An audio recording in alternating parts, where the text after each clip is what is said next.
Good afternoon and welcome to live coverage of the RWB International Endurance Series, 8 hours of Monza.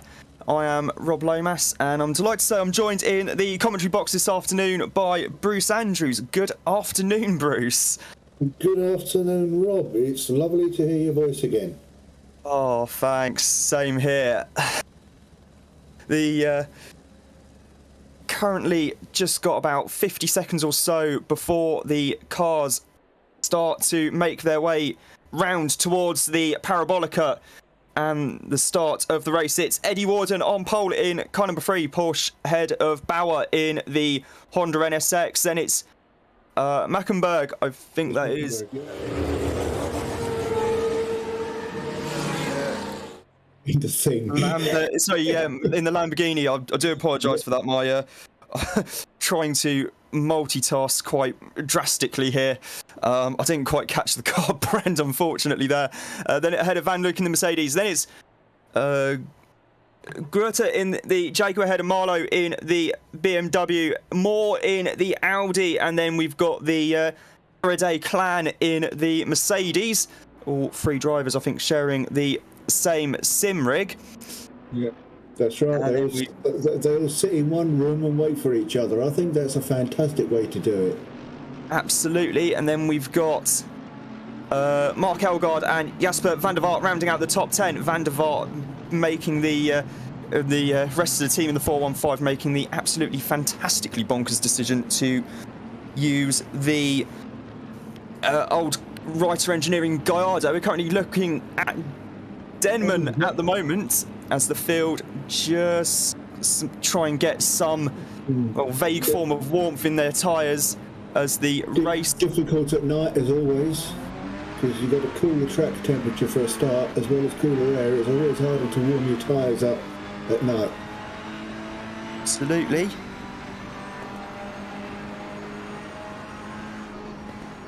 Getting a lovely view of the back of Fekete from Denman. Oh, ouch! Oh no, we have usual carnage already. Already. The usual chaos at the Rettifilio. The first chicane here at Monza strikes once again.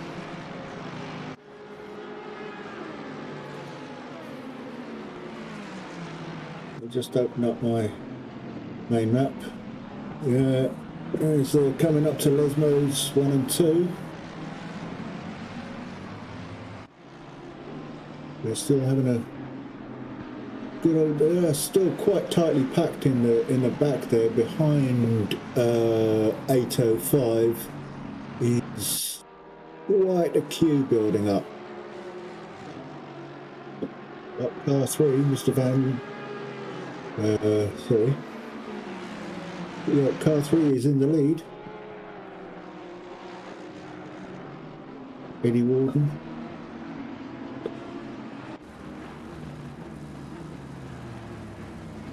You've gone off to make a cup of tea, Rob? No, I have not. I am still in the process of trying to sort something out here on my end, which is why I've gone a bit quiet because. Oh, look at all these incidents riding across the screen there. Yeah, it's the usual lap 1. I think everyone wanting to try and make as quick a start as possible. Well, they're trying to make an impression, and on several vehicles they did make an impression.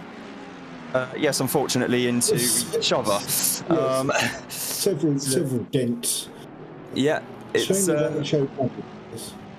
been a good start for Marco Badowski, moving up into 6th place in the Audi car number 88. Still Eddie Warden leading in the Porsche as... Oh, I do apologise. I think the stream has ended. That was not me who did that, I should add.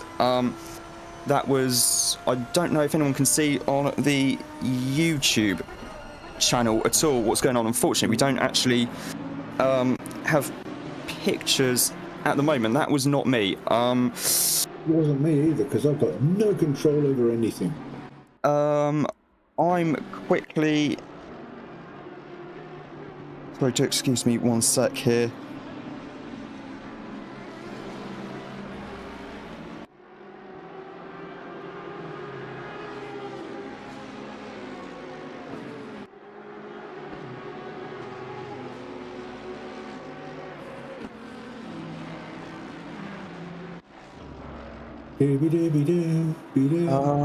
We're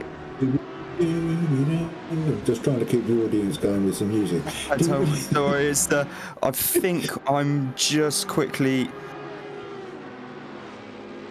going back in. It's showing as fixed now, according to the YouTube chat. So I will need to quickly. So I think I actually know what's happened. Sorry, 1 sec. Looks like maybe Nate's screen is gone.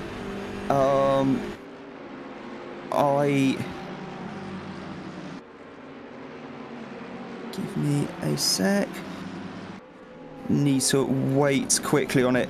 In the meantime, we're currently, as the field currently come through the Rettifilio once more, we're currently looking at Ian Mackey. And there's another incident there. Yeah, the M6 goes around there, and it's okay. We're trying to. Oh, there's a bit of a collision there between. I think that's a Mercedes and another vehicle at the second of the chicanes, just before the first Lesmo, and you just see it popping up on the screen there.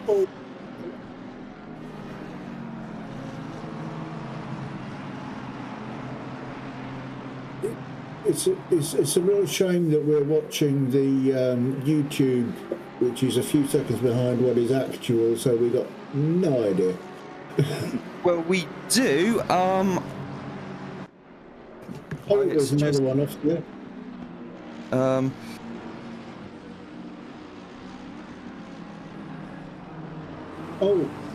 Sorry, excuse me 1 sec. I am quickly. I think there's a. Oh. No, hold on. The cursor's moving, so I don't actually. No, 1 sec. So hopefully we might be able to get a stream up shortly. We're currently on board with the helmet cam. Now we're back to the regular camera view as they come around the parabolica once more. No, I'm not. Oh no, that the drivers were. No, I mean I've got nothing to look at apart from the 10-second-old YouTube.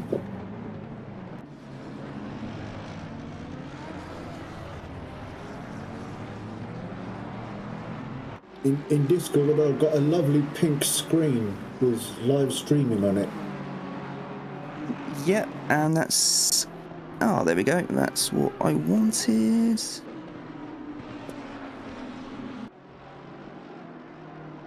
And so if you do give me 1 sec, I should be able to click there. Went the wrong way there.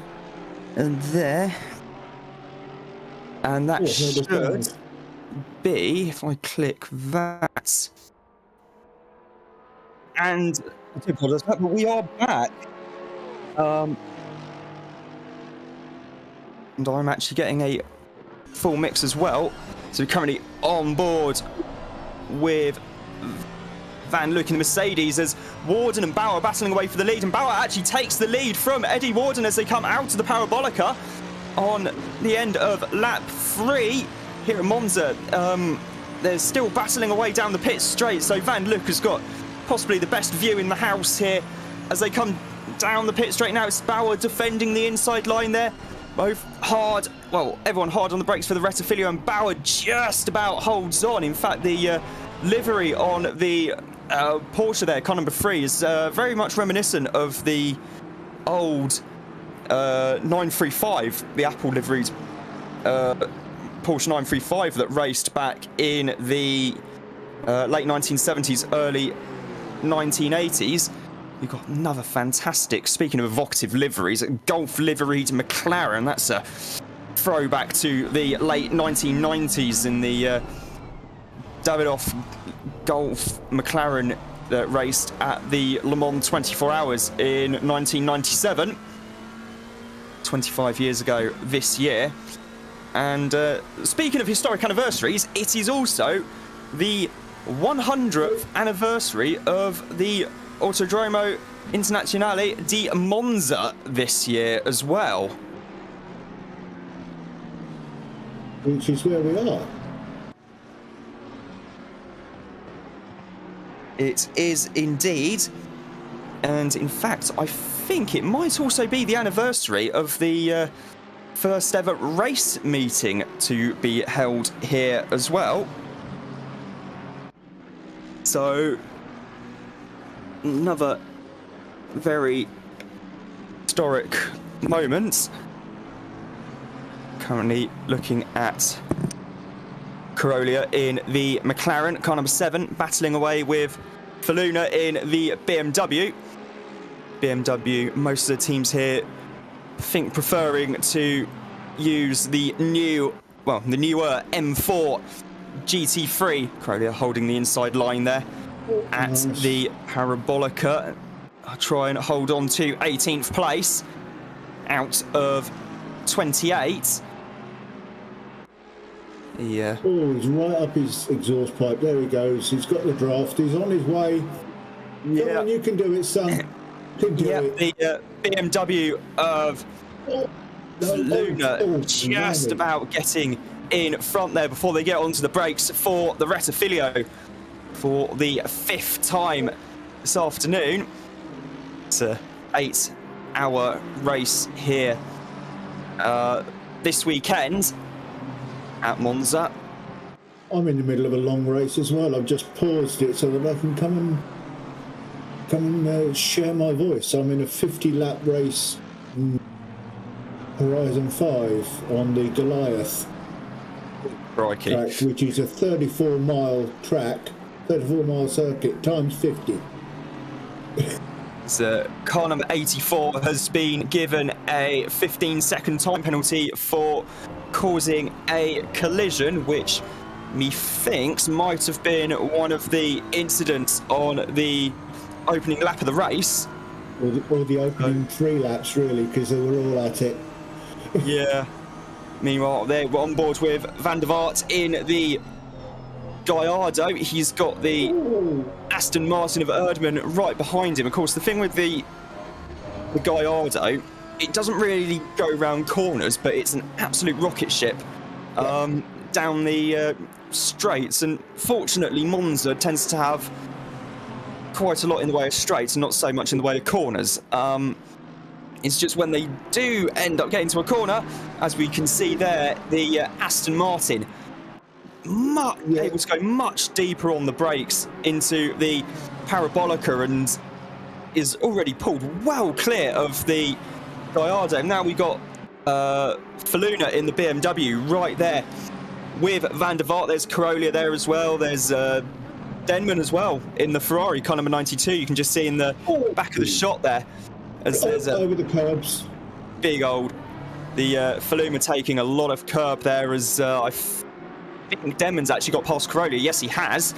So Denman has moved up in to, I make that a 19th place, I believe. Joys of having to try and work this out manually. Only using the wall.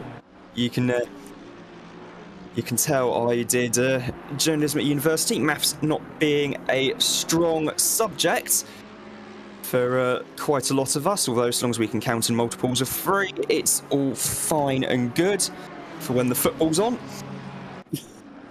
That's the not much good for the darts though. No, the darts is a bit trickier. We get the calculator out for that. Yes. Yes, and for everything else, there's always an abacus we can use. Meanwhile, battle is still raging on here between Faluna, as he does in fact make his way past Van der Vaart to go into 17th place. Right as we were there with him at the Parabolica, and Corolla looks like he's going to be the next one to try and make use of a car which actually has brakes, although the Lamborghini, being an absolute missile down the straight, is trying to find a way back past, although unfortunately before they can actually really get alongside each other, they have to hit the brakes for the Rettifilio, by which point the game's up. Yeah, the game's up pretty much, and the brakes on a modern-day GT3 car are absolutely phenomenal. As Van der Vaart still having a crack at it, he's going to have to go the long way round at the second chicane. Considering he's got far less aerodynamics than the Lambo for a start, it's a much bigger, chunkier, taller car. It's he doesn't really have much in the way of. Well, the Gallardo itself was one of the original earlier GT3 cars. Of course, the first generation of GT3 cars back in, 15, 16 years ago were... What were you going to say, 15, 16? I think that's a long way back. Yeah, I know. It was about 15, 16 years ago. It was... they were basically just a bunch of one-make cup cars, all BOP'd to perform relatively equally. And the Gallardo was in fact one of them, and the Reiter team, to their credit, did keep on developing it. Of course, Reiter were also developing the GT1 version of the Murcielago at the time as well, so they kind of had a bit of an in and got the go-ahead to do the whole project before Lamborghini decided with the Huracan, no, we're going to take this thing in-house. There's a bit of contact there between Van der Vaart and Corolla. Van der Vaart heading to the inside line to try and defend the position, as Corolla and Denman, for that matter, are both trying to... They are hassling him. They're trying to slipstream the Lamborghini and then to try and get close enough to be able to make a move on the brakes, but unfortunately not quite close enough. Yeah, the acceleration isn't as good as the Lambo. No, it's the mind you, the way all of these cars are still battling does show that the Kunos have done a very good job BOPing everything. Yeah. Together. Currently on board with Mark Elgard in a much newer Lamborghini. This one being the Huracan GT3, I believe. In fact, I don't think that is the Huracan. That might actually be the I can't tell, to be honest. It might be. There is, as far as I'm aware, there is a cup car in a GTC class car in the field. Yeah, there was a little warning up from one of our viewers on the YouTube channel, saying to watch out for the green and black Trofeo, because it might surprise us. And it looks like it might be doing that. Indeed it is. Of course, the MRT crew, very, very experienced, very quick team, and Mark is an absolutely phenomenal driver as well, so no doubt making the most of the... Mark's a goat when he gets going, I'm telling you. Yeah, he is, and when you get the... and the Lamborghini as well is also... doesn't have quite as much downforce, but also doesn't have quite as much drag. It also has a bit more power as well, I believe, than a standard GT3 car. And speaking of GT3 cars, we're looking at Greta in the Jaguar, the XKR GT3, the car that was still racing even as recently as, I think, 2018. By which point the XKR had long been superseded by the by the F-Type. In fact, the F-Type was released about 5 years before that, so it goes to show just how old that thing was. But credit to Emil Fry Racing for developing it as much as they could into a real podium contending car, and well, it's paid off, because Emil Fry are now basically the go-to Lamborghini team in GT World Challenge Europe this year. So they have done a fantastic job with that car. Very much big power, relatively little aero, quite slippery as well. So round here, it is usually up at the sharp end of the field, where it just doesn't really like corners and braking zones and such. There's a very memorable Constructors' Championship race a few seasons ago now, where there was a battle between an XKR and a couple of the Emil Fry Jag and a couple of 488s that lasted for about 3 laps. The Jaguar being able to pull away on about 3 bits of the track, and then just hanging on for dear life for the rest of it, as the Ferraris are able to close. That'll be the corners that he was hanging on for then. Yes, of which there are quite a lot at Misano. Yeah. So it's not... It's only got one straight. Yeah, pretty much. And even then, that's still got a couple of kinks in it. So, yeah, one of which... a kink, sweetie. Yes, one of which does actually make the following braking zone rather difficult indeed. Almost impossible unless you've got a marker. If you don't keep your eye on your marker on the track, forget it. Absolutely.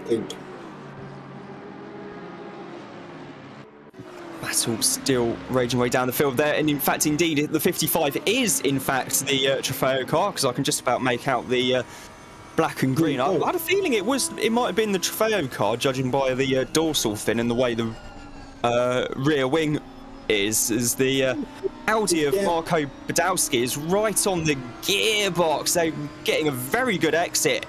Is Marco coming out of there, heading down the pitch straight now. You're right about that rear wing. The edge is curved down, whereas on the other they're more up. Yeah, it's I don't know which offers more of a performance gain. I'd imagine the standard GT3 wing, which is of course also fitted onto the Audi.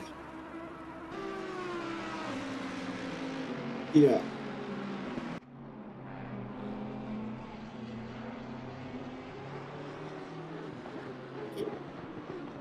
So yes. We're now with Badowski. Yep. We're trying to get poor Elgard. Yep. And he's causing a bit of a train there, isn't he? Yeah, it's one of the things we saw at a few years back at the Spa 24 Hours. There was when we had the that team entered the 911 Cup car. If one of the GT... Yes, and also with when the GT3 drivers were trying to catch them, they'd close up down the hill through Eau Rouge, up through Radion. But then on the Kemmel Straight, the Porsche, because it had no aero, pretty much, relatively speaking, was just able to pull away massively and just take chunks out of the GT3 cars. I mean, it was an all-AM driver lineup as well, so they're going to be a little bit earlier on the brakes. Was Badowski and Grosset battling away there in the all four of them are. So you got Elgard, Badowski, Grosset, and the Araday crew in their Mercedes, and then Ian Mackey a bit further behind, down in 10th place at the moment. Of course, this being the redesigned first chicane at Monza. It was only redesigned in about 2000. But the old 80s version of the circuit, this chicane here was still pretty similar, I believe, but it was the Lesmos coming up were much, much faster, especially the second Lesmo, which was basically flat out, as car number 10 gets a 5-second penalty, presumably for track limits, but that second Lesmo was flat in a Grand Prix car, and it was actually to the point where they were going just as fast, if not actually slightly faster, on the run into the Variante Ascari than they were actually heading down the pit straight, because the chicane, I think, started a little bit earlier. It was a weird chicane design, so it just curved. Yeah, so it just curved off to the right slightly, and then it was left, right, left, right. Before that, it was just. And now it's just left, right. Yeah, left. And then there is still the little tarmac escape road there, which is mainly used by. Well, most notably, it was used by the Audi Le Mans team back when Audi actually had a Le Mans program, to try and better mimic the sort of conditions they'd find at Le Mans, going down the Mulsanne, the run up to between Mulsanne and Indianapolis, etc., etc. So they do still occasionally use it for testing purposes, although in anything other than a very high downforce car, it does make Curva Grande a bit interesting. To put it mildly.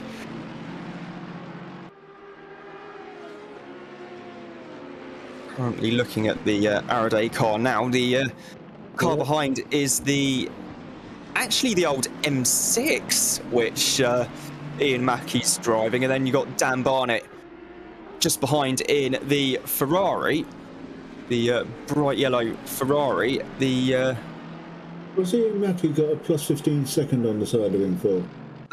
That was for an incident on the opening lap, I believe.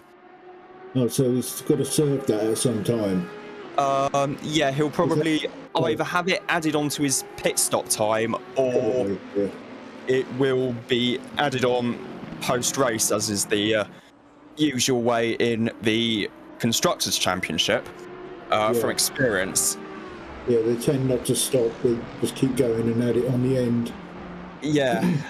Unless you rack up enough penalties, then in which case you do have to come in and stop, but that's more for a drive-through.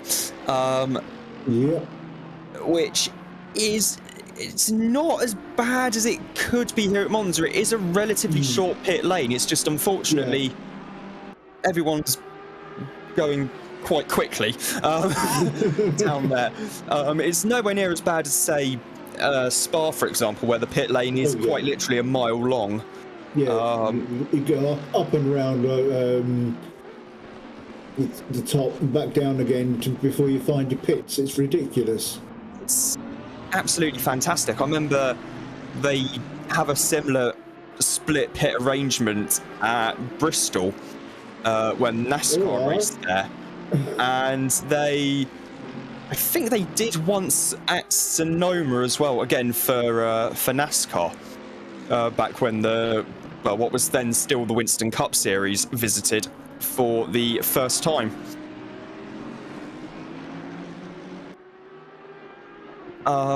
So that was yet another history lesson. Still trying. Yes, you're very good at those, I have to say.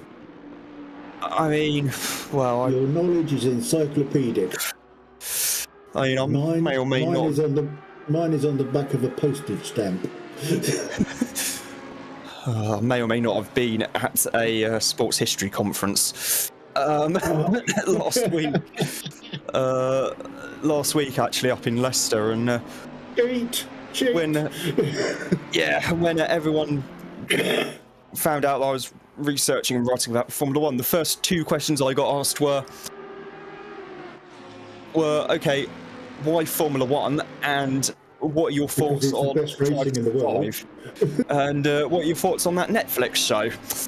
To which I had to point out that I'd only ever watched half an episode of it. car, I think 696 has been given a 15-second penalty as well. Again, for causing a collision. See, it's great because we can have the YouTube chat up as well. And Mr. Alexander's still got only 5 seconds to worry about, so that's nothing in the race of 8 hours. 5 seconds could easily make that up. Should be doable, I'd have thought. Now it's gone purple. Is that right? Looking at the overall there. Sorry, I was just trying to quickly sign. Oh dear, come down. Sign into the RWB International website quickly. So if I go here and there, yeah, I can actually get the instant reports up live. Yeah, 696 causing a collision. So the number 10 got a penalty for preemptive or excessive flashing, and the 84 penalty was for... What's he doing driving in the rain, Mac? Causing an incident. Considering how many prangs there were in the first few laps, I'm surprised there aren't many more. I think with it being the opening lap of the race, and also it's very much everyone incident. It's also very much a case of everyone. I mean, you do have that classic concertina effect at the Rettifilio. It's like watching the Blancpain Endurance Series back in the day. You used to, it was a bit of a collision there between Van der Vaart and that was Alexander, I think, in the BMW, maybe? I'm not sure. So Van der Vaart spins it round and gets going again as Carolia comes in to the pits. Was that Alexander? I don't know if it was Alexander or the 696 of Probastia. But either way, it was naughty. Although I think, judging by the fact that the 10 is in the pits and has just served a 5-second penalty, I'm guessing it might well have been that car, as the number 98 is picks up a lot of damage there at the front of the car bonnet. And he's going gardening. I was going to say, if you making it, it's quite tricky with the curbs at the Ascari, because in order to get through there quickly, you have to take quite a lot of curb. But unfortunately, when it does go wrong, it means you don't really actually have all that much time to react and I've experienced that many times myself, I have to admit. You're not the only one, and in fact Van Luke is coming into the pits from 3rd place. So one of the early contenders having major issues here. That looks like there's a fairly substantial amount of damage to the front of the car there. So see the pits for a few minutes. Yeah, got the Porsche coming through. In fact, I think that might not even be the most up-to-date Porsche. It might actually be the original 991 GT3 and not the 991.2. I think it's the 98 version, isn't it? It's not the 98 version, although I must say I have actually seen that car in person at the Porsche Museum. I've seen it was the car that came second, which I saw, and they also had the Strassen version, the road going vehicle they had to build just to satisfy the good old homologation. Yeah, the frankly comedic homologation where you only had to build one car in the end. Well, it used to be 50. It used to be 50, then it was like 25, I think, and then... Oh, I had some knowledge. Yeah, it was like, I think the GT1s, you had to only build 25 of them. Yeah. And it was... One car I'm really glad that they homologated to at least 50 of them was the 6R4. Yes, the beautiful car. The MG Metro, driven by Tea connoisseur Tony Pond. Yeah.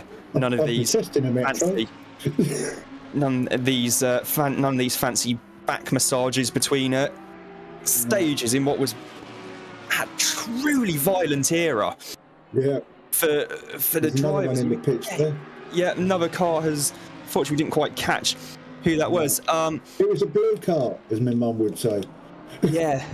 And Phil Varley's just pointed out in the YouTube chat that car 98 may have been victim of a murder, as he put it. So I will quickly load up pit wall if I can remember where it is on my laptop. Yeah, this needs tidying up at some point, but that's enough about the... Yes, indeed it is. Oh no, that's because I had pit wall on my desktop, which is subsequently broken, so... Press your start button, type into the little thing there, pit wall. Yeah. Just pit, it'll come up. I will probably have to do that once my laptop... That's how I had to do it mine, because I've got a full screen game in the background. It's sitting there paused, waiting for me to carry on.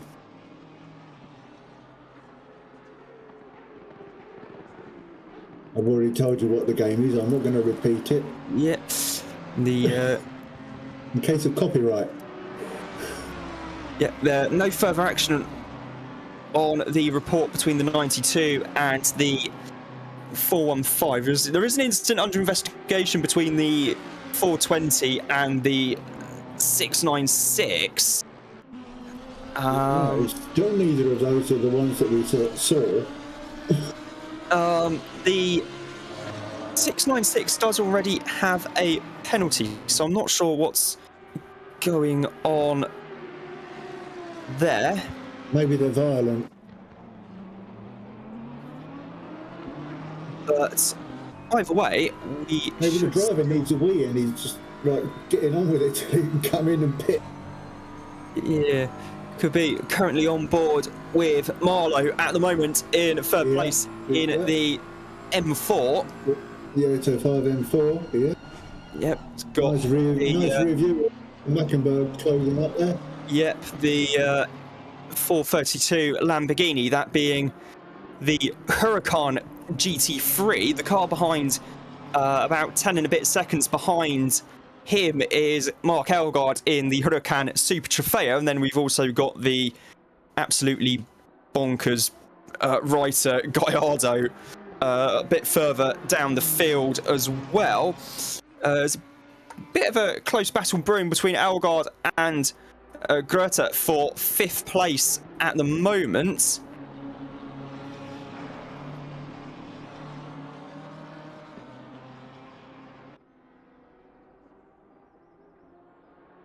Wasn't Greta one of those that you mentioned earlier, 416, in the penalty being looked at thing? That was the 496, sorry. Oh, sorry. As Mackenberg going to have to go around the outside. Yeah, I think he's just got on the marbles there slightly and had to back out a little bit coming through the parabolica. Yeah. Can't go too wide. You should. I personally will take that as tight as I can, the parabolica. I take the first part fairly tight and then really just run it out as far as you can. Wait for that point. I think it's about 3 seconds, and then you just put your down and you're gone. Yeah. Which does make it quite interesting indeed, because of course you have that. Your weight's pulling out to the run. Yeah, and your weight of the vehicle is pulling out to your left, and if you haven't got good traction, you'd be just like he did on those marbles and losing even more time. So I'll be right back. I just need to quickly put some stuff on charge quick. Sorry about that. You carry on.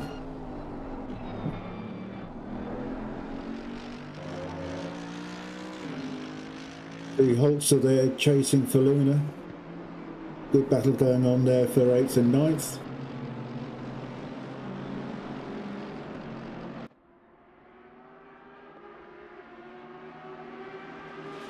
Oh, Grota and Elgard again.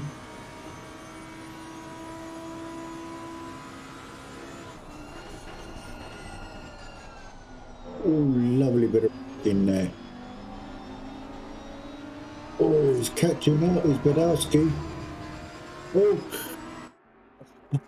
Both on the absolute limit there. They've both actually lost a position now to Grota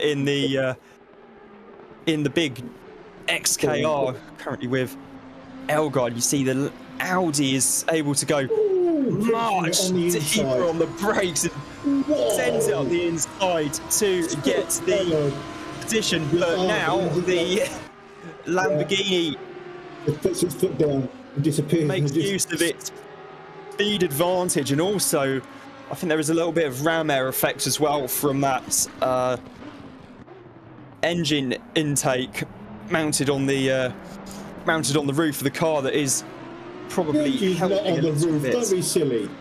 No, I meant the little scoop bit on the roof of the car where they can force a bit more air into the engine, creates a ram effect of sorts. Yeah. And I think the Apollo's got something like that as well. Yeah, so it just gives a little bit of extra I wonder it shifts. power. Indeed, it does.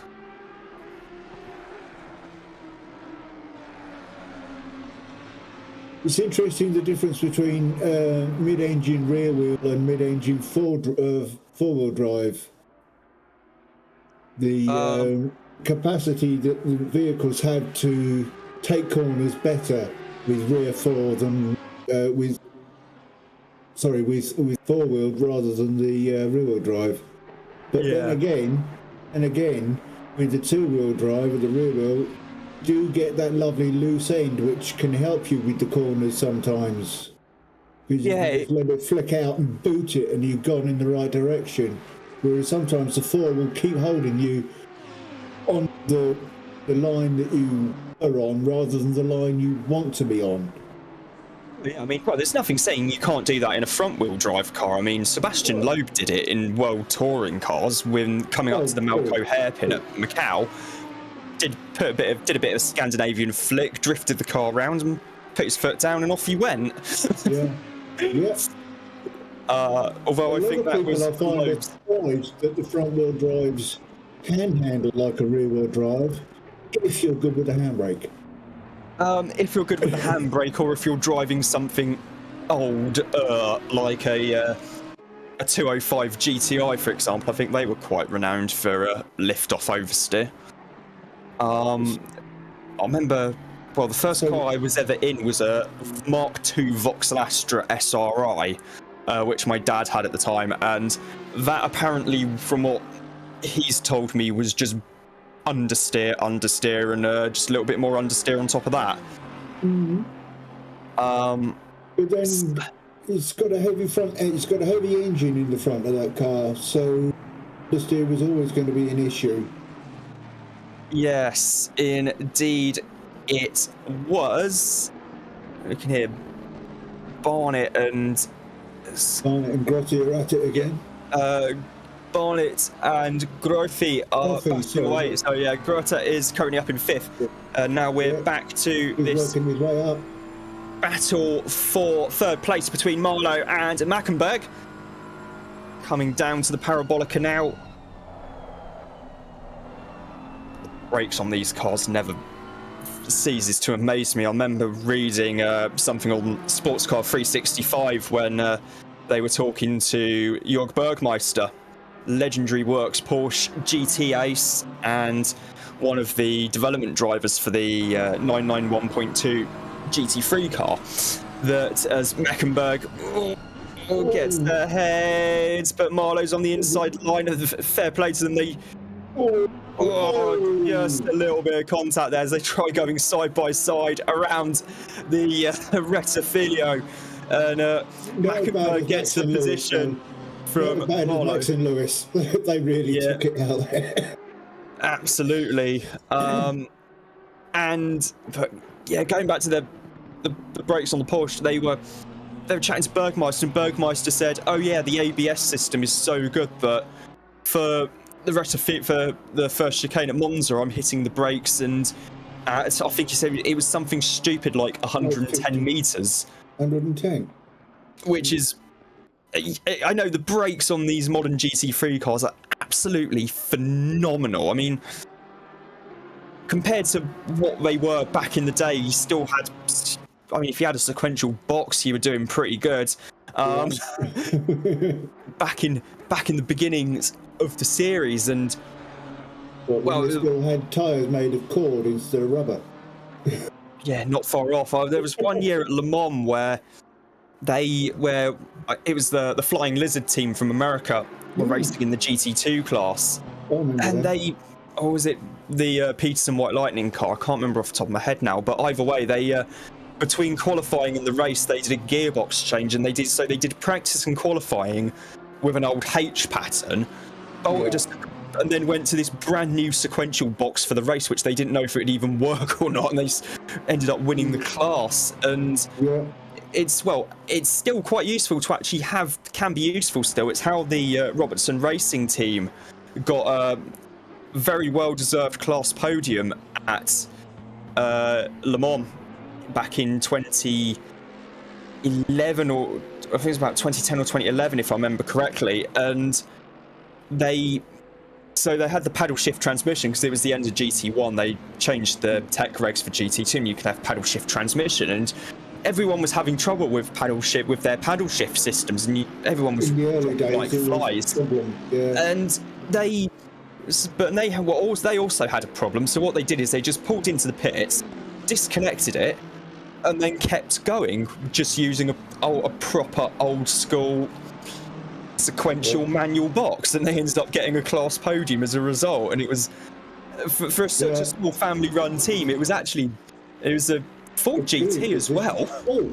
Curb there. Yeah, just a little bit of curb from Eddie Warden in the. Still showing some class there. Still showing that phenomenal retro Apple livery back in the days when Apple still had the rainbow logo. Absolutely timeless livery. Still using Motorola chips. Yeah. Wooden. So I'm more of a computer buff than a. Yeah. I was going to say, it wouldn't surprise me because, I've had. They were running on the same chips as the Amiga in the early days. Wow. Yeah. Nice look back at Badowski, still pushing for sixth place.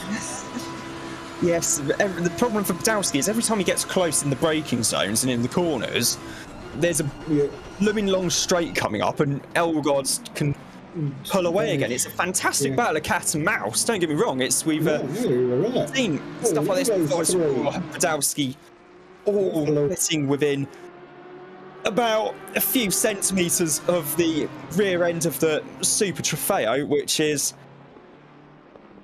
probably one of the fastest one-make race cars you can actually buy, not including the European Le Mans Series or the World Endurance Championship LMP2 class, which... give me a one anytime. Yeah, which, despite how it may look, it's not a spec class for Orica i7s. You are allowed other chassis. It's just Orica did a considerably better job than everyone else. Built one of the most dominant sports prototypes that ever existed, basically. Yeah, and even built an LMP1 version, which still races to this day in the hypercar class for Matt Vassivier, Andre Negrão, and Nico Lapierre in the Alpine. Yeah. The Alpine being Alpine doing much better than they thought it was going to do in Formula One this year. It's done all right so far from what I've seen. As currently, how far they came from, they're not doing too bad. I'm looking forward to seeing Audi back. Audi's first time in Formula One. Since they did in the interwar years. Yeah. But Formula One didn't exist. It was simply just Grand Prix racing. Yeah. But since the introduction of the Formula One World Championship, there's not been a proper Works Audi entry. I mean, was that on draft there? Yes, looking at. It looked like Badowski pushed Faluna there. I mean, Faluma's got the position from Badowski in the M4. It's going to be quite an interesting battle, I think. During the course of the race, actually, it should be quite interesting to see just how close everyone this battle is in 7 hours, 10 minutes, and 57 seconds time. Yeah, I mean, looking at the pit wall map, you seeing all cars going round. There's a few groups, and then there's also quite a few cars that are just having a drive on their own. They're not grouped up with anybody. I see number 7's in the pits. Yeah, I think we are starting to come towards the pit window now. Pit stops should be happening quite soon. Normally they can stretch it to about an hour or so ish in real life in the GT3 cars. Yeah. So the GT World Challenge Europe races here traditionally were drive round for an hour, pit, change drivers, repeat. Yeah, I think 7's got some damage. He's still there. Yeah, it might well be still a bit damaged. That being a number 97 driven by RC Brookie is yet another Jaguar XKR G3. Sounds like a NASCAR from inside the cockpit. It also sounded like the iRacing version of the Audi R18 LMP1. Ah, yes, the tractor. My God, that thing shifts.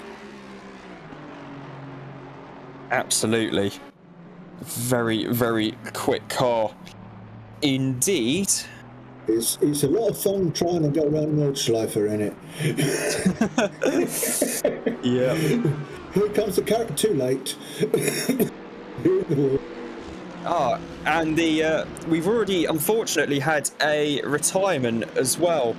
I've just had a look through the Discord chat, and Sama Corolia, has posted saying that his team had a technical error and had to retire from the race, unfortunately. It's a real shame because they're doing pretty well in the to begin with, so nobody wants to see a car having to retire, especially from technical issues, which is beyond anybody's control. Yeah. I mean, if it's down to somebody's driving, then it's down to somebody's driving, but not in this case. Yeah. Looking at Holzer in the Mercedes. Yep. Car number 60. Yeah, coming up to the second chicane now. Yeah. There's a car going off in the background, that's an Audi, so that was not full position, that was merely to probably trying to get out of the way of Marlowe. Marlowe currently in 4th place at the moment in the M4. Now back to this battle between Faluma and Groffy right behind him. Yeah. Marlowe and Groffy still fighting. Yeah. Another yellow flags. There's a car off at the. It was showing us off at the exit of the Varanti Ascari right there. In fact, I think it's that car they're just about to pass now.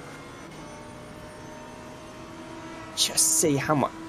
It's an Audi, and you can just see how much of an advantage that Super Trofeo car has down the straight. And then as soon as they get to the braking zone, BMW is able to really close up again. So yeah, going to be very much a theme of the race here. I think just the ebb and flow battle between cat and mouse all the way around. People using the draft. Oh, there goes our Apple again. Oh, Mr. As well, there go 2 cars off the track. Those 2 cars. It's Mackey's one of them in the BMW, and the other is the Buson-Gignon BMW, car number 10, I believe. So, not 100% sure quite what has happened. I think they got too close together and realised that neither of them were going to make the turning, so they just went straight. Yeah, so just did too busy fighting. did the sensible thing, which was just bail and go straight on down the escape road, which is usually the recommended. There was someone being blue flagged there. Yeah, we're entering that stage of the race now where the clean laps are over with, and the lapping is going to begin. Yeah. So, going to be another theme for the rest of the race, is just trying to manage the traffic levels, trying to not. Oh, he was redlining in 5th gear there, wasn't he? Yeah, sometimes it's just easier to hold it on the red line in 5th than drop it up into 6th for about 10 seconds. A second or 2, if that, and then and then just basically have to knock it straight back down through the top. So you do get an acceleration lag when you go up in the high gears. Yeah. And also sometimes it's good to hold your speed by not letting it go into the next gear. Sometimes you don't want to go any faster than you're going. Yeah, indeed. And that's... Oh, also car number 60 is really gaining some time there. Yep. Well, he's just lost it all. He's just lost 30 seconds there. He was 15 seconds up, now he's 23 behind. Good God. Yeah, so just having a quick look at the steward. Excuse me for coughing, I don't smoke enough. I was just having a quick look at the steward's reports, and it's all seemingly pretty quiet on that front. A lot of no further actions being I think everything's been dealt with. Yeah, so far everything's been dealt with. Yep, so that's going to be that. Meanwhile, I'm going to quickly nip downstairs and get myself a drink. Quickly. You're rich. You live in a house. I do indeed. Well, I don't live in a house. I live in my parents' house still, but it's living in a house. Yeah, true. So I shall be back in a few moments. Right. And when you get back, I'll go and make myself a coffee. I might actually put the kettle on myself. You'll look weird. It'll be fine. So I shall be back in a sec. Go on then, Rob. Off you go. Hurry back. Miss you already.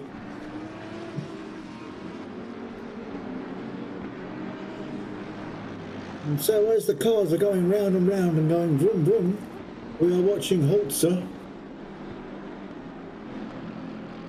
He made his way up.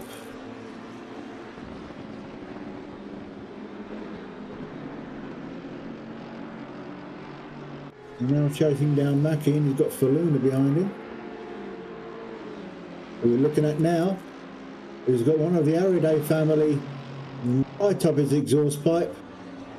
My word. We're going for the pass. Oh, beautiful job. Beautiful job.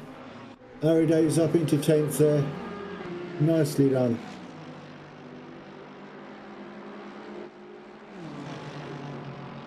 So the Ariday's in the Mercedes. We've got past Faluna in the, I think it's an M4.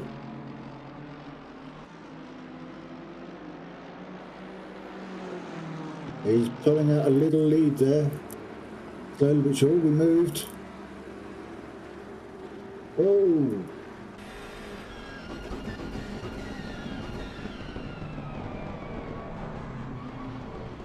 Somebody got absolutely trounced there. Just 2 places into the Refilio. Refilio.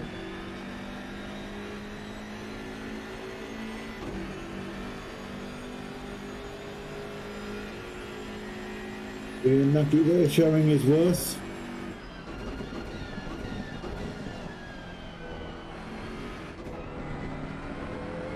And the Mercedes catch up to the BMW. It's a battle of the Germans. Oh, we've moved again. Briefly looked to the lead. There was nothing to look at. So we're back. With Elgard and Budowski. With Nucky and Holzer close behind.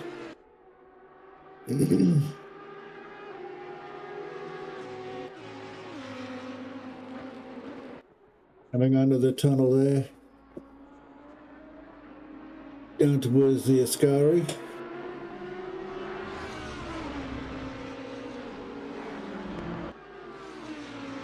As we head down now towards the Parabolica. Elgar's still in the lead of Budowski's Audi.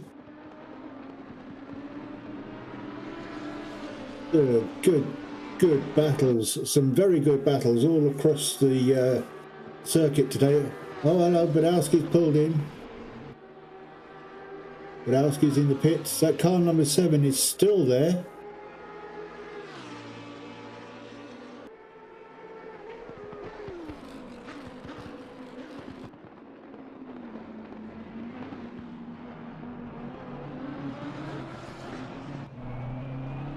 Several more cars coming into the pits there, changing their tyres.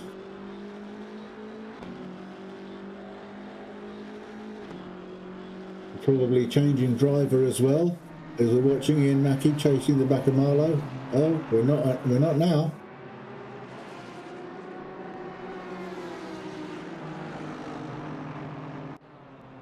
Oof. Yeah.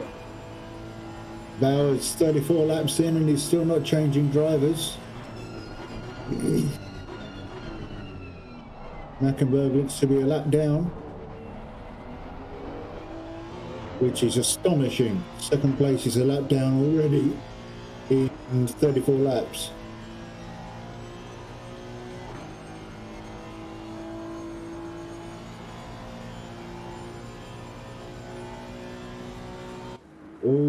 Oh dear. There was a lovely little battle developing behind the leader there. Mr. Williamson all on his own. There's a lot of those. Woodcote and Handy having a battle.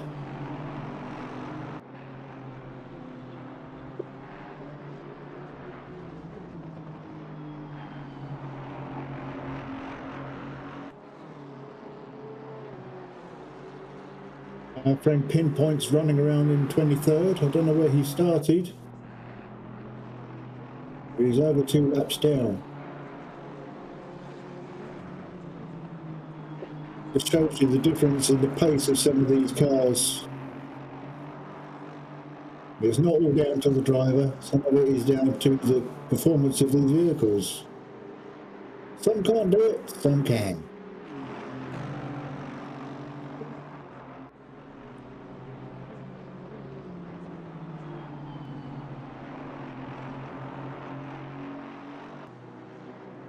Woodcote being chased by Mr. Hardy there. As we go across the line again.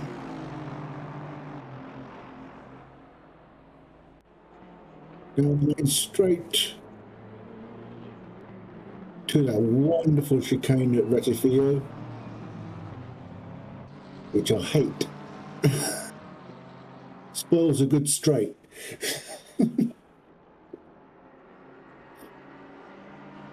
Towards the lead here, Molo and Elgard battling away.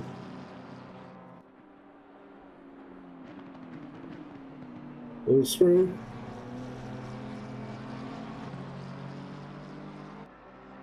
No, he's not. Yes, he is. No, he's not. No, he's not. Oh!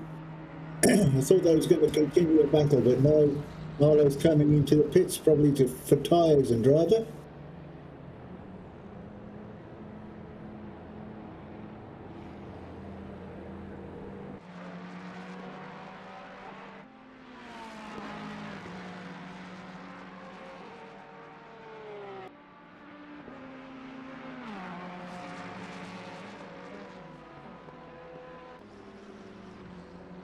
Oh, Pinpoint. Go on, mate. Get away from Mr. Woodcote. Go on. Go on. Foot down. Looks like it's still a bit drizzly damp around parts of the track there. You can see rain on the rear spoiler of Pinpoint's car there. Oh. Need to get a bit smoother there, my friend.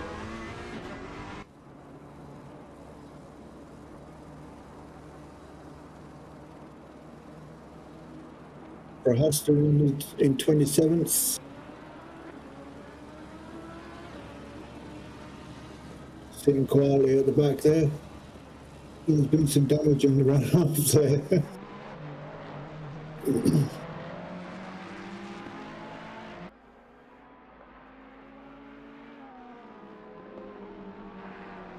Pinpoint's now got Scot-free behind him.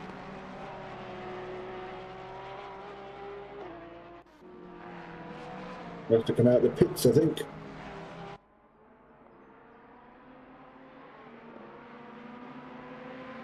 Oh, Pinpoint is working his way up. Yeah, I think it's. I think he made a few improvements there during the pit stops. Oh, he's lost a bit. Oh, come on, mate. You're in our team. You can do better than that. Oh, hello. Blue flags. Yes. Let's let Woodcote by the looks of things. Or Scot-free. No. Where did Scot-free go? You got away Scot-free then? And I am back with my Marvellous. with a lovely warm cup of tea. May have also had a few biscuits while I was downstairs. That's it. No crunching on the mic. Absolutely not. No. Yeah. So Pinpoint there was down in 27th earlier. Then he pulled himself up to 21st, but got blue flag to let Scotfrey go by. Yeah. In fact, I think they've had a driver change in that car because I don't think Pinners was the starting driver. Yeah. We're in the pit stop phase right now, so... There were quite a few in the pits while you were making yourself a cup of tea. Number 7 is still in the pits. Is that the retiree? I don't know, to be honest. Why not, Mr. Encyclopedia? I do know for a fact that Crawford Brown is in the 3 now, having taken over from Eddie Warden. He is, and still in second place. And Tillander's in the Jaguar, Badalski staying in the Audi kind of 88, Marlowe staying in the 805 BMW, Mackenberg's still in the GT3 spec version of the Huracan. I see Scotfrey's taking over. Bauer's still in the Honda. I mean, who would think a Honda would be winning against these high-class name race cars?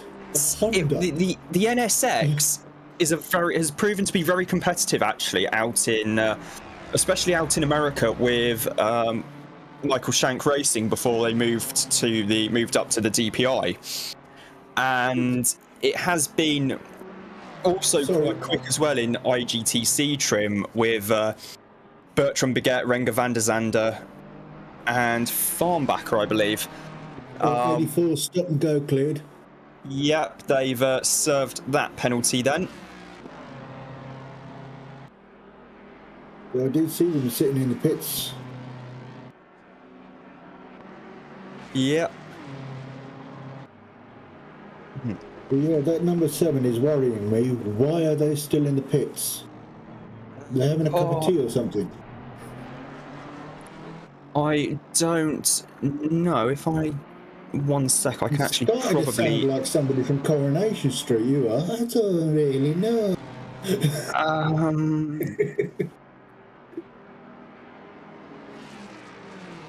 Trying to have a quick look through the entry list. On my end... You really got to stop saying things like that because my double entendre mind goes crazy. The 7 is the car that had the has retired from the race. It is, all right. Yes. Oh, that was close. Nearly tapped into that McLaren there. I'm say.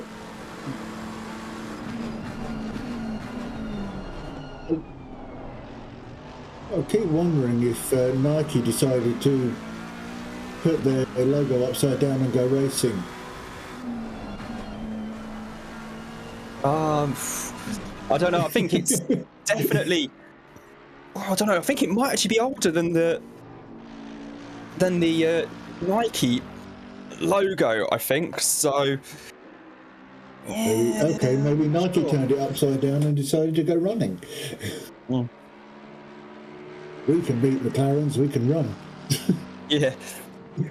They do make some good trainers, and McLaren do make some good cars. I know that much. Ooh, a bit of a massive old moment there as well. Yeah. Looks a bit Why do you have EMP on there? EMP? Yeah, where his number is and what he's doing and his name bit, he said EMP. You know, there's lights in the top left corner as well. Well, that's the driver identifier. Yes, they have those lights there so you can tell who's driving the car. Yeah. So McLaren just getting out the way there of being lapped. So they have that. So they have those lights there, so it's easier for the fans can tell who's actually in the car at a given time, and also, to a degree, you can also extend that to the marshals as well. The marshals know who is going to be in the car, who they need to try and keep an eye out on. Yeah. They go real wide on that exit, don't they? Oh yeah, massively so. Try that. You try that playing F1, and it will say no, off circuit. Yeah, but then again, the regards to track limits in GT racing are a little bit different. I mean, we saw a few years back at the Spa 24 Hours when the drivers were pretty much given free rein to almost make up their own circuit. It looked vaguely like, I mean, because they were told that there were no such thing as track limits, so it became a case of, right, who can get as close as possible to the barriers. So it looks like something that vaguely resembled Spa, as in vaguely resembled it in much the same way that I could probably have drawn something similar that would have vaguely resembled Spa, albeit looking at it from having had about 6 points. So, you know, it's similar things.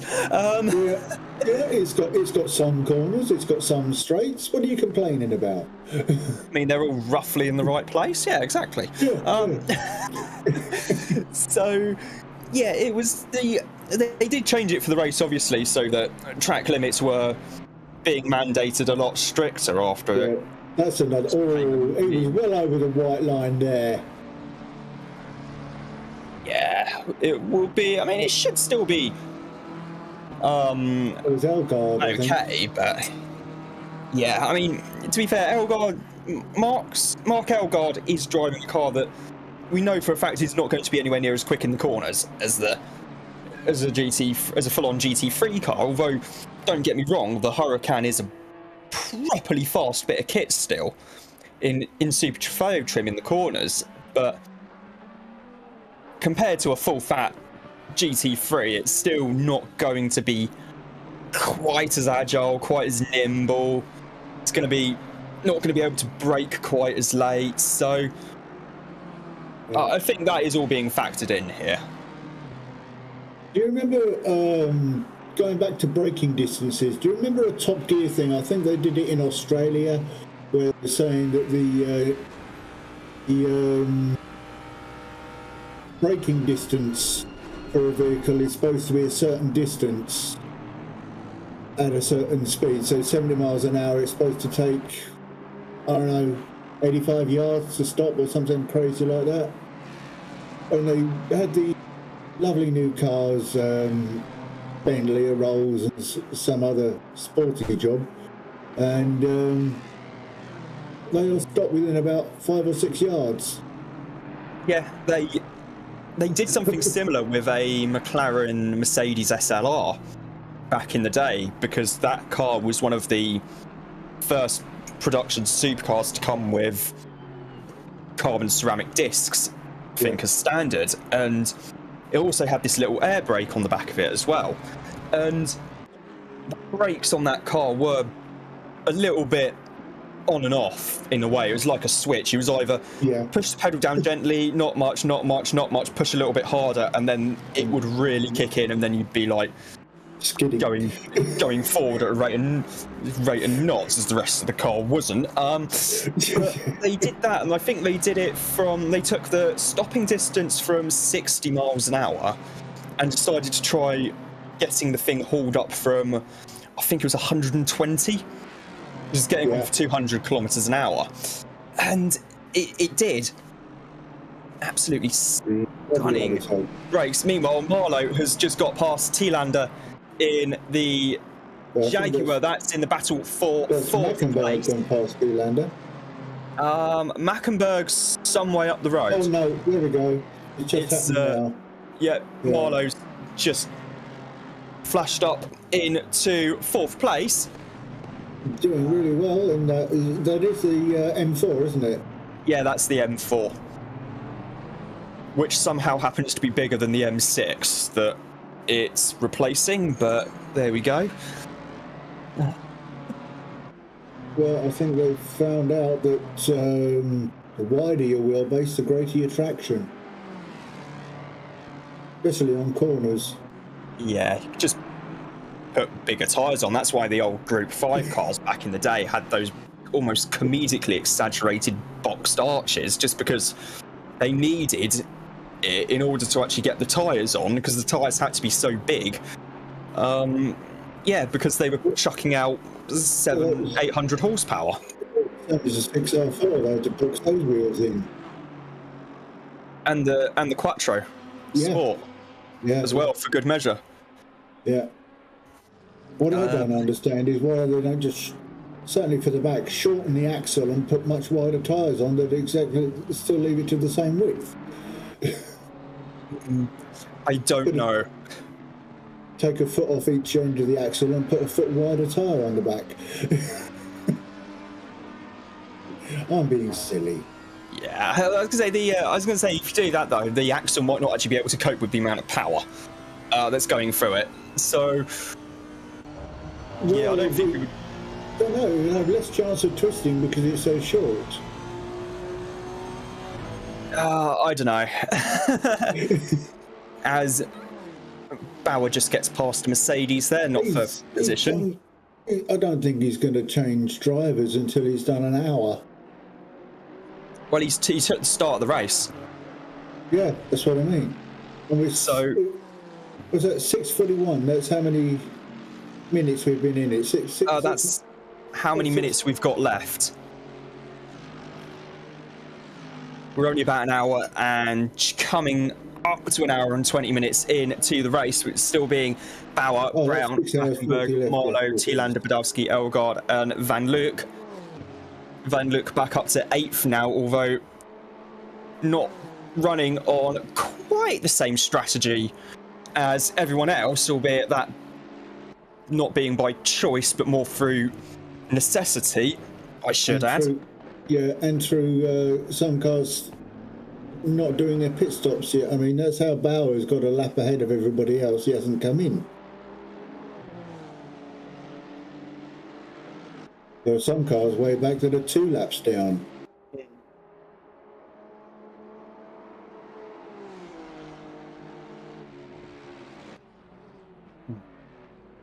Still no new incidents to report as well. Good. So that's looking quite good. Everyone is settling down now into a bit of a rhythm. Yeah, they've stopped hitting each other. As they... It's like in the old days of horse racing when the jockeys used to actually whip each other with the horsewhip to try and get back. Get out of my way. It has changed a little bit since then, as this little battle here between Samfire and Pereira. Pereira's a little bit back, because there is another car in the mix as well. That could be the one that's being blue flagged. Yes, it is. Meanwhile, Crawford Brown has closed onto the back of the Reiter Gallardo, which is just pulling away massively on the straight here. It's backed off now, has seen the blue flags, backed off to let the Volkswagen go by.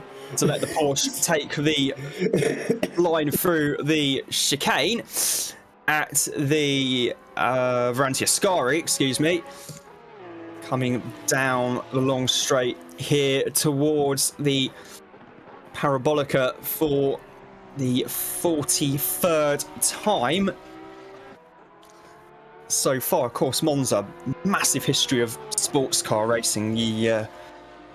One of the traditional pre-Le Mans races here always used to be the 1,000 kilometres.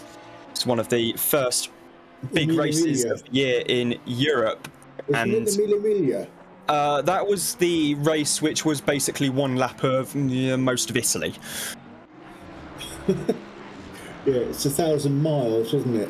Yeah, the most of the Sports Car World Championship races back in the day used to be limited to just 1,000 kilometres or 6 hours, whichever came sooner.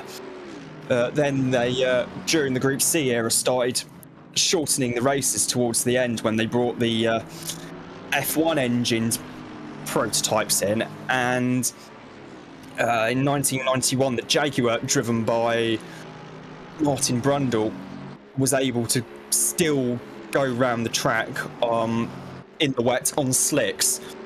Such was the amount of downforce that car was producing, and Brundle started the race in one car, in one of the Jaguars, did the opening stint in that, got out, and then jumped in the other car to bring that one home to the end of the race, and thus, as a result, had to stand on the 1 foot on the top step of the podium, 1 foot on the second step of the podium, as he'd actually managed to finish first and second in the same race.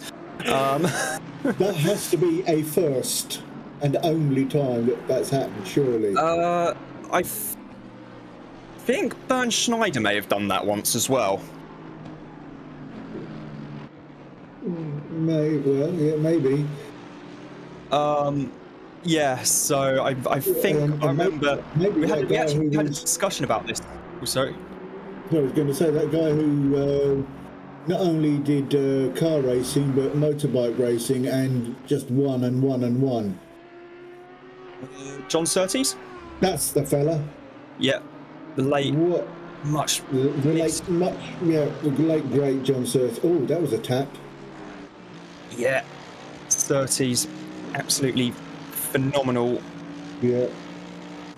driver, and nearly ended up winning, only driver to be champion on 2 and 4 wheels, and very nearly became a race-winning constructor as well in Formula One, with his own team back in the early 70s, where one of his drivers was a chap by the name of Mike Hellwood.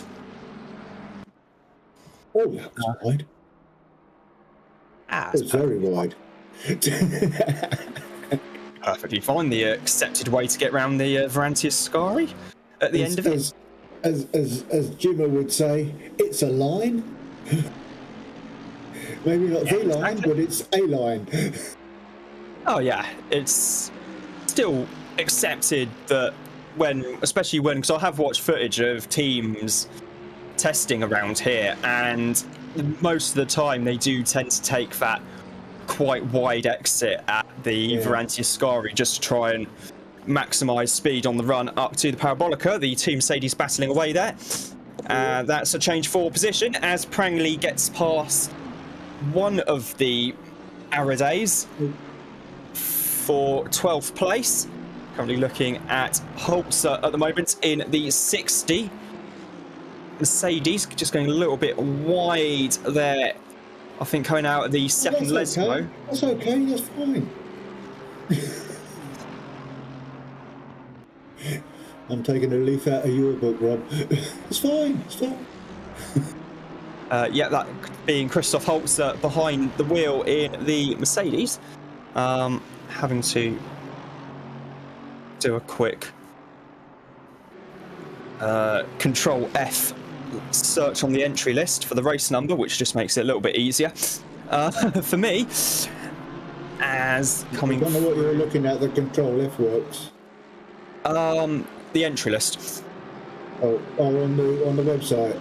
Yeah, as Elgaard's just lost another position to Van Luck, so Elgaard is in 8th place at the moment. Holzer in 9th, and then we've got Dan Williamson in the Aston Martin, just in the background there.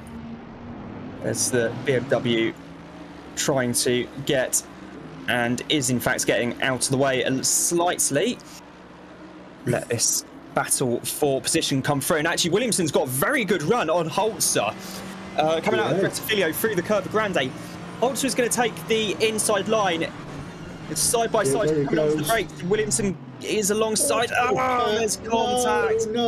In doing so, Williamson also gets knocked by the BMW they were trying to lap as well for good measure.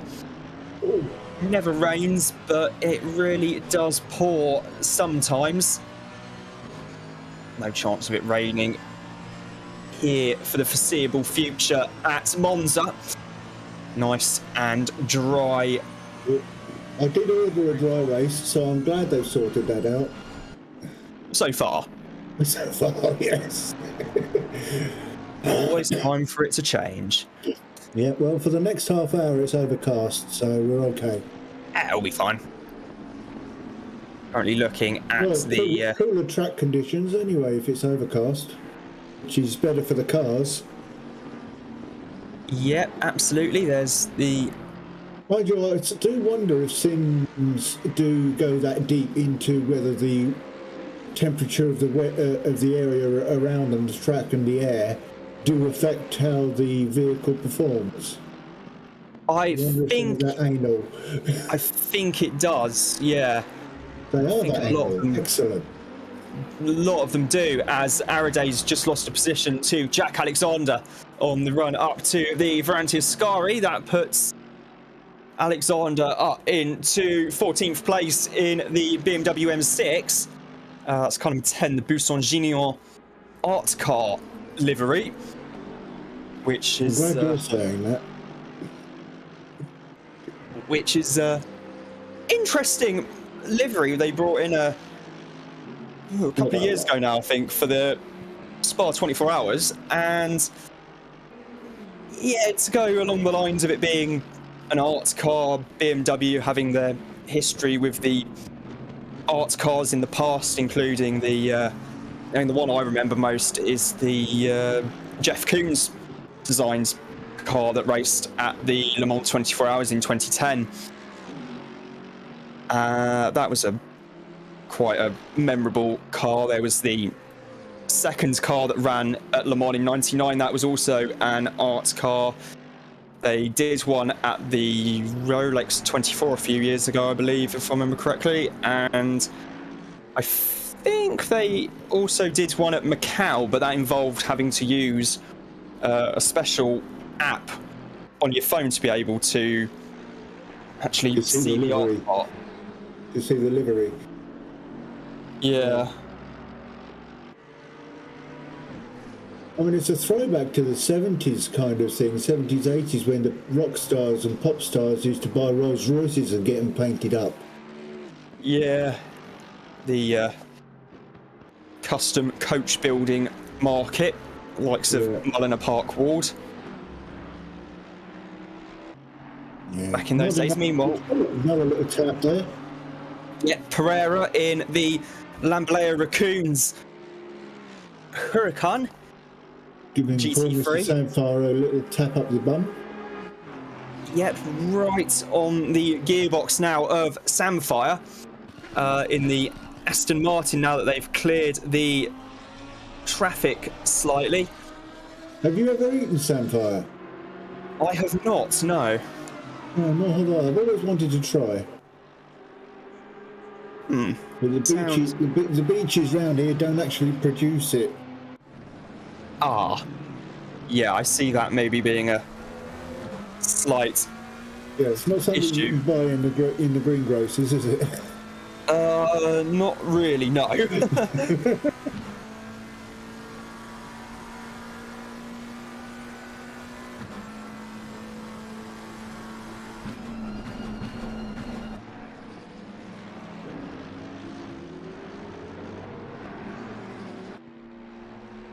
Yeah, when that car comes round of Jack Alexander's, I keep thinking it's one of the. It looks like an old cop car when it's blurry. Yeah, it does actually, right, it does a little bit.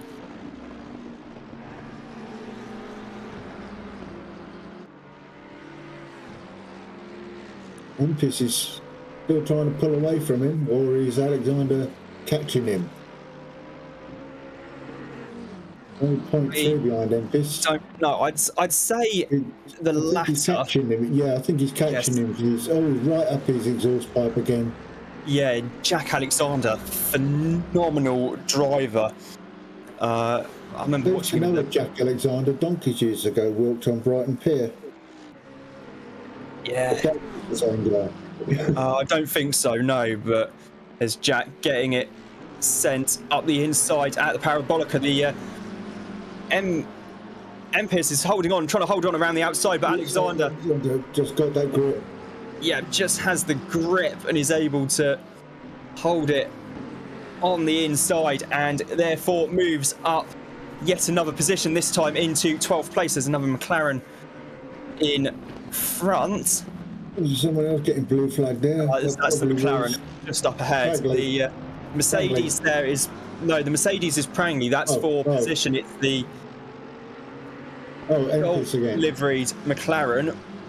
Trying to work out which number that is. Can't quite tell, unfortunately. There's back to the battle between Pereira and Samfire. Pereira gonna try having a little look around the outside. They're catching up on the Araday family as well.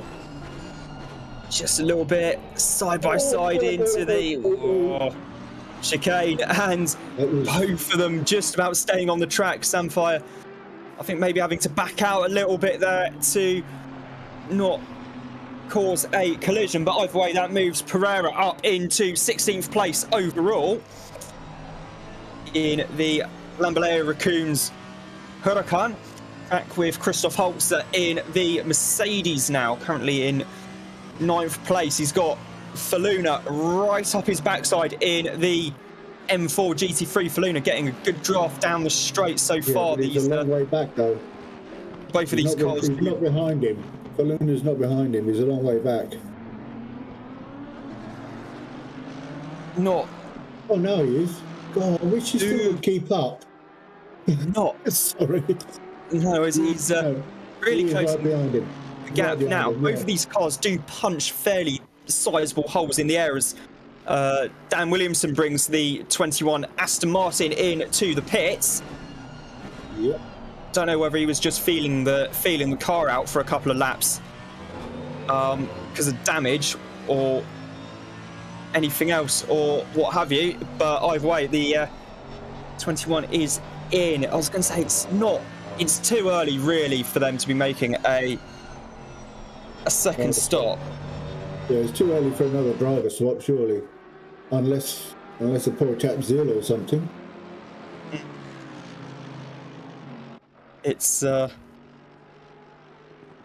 must be a little bit early. In fact, he's dropped down a few more positions now. Prangley up to 11th. Holtz's been passed by Faluna. Yeah. Prangley 11th, Alexander 12th, Empis 13th. So yeah, I'd say that that pit stop was for damage. It doesn't appear to be anyone. He's back out. Yeah, you're right. So he is back out kind of before 20 in the pits as well. So that means that all 27 cars remaining in the race are out on track still at the moment, which is always good to see. Yeah, with only one unfortunate retiree. And it wasn't their fault. It's not like they had damage or anything. Yeah, just a technical issue. Van Luke is in the pits from 7th place. Again, the 98 car, as I mentioned earlier, is very much off strategy compared to everyone else, albeit through no fault of their own. Yeah, Jack Alexander's in the pits as well in the number 10 Buisson Junior BMW M6 GT3. Currently 51 laps in. There must be 5 cars in there at the moment. Once we get to the 2-hour mark, I might be able to have a bit of a guess as to how many laps we're likely to complete. The only downside, of course, is that this involves me having to try and do maths, so... Hand it over to me, I can do maths. Oh, I can just about do maths, I'll just have my calculator. Oh, I have to find that on my computer. I just have it on my phone. Oh dear. Quicker and easier to get hold of. Actually, I just use my mind. Yeah. Back with Elgard in the Super Trofeo. Back Huracan. And coming down to the parabolic now, he's got the Jaguar. Oh no, so that's not Jaguar, excuse me, that's the BMW of Faluna. So the battle between Faluna and Holzer is really closed up to the Super Trofeo. 22's being given a stop and go plus 30 seconds for speeding in the pit lane. White flag meaning slow car on track because the Lambalea Raccoons Huracan is in the just coming out of the pits, as you said, Bruce.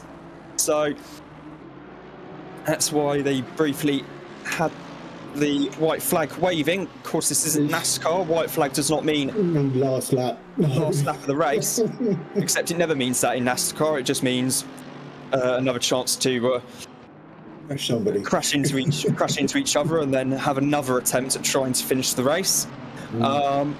As is always the way. Yeah, I recently discovered that actually hitting other cars is part of NASCAR driving. You are supposed to hit other cars. That sounds about right. Sounds on that corner. About right. As Holtz has a good run there on Faluma, and he's going to get the position way before they get to the Verranti Ascari. In fact, he's already alongside. Blue flags waving. That's for the Aston Martin of Williamson. So yeah, that car's taken a big old hit. Yeah, lets them take the inside for that part of the corner, which in turn, I mean, it does impede them ever so slightly.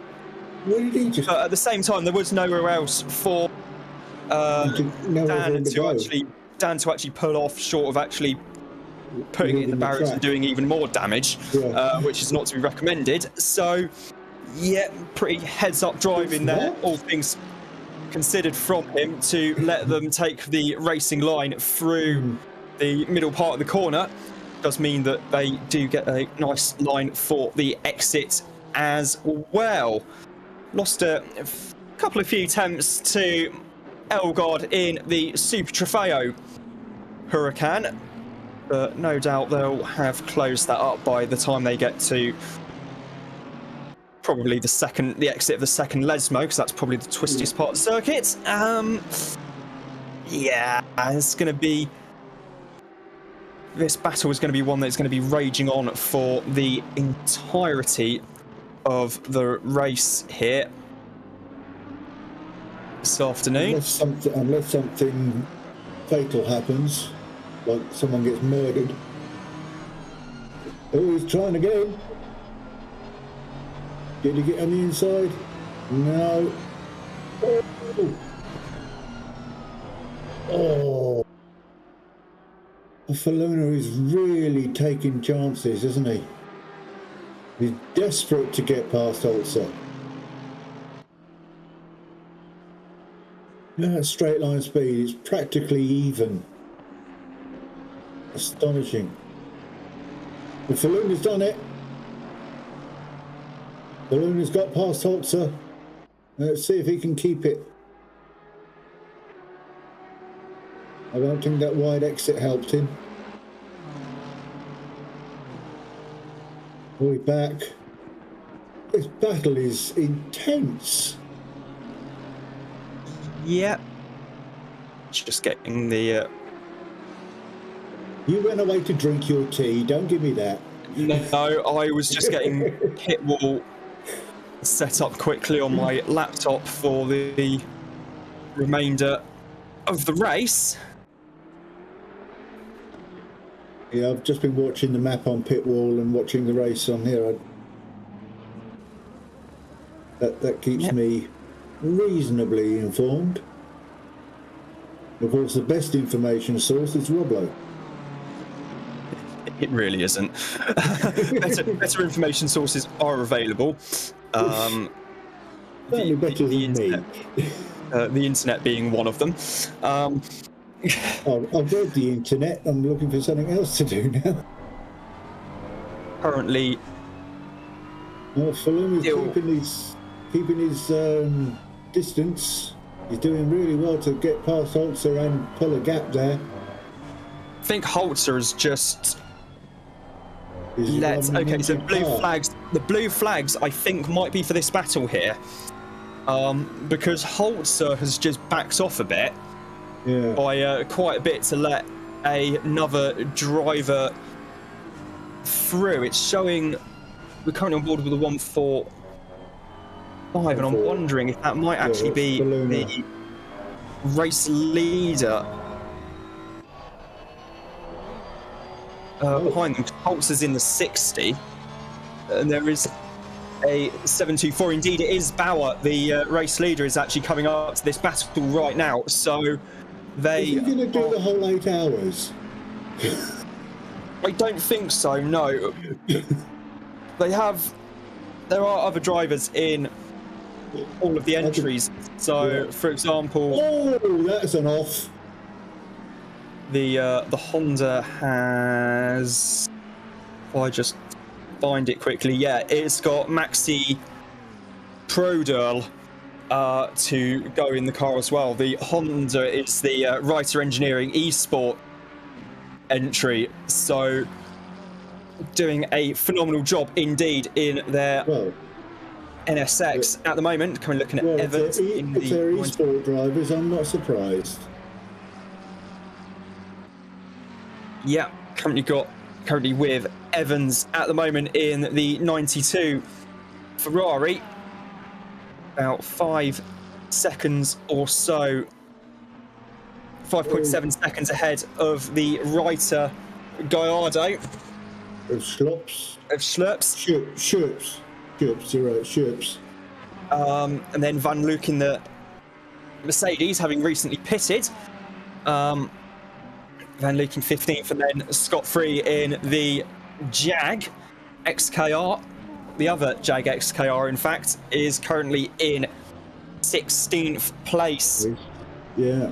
At the moment, bit of a difference. Mind you, I bet he's done pit stop, whereas it maybe one more than the other one. And thanks to Phil Varley for posting this in the YouTube chat.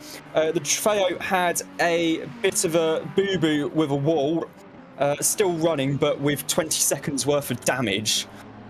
I'd come in, wouldn't you? Just wait for the next pit stop and get it all sorted properly.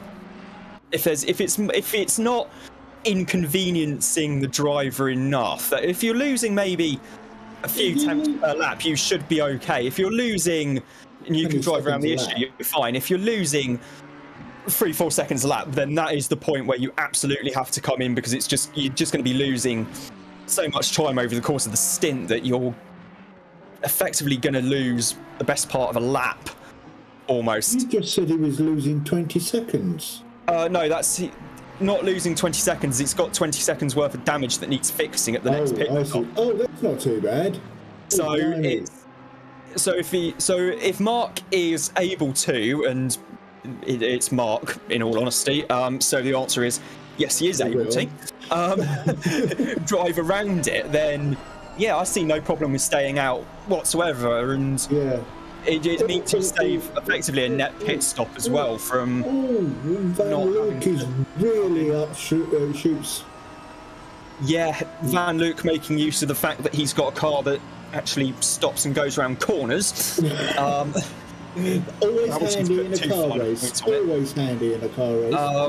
And also driving something that isn't eligible to race in historic. Says that Holzer and Faluna going round at one of the chicanes. It's now a race to get going into reverse gear, and Faluna back in front of Holzer at the Varanti Ascari there.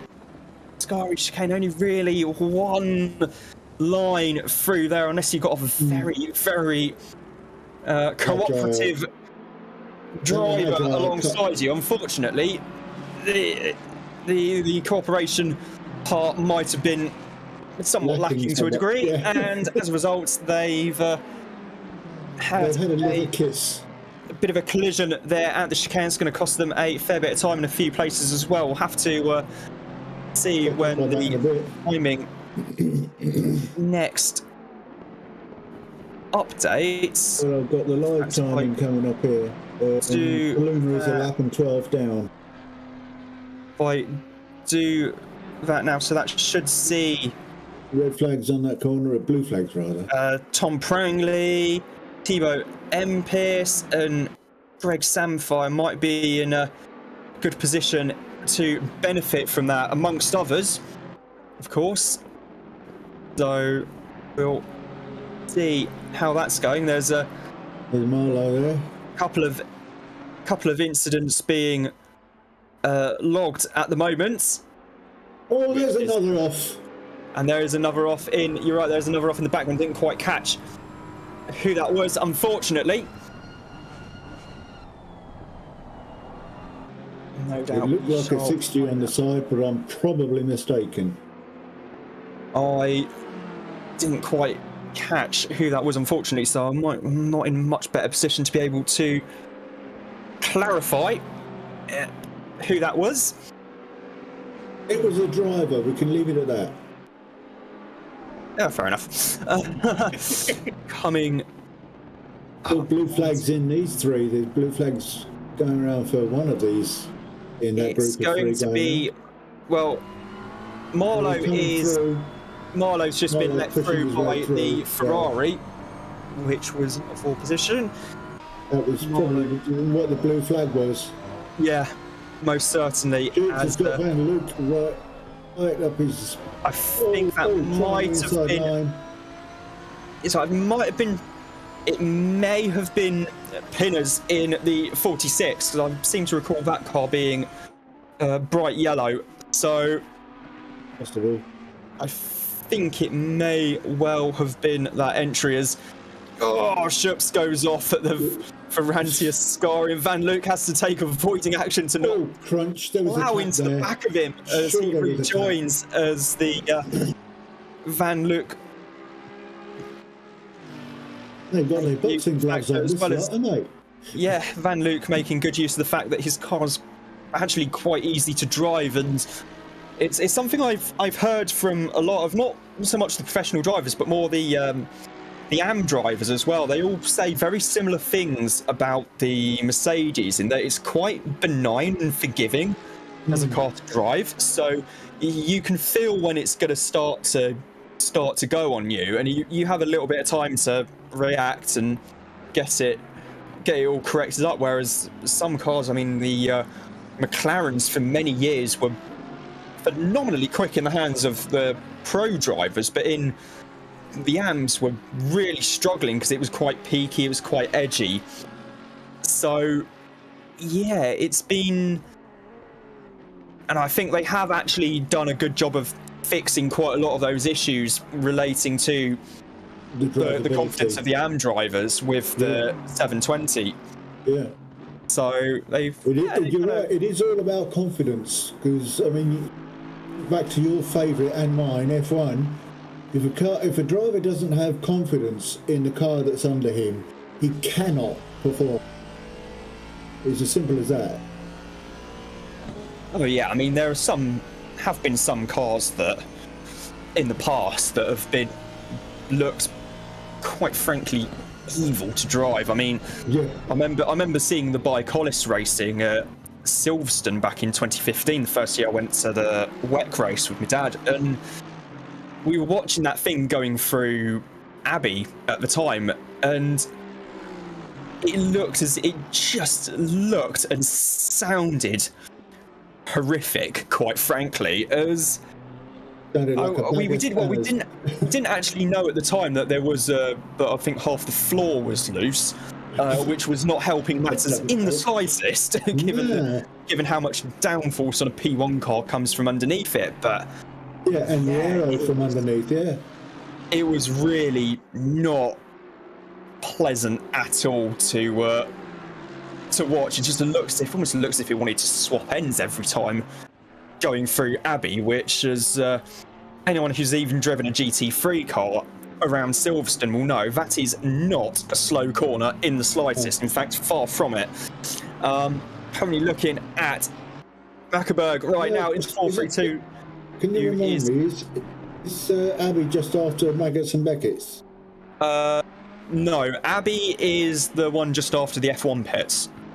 Oh, right. That really fast right-hander, which used to be a really fast left-hander, and then they built a chicane there because if you got it wrong, you were in the side of the bridge. Cesares did. Andrea de Cesares, the late Andrea de Cesares, did that in the Jordan in '91. Lost it coming out of Abbey, and actually and basically ripped the whole side clean off his Jordan. I was going to mention Jordan's actually, because that tendency to swap ends was much highlighted in that car. The Jordan of those days was a dodgy car to drive. Would really like to turn around on you. It was still better than the following year's Jordan, where they made the mistake of going for of picking the Yamaha V12, which was absolutely gutless. It was a dog. It was basically the same. Had a dog pulling it. Probably, yeah. To put it mildly. Oh, someone's missed it. No, I think that was just getting out of the way. I think, and in fact, more been getting out of the way because Mercedes has spun in the background. Currently looking at the 787 Mercedes. 8 Addy Man.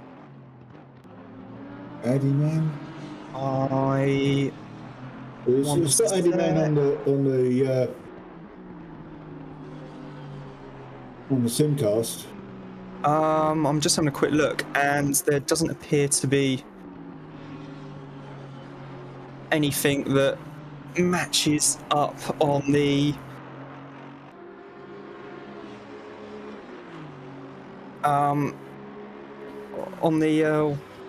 entry list. In fact, it's worth noting that Van Luck in the 98 Mercedes is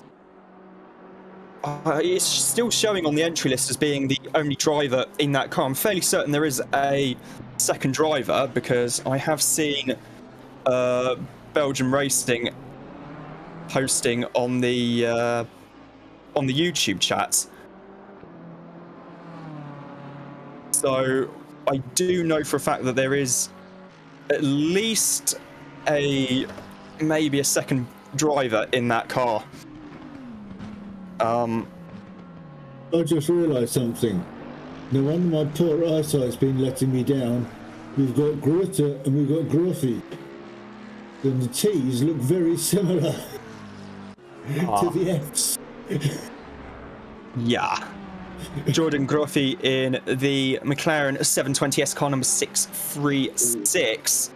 And the other car in question is Christian Greta in the Jaguar 416. Yep. The Group 3 class spec, rather, excuse me, Jaguar XKR. The pink ones. Had a question in the YouTube chat asking what place is Pinners in, and that can be found. He's currently in 18th place at the moment in car number 46, which is, as I correctly guessed, the bright yellow Ferrari 488. Is 18th in class? Yep, as that's Evans having a bit of a moment there, I think, by the looks of things, at the exit of the first Lesmo. Up in 13th there, yeah. Yep. Of course, the looking back to some of the old footage from the Lesmos back in the 80s and 90s, it's sort of place where you really didn't want to have an accident because there was no runoff there at all. I remember, I think Ralph Schumacher had a massive accident there while testing for Williams a few years back. It was back in 2003, I think, and he actually had to sit out of one of the Grand Prix because of injuries. Because of his injury, because he had a back injury as a result, and Mark Genet, the team's test driver at the time, had to replace him. I think James Courtney, Australian V8 supercar driver. Go on, Scott Free. Go on, Scott Free. That's not for position, I should add. Scott Free was merely lapping the McLaren there. I think James Courtney as well also had a massive accident there testing the Jaguar, and it was so big as Crockett loses it in the 10, coming out of the Varanti Ascari, and just goes nose first into the barriers there in the Busan Junior car number 10 BMW M6 GT3. Is that named after Thierry Boutsen? Yeah, Thierry Boutsen, former Arrows and Williams F1 driver. I don't know who Jinon was though. Junior, I don't know either, but Boutsen is at least it's a name I remembered. Still lives in Monaco these days, and has his own racing driver that doesn't. He has his own business interest in Monaco as well. Does selling private jets. It's a lovely place, Monaco. I have been there. I have once. Twice actually, because I went for the Formula E a few years. I was treated to a meal in the tennis area. You know where the tennis courts are?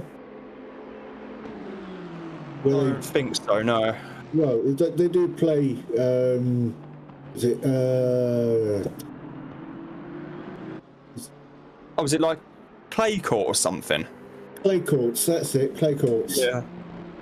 And I was hitchhiking through the area, and the guy who gave me a lift said, "Yeah, I'm one of the pros at the club. Do you want to come in for a meal?"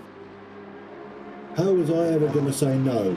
How was I ever going to say no? Oh wow, that was lovely. Yeah, Monaco is also home to the football club AS Monaco. You've got the Grand Prix, the harbour, and everything else. Yeah. But it's there for It's also got the cleanest streets I've ever seen. They have people going around all day with a dustpan on a stick and a brush on a stick, and they pick up everything. Every single fag butt they see. I think chewing gum's illegal in the country. Wow. The reason why we went for a moment there is we've got this battle for position between Kusanen and Marchand, and it was almost reminiscent of the Hakkinen and Schumacher battling for the lead at Spa in 2000. You've got poor old Ricardo Zonta in the middle, in the middle of them, as there was saw the dust there as the McLaren that just got off the track rejoined and ended up right in the middle of the circuit. So both drivers, one went one way, one went the other way, and Marchand gets past on the brakes. Misses the apex there a bit at the first part. Just about takes the second apex and is able to hold on. Currently 2 hours into the race here at Monza, 64 laps completed. It's still Simon Bauer leading. 200. Oh, sorry. In a sec. We'll do a quick rundown of the field for you. It is Simon Bauer leading in the 724 Honda NSX ahead of Sven Mackenberg in the 432 Lamborghini. Then it's Crawford Brown in third in, ironically enough, car number 3, although I think he's just pitted. So this is going to be changing as all the time as I go through this. This is going to be fun. Matthew Marlowe is now showing as being in third place in the BMW kind of 805. Then it's Marco Badowski in fourth in the 88 Audi. Then it's Crawford Brown. Then it's Kalle Tiolander in the Jag XKR. And then it's Brian Faluna in the 145 BMW in 7th place. Mark Elgard is in 8th place in the 55 Lamborghini Super Trofeo ahead of Christoph Holzer in the Mercedes car number 60 and Tom Prangley rounding out the top 10 in the 34 Mercedes. In 11th place is Thibaut Empis in the 636 McLaren, ahead of Greg Samfire in the 12 Aston Martin and Michael Van Luck in the 98 Mercedes, with Dennis Scherps in 14th in a Lamborghini and RWB Scott Free in 15th in the other XKR. Josh Barton is in 16th in a BMW ahead of George Crockett in another BMW. Thomas Denman is in 18th in the number 92 Ferrari 488 ahead of Pinners in 19th, and Adiman in 20th in the 787 Aston Martin. the Araday clan are currently showing as being in 21st place at the moment in the 24 Mercedes, ahead of Dan Marchand in a Lamborghini, Tommy Kosonen in the 420 Aston Martin, and Scrub Discord in the number 1 McLaren. Then it's Sebastian Erdmann in the 21 Aston Martin, ahead of John Banks in the 184 Audi, and Rinaldi Wijaya in the 696 BMW, and then it's Jack Taylor in the 15 McLaren, and then unfortunately the only retirement so far being Usama Karolia in the number 7 McLaren. That's the roundup of the field, a quarter of the way into the race. And news just in, maths have been done, and we're looking at approximately 156 laps total for this race. 256. Yeah, 256 laps. Yes, 256 laps. So. Oh, did you miss the 2? I did say 2. Yeah, I was going to say, because the old 1,000 kilometres, if I remember correctly, was 173 laps. So yeah, should be able to pass that quite quickly. In fact, if I go here, Monza, 5 points. So circuit 5.793 times. Yes, so 1,483 kilometres, or if I divide that by 1.6, about 920 or so miles. Well, divide by 5, multiply by 3.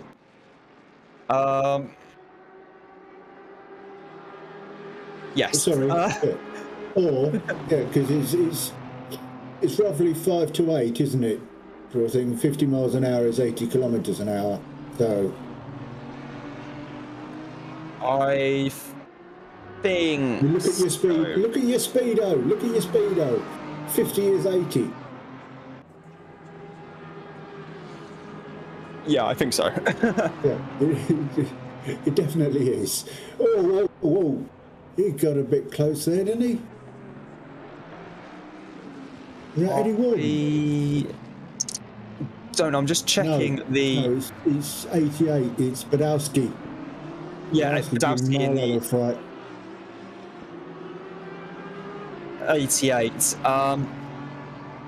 The incident between the 46 and the 21 was investigated. The 46 being the Ferrari, the 21 being the one of the Raccoons racing cars, and with Erdmann in it. Thinks there was I think it was more of a ping-related incident than anything else. Good old netcode. Yeah, the ping being a bit high, so you can actually see everyone's ping because you have a little yellow bar next to the left of the which manufacturer it is, which is going up and down, and that indicates how much ping each driver has. Each driver who's currently behind the wheel. Oh, I see. So Marlowe's got a big ping. I thought that was accelerator.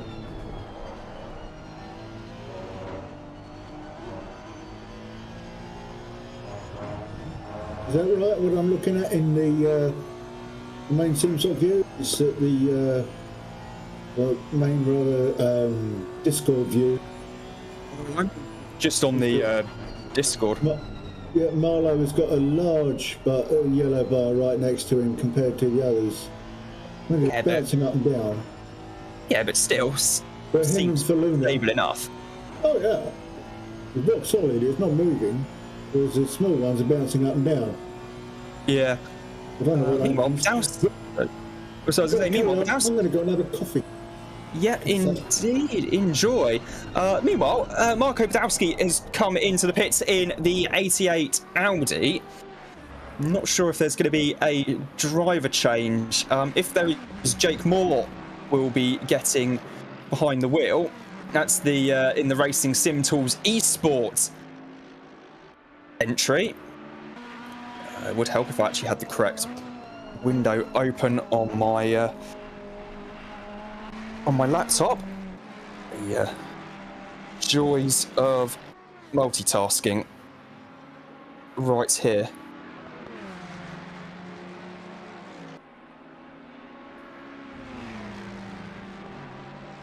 So currently with Denman at the moment in the 92, Ferrari battling away with RC Brookie. This is in fact full position. Brookie on the outside as they head into the Rettifilio and gets the position there in the 97 Jaguar. So that's RC Brookie moving up into 17th place, although Denman is right on the gearbox of the Jaguar. Of course, the Jaguar, the sheer size of that thing's absolute unit. And as a result, it punches quite a big hole in the air, although I don't think Denman's going to be close enough to get a slipstream. They're hard on the brakes now for the Variante della Roggia. And coming through, there's still Denman right on the back of the Jags. He can't really overtake at the second Lesmo. Really, it's not the really an overtaking spot unless you're lapping someone and they're almost in the gravel trap, then in which case, yeah, not ideal. Blue flags waving here for these two. I think that's because one of the there's a Mercedes there as well. I can't quite catch which number that is, unfortunately. Meanwhile, heading through the parabolic now, the Jaguar running very wide. They're getting on the marbles, and that's enough for Denman to get the position back again as they head down the pit straight. But now this is where the Jaguar really comes into its own on the long run down to the Rettifilio once again. Jaguar does have some impressive straight line speed. In fact, Paul's in front and Denman's going to have a try of a look under braking. Not quite close enough though in the 92 to be able to get the position. Currently looking at Grofi now in the McLaren 720S GT3, being the third McLaren GT3 car after the MP412 and the 650S. So very, very nice car indeed. Brakes are said to be absolutely phenomenal on that McLaren, actually, in game. So, well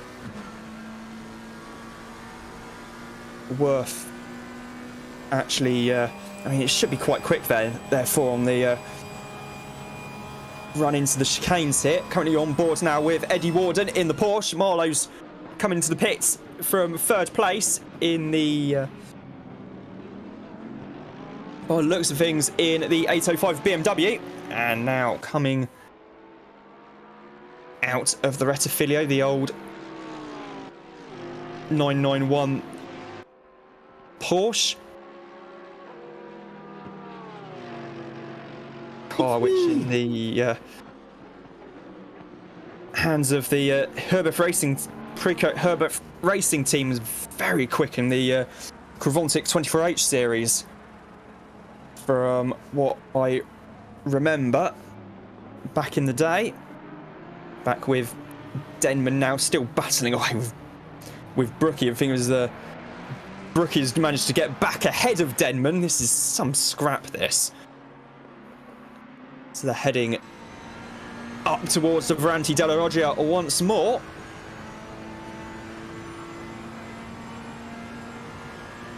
Brian Faluna comes into the pits in the 145 BMW as well. Heading up towards the Lesmos once again, where John Watson famously demonstrated the advantages of the carbon fibre chassis in Formula 1 by having the mother and father of all accidents there back in the early 80s, split his McLaren clean in half, and was still sitting inside the car, frantically trying to get the engine restarted, albeit blissfully unaware that the engine was in actual fact 100 metres away and on the other side of the track.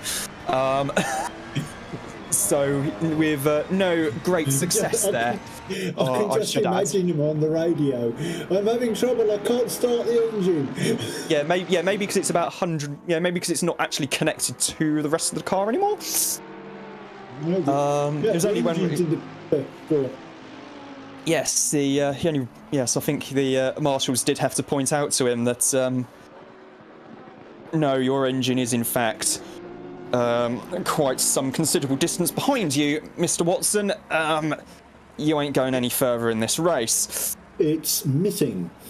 Yes, it is no longer attached to the car, and yes, the 1981 McLaren, in fact, one of the first cars, I believe, to use a carbon fibre chassis, another innovation from the aerospace industry. Of course, it's something which, you look at the KTM Crossbow GT4, for example, that's the only GT4 car with a carbon tub. I think ever since the first McLaren GT3, the MP412, again, carbon chassis. The Maserati MC12 famously had one back when it raced in the FIA GT Championship, and was also the reason why they were banned from entering it at Le Mans. So the first time a Maserati MC12 raced at Le Mans was during the Le Mans Classic this year, in the Masters Endurance Legends race, which I still find quite amusing, because the ACO took one look at it and said, yes, we get that that it's basically a Ferrari Enzo underneath, but no, you got a carbon chassis, either enter it into the prototype class or don't bother. So they went for the don't bother option because of just how horrifically expensive it would have been to try and get it vaguely near the performance of the Pescarolo Jards, the Audis, and the Lolas and Courages and all of that. Well, the Lolas had a career, didn't they? Yes, and a good long run. And they're making a return because IMSA driver Till Bechtolsheim has actually brought the brought the naming rights and everything to it. Bechtolsheim is a very, very good historics racer in his own right, actually. There's a question in the YouTube chat. Mm-hmm. Why did car number 24 get disqualified? I'm going to have a look at the instant report. And there's nothing on the instant report that says it's been nothing. disqualified. I've just seen a message come up on the screen saying... I did see a message briefly flash up on screen saying something about it. 24 is the car driven by Aaron Araday, Dan Araday, and Frankie Araday. So, quite what's happened there, I do not know. It could be a pit lane speeding related thing, maybe, because I know that has happened in the past where drivers have not been looking, have been trying to sort out their tyre strategies, not been looking and not realised perhaps that they weren't actually in first gear and weren't potentially seeing the pit lane speed limit sign. In fact, I've just seen it pop up on the YouTube stream on Pitwall, disqualified for speeding in the pit lane, and thanks to Mark for actually clarifying that in the YouTube chat as well. It happened, the last race I was able to do comms on in the Endurance Championship was Catalonia, where Jack Alexander famously got disqualified in I think it was in the final hour of the race. For that same reason, he was clocked at, I think he was clocked at 100 and something kmh in the pits. So it wasn't like, it was just a tiny bit above the pit lane speed limit. So you can get disqualified for speeding in the pit lane. I mean, you just have to really go by quite some margin. So I think that's what's happened, is that the game has automatically disqualified them, but they might be allowed back into the race. It's just that it involves the stewards having to actually do some stuff on. I think the stewards have to do it on their end to connect. To and get they were in the pits, but they're not in the pit. The car 24 is no longer in the pits. I'm guessing that they may have been allowed back out on. Balloon's in the pits in the 145. Yeah, I'm just having to have a quick look at that. I mean, of course, you can have someone else sort the strategy out for you if you use the wonderful RST Racing Sim Tools Pit Manager,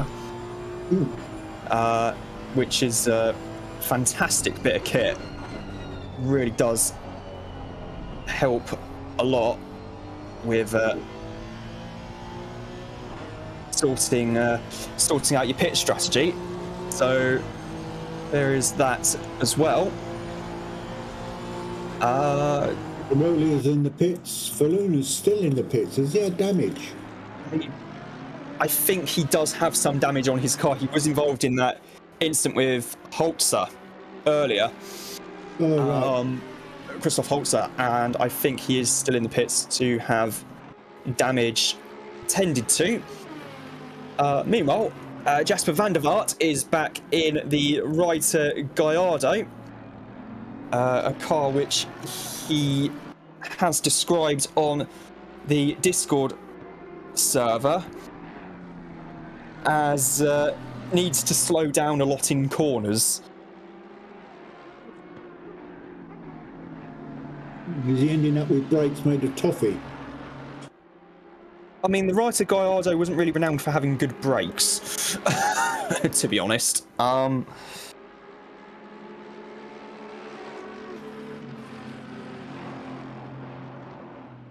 time they were uprated. And Aaron Araday has asked in the chat to have the DSQ checks, and Mad Owl has given the some very sage words of wisdom I probably can't repeat on a live broadcast. It was along the lines of don't do it again, to somewhat paraphrase it into something that can be broadcast, with Aaron joking that his team were taking Jack Alexander and his 166 kmh down the pit lane at Catalunya as inspiration. So, yeah, the 24 should be back in the race. Well, it's showing them in 26th place. Yes, because they've just lost a few laps and had to be re-added. Yeah, 4 laps and 102 seconds. Yeah, normally when something like that happens, you get parked for like a lap or two and then... Yeah, Kaluna must be in trouble. Kaluna's 6 laps down now. Car 15 Exton is 7 laps down. Yeah. Mark Elgod has just posted in the YouTube chat. Needs to slow down a lot in corners. As the driver of the Super Trofeo Lambo, I believe I know how that feels. Yeah. Mm-hmm. Not doing that. It's something we may have mentioned a little bit already during the broadcast. 8 or 9 times. It goes incredibly well down the straights. It's just on the brakes and in the corners, you do need to kind of wrestle with it a bit and try and get the things stopped, and also around the corners. And of course, it also has an effect on your braking, what your braking markers are as well, because and you've got it also has an effect on your fitness as well, because you're fighting against that feedback, that force feedback, to make it turn the corner that it doesn't want to go round. Well, the Super Trofeo, the thing is, the point I was going to make was that with say the Super Trofeo or the Ferrari Challenge or the Porsche Cup car, insert whatever non-GT3 car or some ancient GT3 car, like say the Aston V12, for example, it has a bit of an impact on you, on what braking zones you're used to, because you can't just go for your normal braking zone. So you'll say coming down the Rettifilo, well, say you were coming up to pulling, okay, yeah, 240 something kmh into the Variante della Roggia, which is what Erdmann was doing just then in the 21 Aston Martin. You're going in there, you're hitting the brakes at your normal mark, yeah, fine, you're going to get the thing stopped. In a GTC class car like that, you don't really have the braking capabilities and the cornering capabilities, and you're approaching it a bit quicker as well. So you have to remember you can't brake that late. So Mark's also just added that they don't have tyre blankets either. So after the pit stops, they're losing time hand over fist purely because it takes a lap or two or three just to actually get the tyres warmed up to the point where you can actually start to lean on them a bit.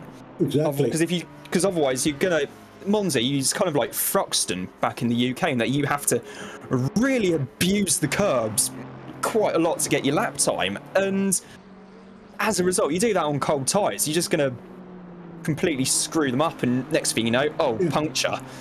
Alton Park similar. Yeah, it's like Thruxton in particular is I believe the only track where Dunlop just flat out refused to bring the soft compound tyres for the BTCC, purely because the soft tyres physically can't do a race distance around there, because touring car drivers going to touring car drivers, and inevitably they're going to take liberties with the curbs, and inevitably they're all going to get punctures. And I mean, on the plus side, you can't hit each other. I mean, on the plus side, you can't actually end up in the trees at church anymore. Well, yes, that was the Hurricane, wasn't it? No, that was that was back in 2014 when I think 30 years after the Hurricane. Yeah, Nick Foster and Rob Austin, I think, had a collision, and Foster's car was actually parked kind of back end first on the tyre barrier, and then in the final race of the day, Simon Belcher hit the tyre barrier in the Aventis and just went full Dukes of Hazzard barrel rolling into the trees. And a few laps earlier, Dan Welch in the Proton had a mechanical failure on his car. I don't know if it was a tyre failure or a suspension failure. As a bit of a moment there for the 805 BMW, but yeah, had a big old moment there, and something broke, and he just missed the corner completely, missed the tyre barrier completely, and ended up going headfirst into a tree at 70 mile an hour. So that's why they put the barrier all the way around the outside. And then the following year, they just didn't bother deciding to put tyres around there. So someone had an accident, and they had to stop the race for the best part of an hour to repair the damage to the barriers, which could quite easily have been prevented had they put tyres there in the first place. So Things have improved greatly over the years, it has to be said. I've seen the pit garages at Thruxton, mate. They have not changed since the 1960s. No, I don't mean the garages, I mean the actual tracks and the safety. Oh, yeah. That's advanced a great deal. Oh, yeah, it's massive. We've had what, one death in F1 in the last 20 odd years? Yeah. Which is impressive, because it used to be one a race. It wasn't that bad. Pretty much. There were quite a few in the 50s and 60s, and of course Monza, they were at the back, being careful, being wise. Monza, there was incident in 1961. There was a collision between Jim Clark, if I remember correctly, and Wolfgang von Trips, and von Trips was fighting for the championship at the time in the Ferrari. His car actually ended up in the crowd as von Trips himself was killed, and a number of spectators were as well. I've seen that footage. It was horrific, absolutely horrific. Tyres going everywhere. Yeah. It was yeah, and of course in 78 there's an incident at the start of the race which the following day Ronnie Peterson, the great Ronnie Peterson, succumbed to injury sustained during the crash at the start on the run up to the chicane. Yeah, and the thing is, as he was going into hospital, he was saying, "I'm fine, I'll be all right, no worries, I'm fine, I feel great." And it was an unseen complication that apparently took his life. Yeah, because more of the concern was on Vittorio Brambilla, because Brambilla was actually unconscious at the time in his March, I believe he was driving, I think. Yeah. There was another interesting point from Mark Elgard in the YouTube chat. We were talking earlier about the differences between driving a GT3 car and a GTC car, like the Super Trofeo. He said the hardest part is the mental ones, because you wish to go faster, but you have your own lines. So you always fear the drivers diving in the corners, but as soon as you drive faster, you start overdriving the car. And exactly, he's very right. Oh yeah, I mean, that's probably why I'm so slow on ACC, because I think, yes, I'm driving the car, I'm braking in the correct place, so on and so forth, but in reality I am massively overdriving it, and this probably explains why I'm thinking, oh yeah, I'm braking in all the right places. Hold on, how many seconds off the pace now? Yes, I'm just basically doing the tyres in, pretty much. Yeah, you're braking in the right place, but you're slamming it on hard instead of maybe trail braking. Well, yeah, I mean, I'm basically... I remember before they did I think it was the 1.6 update, which completely redid the whole tyre model in the game. What I used to do was almost try and rotate the car into the corner using the gear shift almost to get the back end to rotate a little bit, and it was you drop it and boot it to make it turn. Yeah, drop it down, so I'd be going really quickly down through the box, turn to get the back end to lock slightly, and then rotate the car in. So it was it worked, and then they changed and then they did the 1.6 update, changed all tyre physics, and then I was just like, oh, it's not actually working quite as much now. Yeah. So it's basically playing. Anytime I've played ACC after having not played it for a while, it's almost like having to relearn how to drive a racing car. It's true. Again, it's just because I'm thinking, oh yeah, I know what I'm doing, and then very quickly come to the conclusion, no, I really don't know what I'm doing, do I? AC and ACC are very similar in that they'll have an update and everything changes the physics of how the car performs. Any car you choose, it will change. I think because they've improved the tyre patch thing for a start. So your contact patch, certainly going around corners, is a 3 patch rather than a single patch. Yeah, so you can have a piece off, a piece on the red and white, and a piece on the tarmac, and that's all you need. As long as you've got a piece on the tarmac, you will make the corner. It's much better than it used to be. But if you get all four off the track, it's worse for you. Yeah. So this is not fourth position. Badowski's still in the 88. I thought when he came into the pits last time around, they'd do a driver swap, and Jake Moore, RWB Speed Demon, would be getting in the car. That's not happened. Marco is staying in for a 2.5 hours. Presumably is don't need a pig. Presumably is a full length GT World Challenge Europe race. Doing half and half. Maybe they split at the halfway mark for 4 hours in. Could well be, yeah. It could well be the case.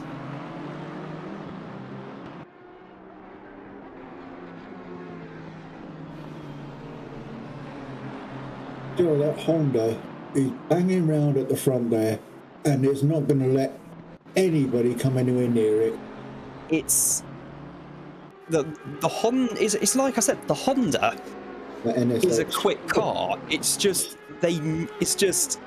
nobody really took it on in here in Europe. In Japan, obviously, yes, you've seen them racing. We've seen them racing in Super Tycoon and Super GT. Yeah.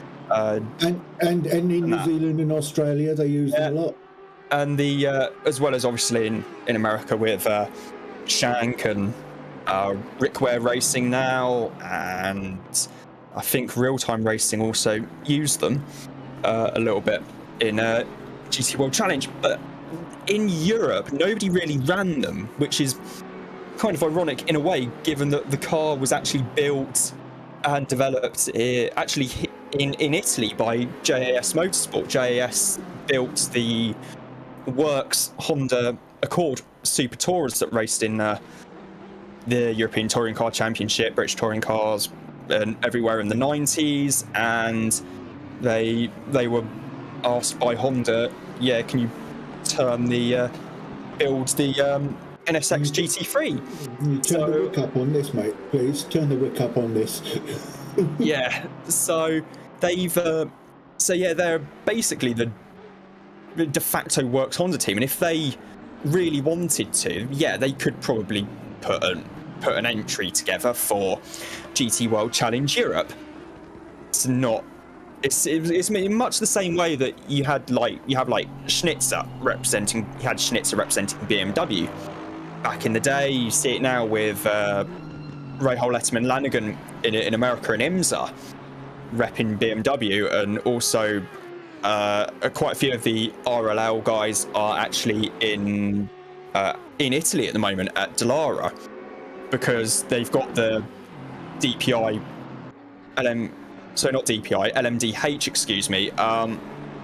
program coming on for the start of next season. So they're all in Italy helping Dallara to build the cars at the moment. So it's quite interesting in that regard, although they've confirmed that WRT are going to be running the cars in WEC in 24. That's World Endurance Championship, isn't it? Yeah, World Endurance. And they've signed Rene Rast. For those uninitiated in the acronyms. Yeah. When you keep saying DPI, I keep thinking dots per inch. What's he on about? No, Daytona Prototype International, of which there's only thank you. I think there's also they have done a bit of testing actually up at Catalonia. BMW they've signed Rene Rast from Audi. They've got to my knowledge so far, I know that Philip Eng, Nick Yellowly, and obviously Sheldon van der Linde have already driven the car. Eng and Yellowly have posted on Instagram about it, and van der Linde actually did the first shakedown run up at Verano. So I know for a fact that those four are probably going to be involved in some way, shape or form. Quite what championship they end up getting put into remains to be seen, but it'll be interesting either way. Yeah, exactly. I've got a quick question for you. Yeah. I'll get to. I'm saving the best one till last. Okay. Car number one. Yep. Looking at the drivers, you've got Scrub Billy, Carl Trace, and Nico Perez. Any relation to the F1? Nico's Dutch. Oh, right. That blows that one out of the water. Fine, yeah. Thank you. No worries. And secondly, seeing as how well a fairly newish car company such as Hyundai is doing with its sportier models, how long do you reckon it'll be before they're in these competitions? It's interesting because they've got, when they once started the N division, they actually hired the then outgoing head of BMW M, Guillaume Bahai. So the guy from BMW was, I think, actually retiring, and then Hyundai said, do you fancy doing something? Here's basically a blank sheet, do what you want.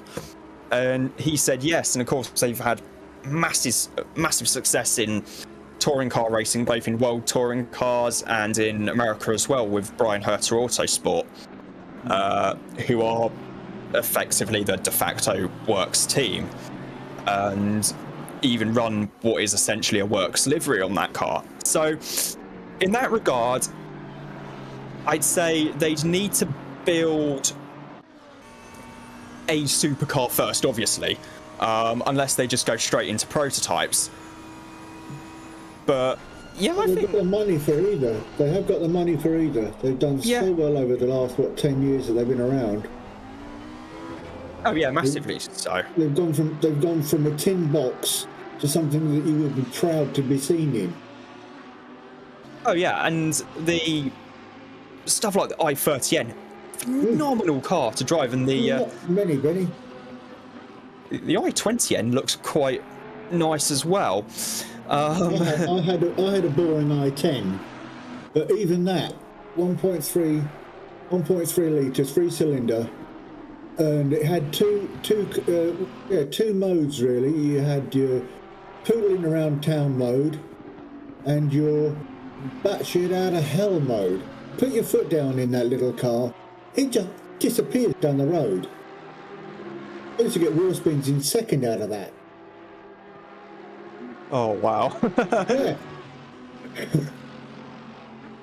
Von Luke's just popped into the pits in the 98 Mercedes. Yeah, indeed. Because he is still very much off strategy.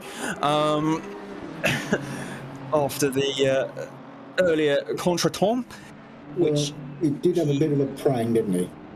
Yes, which he was, which he had. He was running as high as third actually in that car, so the pace is definitely there. It's just unfortunately there was a bit of an incident and sent him into the barriers fairly well up at the Ascari chicane.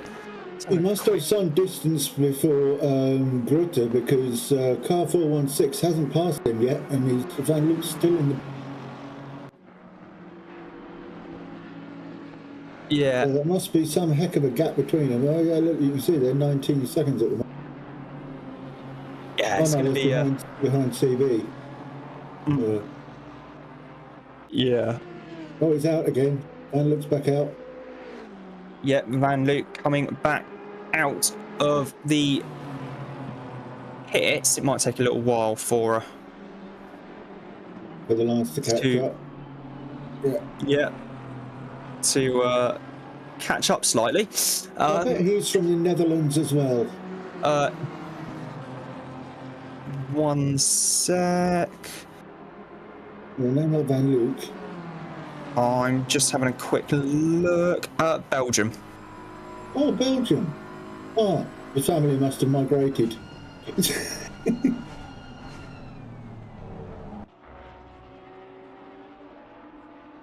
Eddie Warden's back driving again, and he's up in second in that wonderful car that you keep saying is very weird, and I agree with you. It's Porsche. It's the older Porsche GT3 R. Yeah, because that badge that's being displayed in pit wall is not your standard Porsche badge. No, it looks very much like another German automotive company from Wolfsburg. Oh, it looked like a Stuttgart badge to me. That background is part of the Stuttgart flag. Yeah, so it is on the badge of the Porsche. I was on about the badge on the sticker on the back, which I think they put on just for a laugh. Oh, right. Shut it. The real one, it looks like it's a Stuttgart background. That's a Stuttgart flag, I think. Porsche over it. think so, yeah. It's as I went to Germany a few years back to watch Borussia Mönchengladbach Wolfsburg in the Bundesliga, and absolute nightmare of a performance from Gladbach. I think we lost 3-0, but if it wasn't for Jan Sommer in goal, we probably would have lost by about 5 or 6. So yeah, not the best performance to have witnessed for my first Bundesliga match, but we move, and hopefully I'll be able to get back out to Borussia Park at some point in the next couple of years. So that'll be a good trip. Currently on board with the Jag XKR GT3 of Greta. Yeah, in 6th place now. He comes down the pit straight. And nobody in front of him by the look of it. Yeah, he's got clear track. He's got about 19 seconds on the 805. So nice. In fact, the 805 has just gone through the Verranti della Roggia now. There's one lapped car between them, but that's still some way up the road to the point we can't even actually see it through the windscreen here. No. So could do using the big old gap. The big old gap for to close up, although Grotta is closing that gap very quickly indeed. Currently looking at the one of the McLarens battling with a... That is Grotti. Oh, so yeah, Grotti, excuse me. So yeah, battling away with, you can see the Mercedes. Yes, actually, I don't think that is Van Luke and Wegner. Van Luke's well up the road, and yeah, that's Wegner, marker. That's a, yeah, I was going to say that's a different Mercedes there. The McLaren coming through the Curva Grande for the 87th time in this race.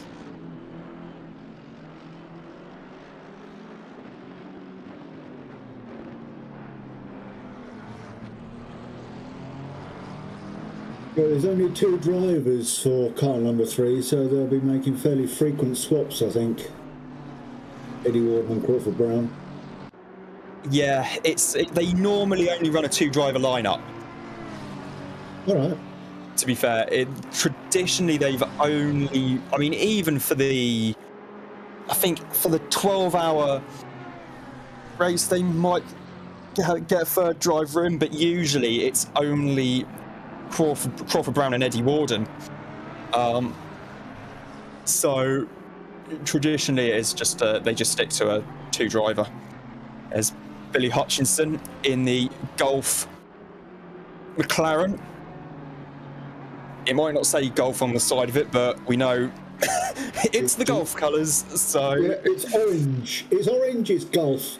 It's like blue and orange. Yeah, it's Golf.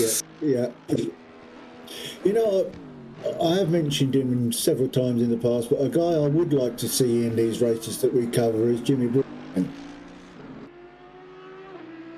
Bruni, yeah. Fantastic driver. He's a good driver, and he's doing well in real life driving as well as his online stuff. Yeah, I'd like to see him competing with some of our boys.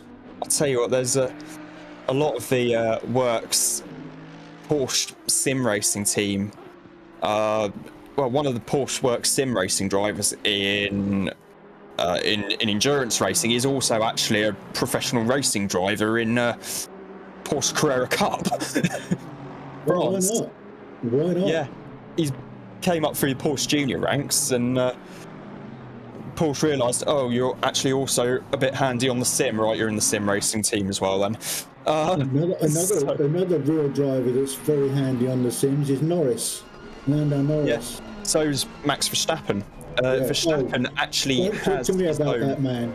Don't talk to me about that man. Verstappen actually has a 911 GT3, a full-on GT3 spec 911, just purely for fun, track days and fun. Yeah. So I love to hate that man. I do. He is a bloody good driver. You cannot take that away from him. Skill, confidence in his car are on another level. Certainly was in the last race. Coming from 14th to win by somewhat 6 seconds, I think he was in the lead. 10 seconds he was in the lead by at the end. It's just mental.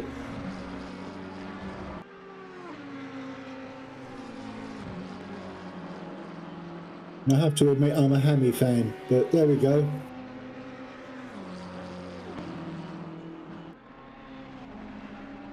If you're giving a turd to drive, then you're going to get the results they've been getting.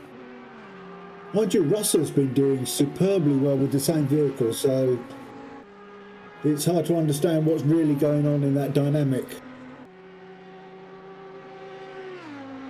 I think it's just that everyone's still trying to work out how to get ground effects working. I mean, that's why Red Bull have been as strong as they have this season, because they've got a bit of an advantage in having Adrian Newey, who started his career in F1 working for Fittipaldi at the tail end of the first ground effect era. He then went up to joined March and worked on their IndyCar program for a number of years in the A-season IndyCar. Didn't he? No, and then he went to Williams, and he was actually the Fittipaldi he designed. Unfortunately, the team actually ran out of money, pretty much. And he was talking with Patrick Head about some of the numbers they were getting in the wind tunnel and that. And the Fittipaldi that year would have been, had they had the money to actually do a proper job of it, really competitive. It would have been fighting probably for podiums and race wins. So it was a case of what could have been. Of course, he did the gorgeous Leighton House March, which was driven by Ivan Capelli and Mauricio Gugelmin, then went to Williams, McLaren, and then moved from McLaren to Red Bull.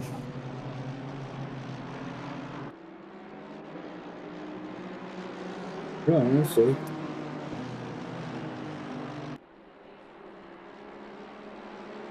And again, going back in history, as we were earlier, another driver that they really miss, he hadn't driven for a long time, but he was still involved, was dear old Ratty.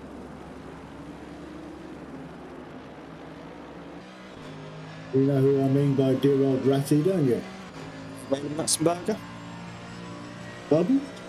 Roland Ratzenberger? No. Oh. No.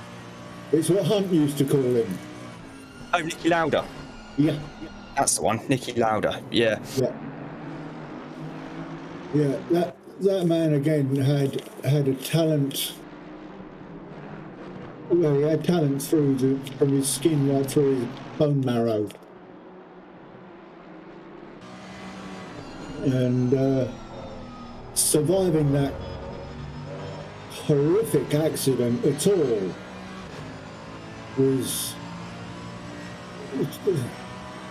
that's a man of courage. That's a man who did not want to give up. How long was it? 4 weeks after he'd been nearly burned to death, he was back in the car. 6 weeks, I think. It was something. Yeah. It was returned at Monza. Short amount of time. Returned at Monza for the Italian Grand Prix. Yeah. In '76. And then made the call to pull out of the final race of the season at Fuji in what were some frankly atrocious weather conditions, even by 1970s standards, borderline unraceable. Mind you, hadn't he himself won a race at the back in when they had Nordschleifer as part of the F1? Probably, yeah. Because it was in the rain and he won it by 5 minutes. I think that was Jackie Stewart. Was it Jackie Stewart? Was it? Yeah, with a broken wrist. Yeah, that was it. I mean, again, some of these drivers there's no stopping them, is there? It's in their blood, and there's no way you're going to get them out of the car. currently looking at Wagner in the number 60. Now we're looking towards the rear wing of the Mercedes. Isn't that Wagner? One second. There's an E between the G and the N. I think it's Wagner. 1 sec, I'll just scroll down. Moritz Wagner, yeah, sorry about that. Moritz Wagner in the number 60. Message on the Discord from the Brian, who was in the 145 BMW. Just trying to find it. Yeah, so Brian Faluna in the 145 BMW. He's said that his computer froze during the driver swap for car 145, and they're now 75 laps down. He can't drive any longer, and they've been re-added to the server as car 146. Oh, I see. Yeah. So they are currently down in. 145 is still showing as being in 28th place, and then you've got the 146, which is showing as being in 29th at the moment. I was quickly. Oh, is that for Luna's car? Yeah. Yeah. Ouch. It is. He was up the front, and now he's 24 laps behind. Yeah, it was the entry for. Be a kick in the pants. It was the entry for Brian Faluna, Max Speed, and Maverick. Yeah. So they are 24 laps currently down now. A long way behind, unfortunately. And they're back in the pits in the 145. Oh no, the 145 is still in. Yeah, the 146. Yeah. How they can class that as 75 laps behind when it's not?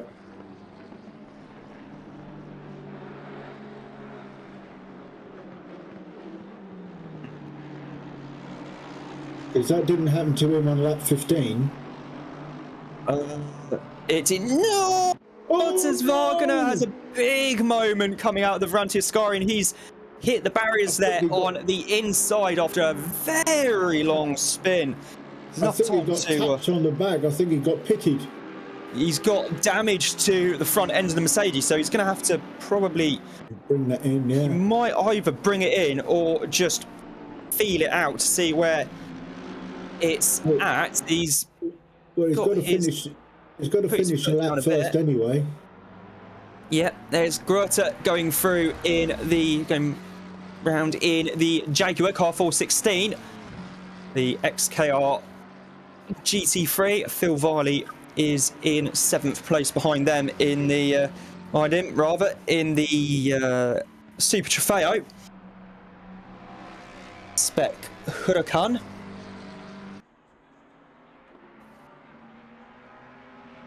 And heading down the pit straight once more in the big Jag, up into 6th gear, up to about 270, 271, hard on the brakes for the Rettifilio. It does sound so nice, that car, doesn't it? First gear, sounds like a... Sounds like a Jag. It does, yeah. That almost old muscle car type sound to it. Yeah, mid-70s Mustang. Yeah, makes one hell of a sound. Does the old Jag, heading out of the Ferranti della Roggia and then up into the first Lesmo. Good exit through there. Bring it back round slightly, down to 2nd for the 2nd Lesmo. Now back to the... I'm having a look in the leaders, and Eddie Warden is really, really pulling up. He's less than a minute behind the number 1 car, behind the 724. The foothold. The Writer Engineering Esports Honda still in the lead here at Monza. Kind of looking at Ian Mackey in the 84 BMW. Some lovely colours on that. Hard on the brakes into turn one. Little bit of a contact there maybe between Mackey and Denman. Side-to-side contact way down into the Rettifilo. Now looking at Dan Bonnet in the 46.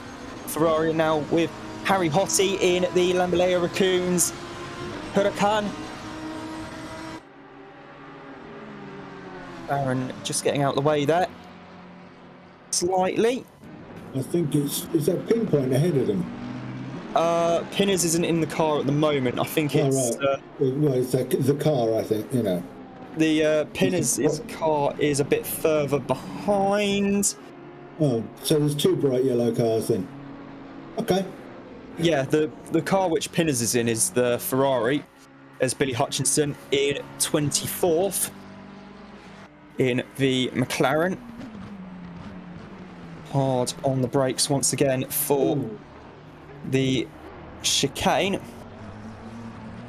Banks comes into the pits from 23rd in the 184 Audi.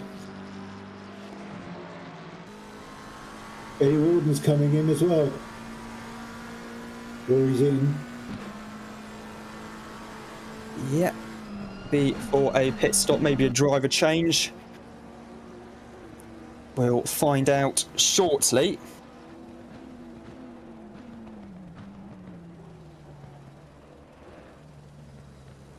I wish this pit wall would update because it's showing them at 65 seconds for the last 15 seconds. It does, depending on when the when a car crosses a timing split. Yeah.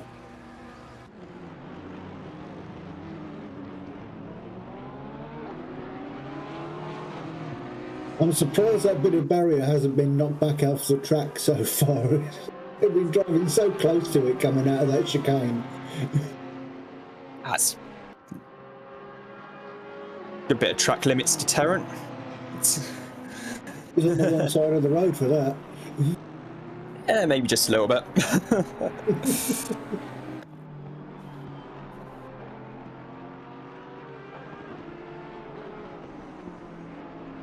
Drive-through penalty for the 784 for track limits.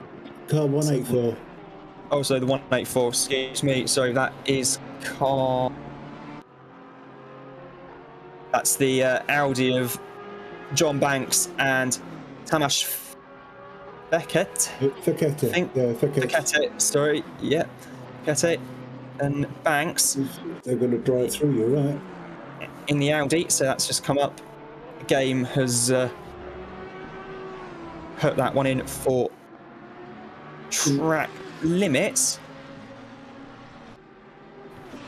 Which is a first, considering how wide they've all been going. It's not too bad.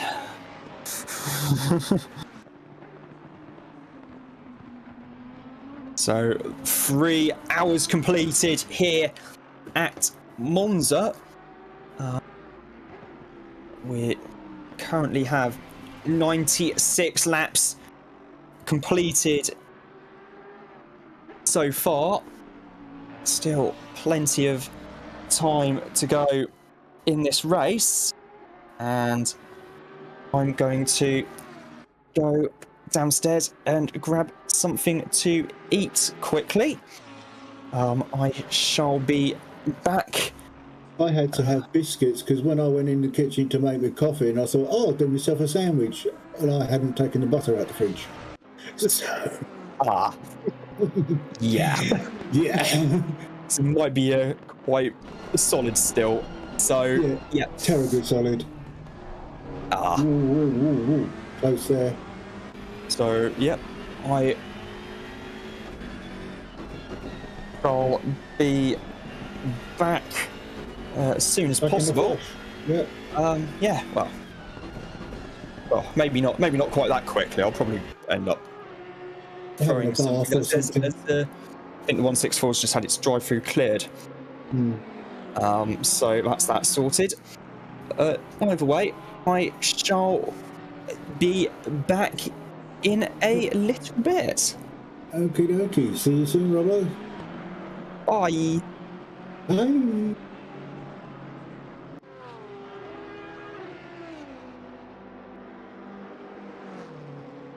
And so we're left with just me, the moron.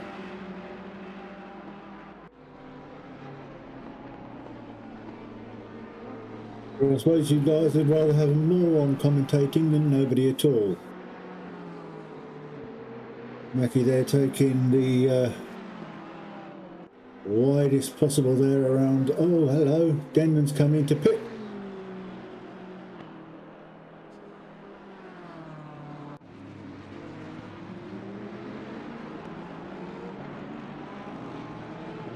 Ian Mackie there in the 11th place. Car 84.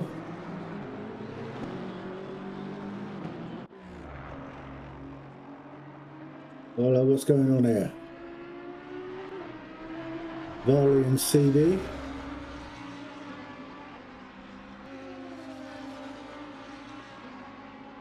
And a chase down the straight as they go down past the pits. Down to the Retifio.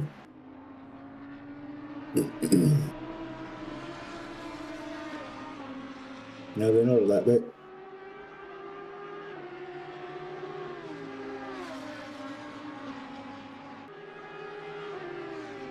Now we're down the main straight.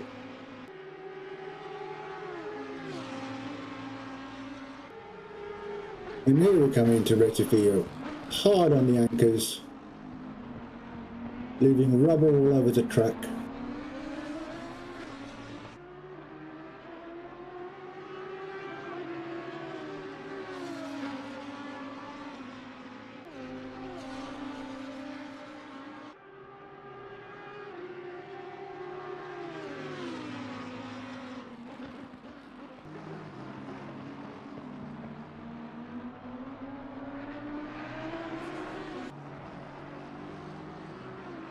Definitely a right old battle here. Hello, we moved. We're up with the top three there.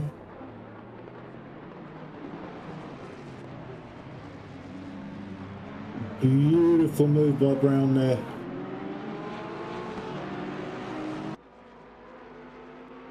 Keeping this position.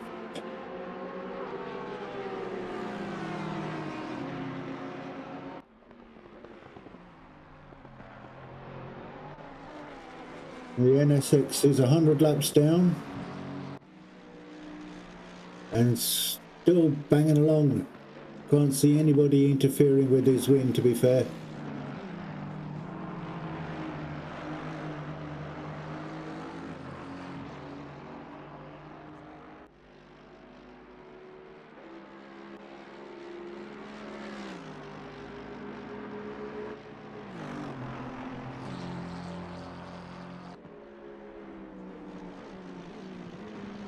And a look at Rusky going around there.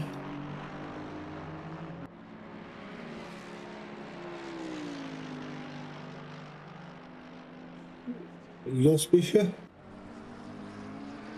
Yeah. Losbischer.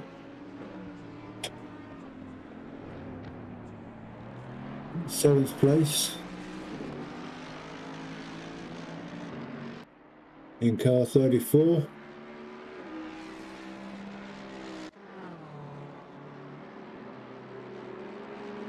Taken over from Tom Pringley.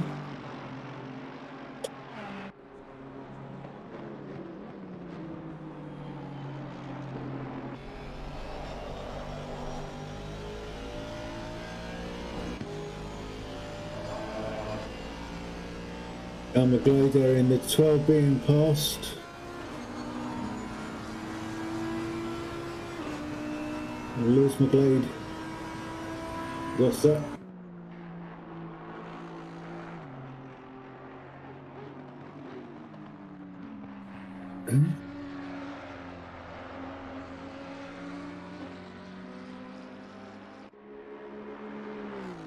Vaqueta in the 184 there. Tamas Vaqueta. co-driving with John Banks.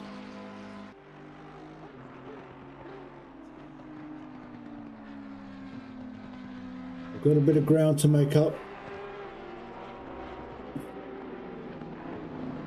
There's a battle here between Hodgson and maybe Handy. Yeah, Hodgson and Handy.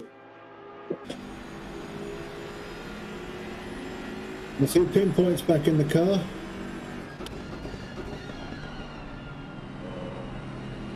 And then we're back up to 15th.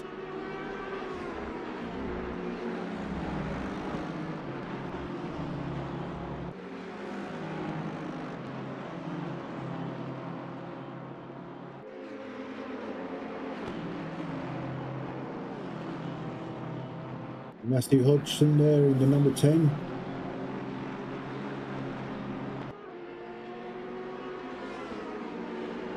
BMW M4. Got plenty of grunt in that. So let's see if they can pick their way back up through the field.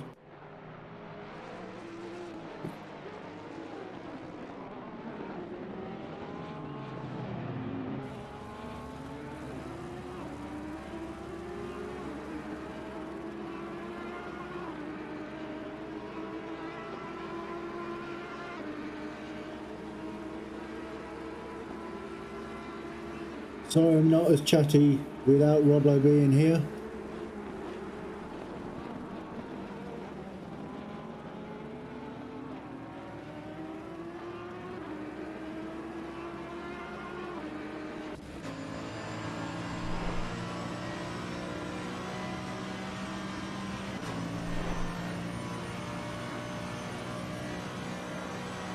We're obviously coming up to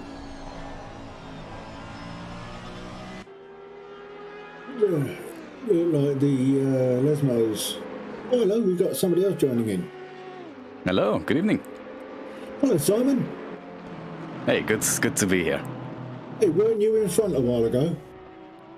No, not really. I mean, I would be lying if I said things weren't going perfectly for us right now. But I really want to jinx anything. No, it's all been good for us. I'm in the 724 car, the P1 car right now. Yeah, that's what I'm saying. You had a long old stint there, Simon. Thank you. Yeah, and, I mean...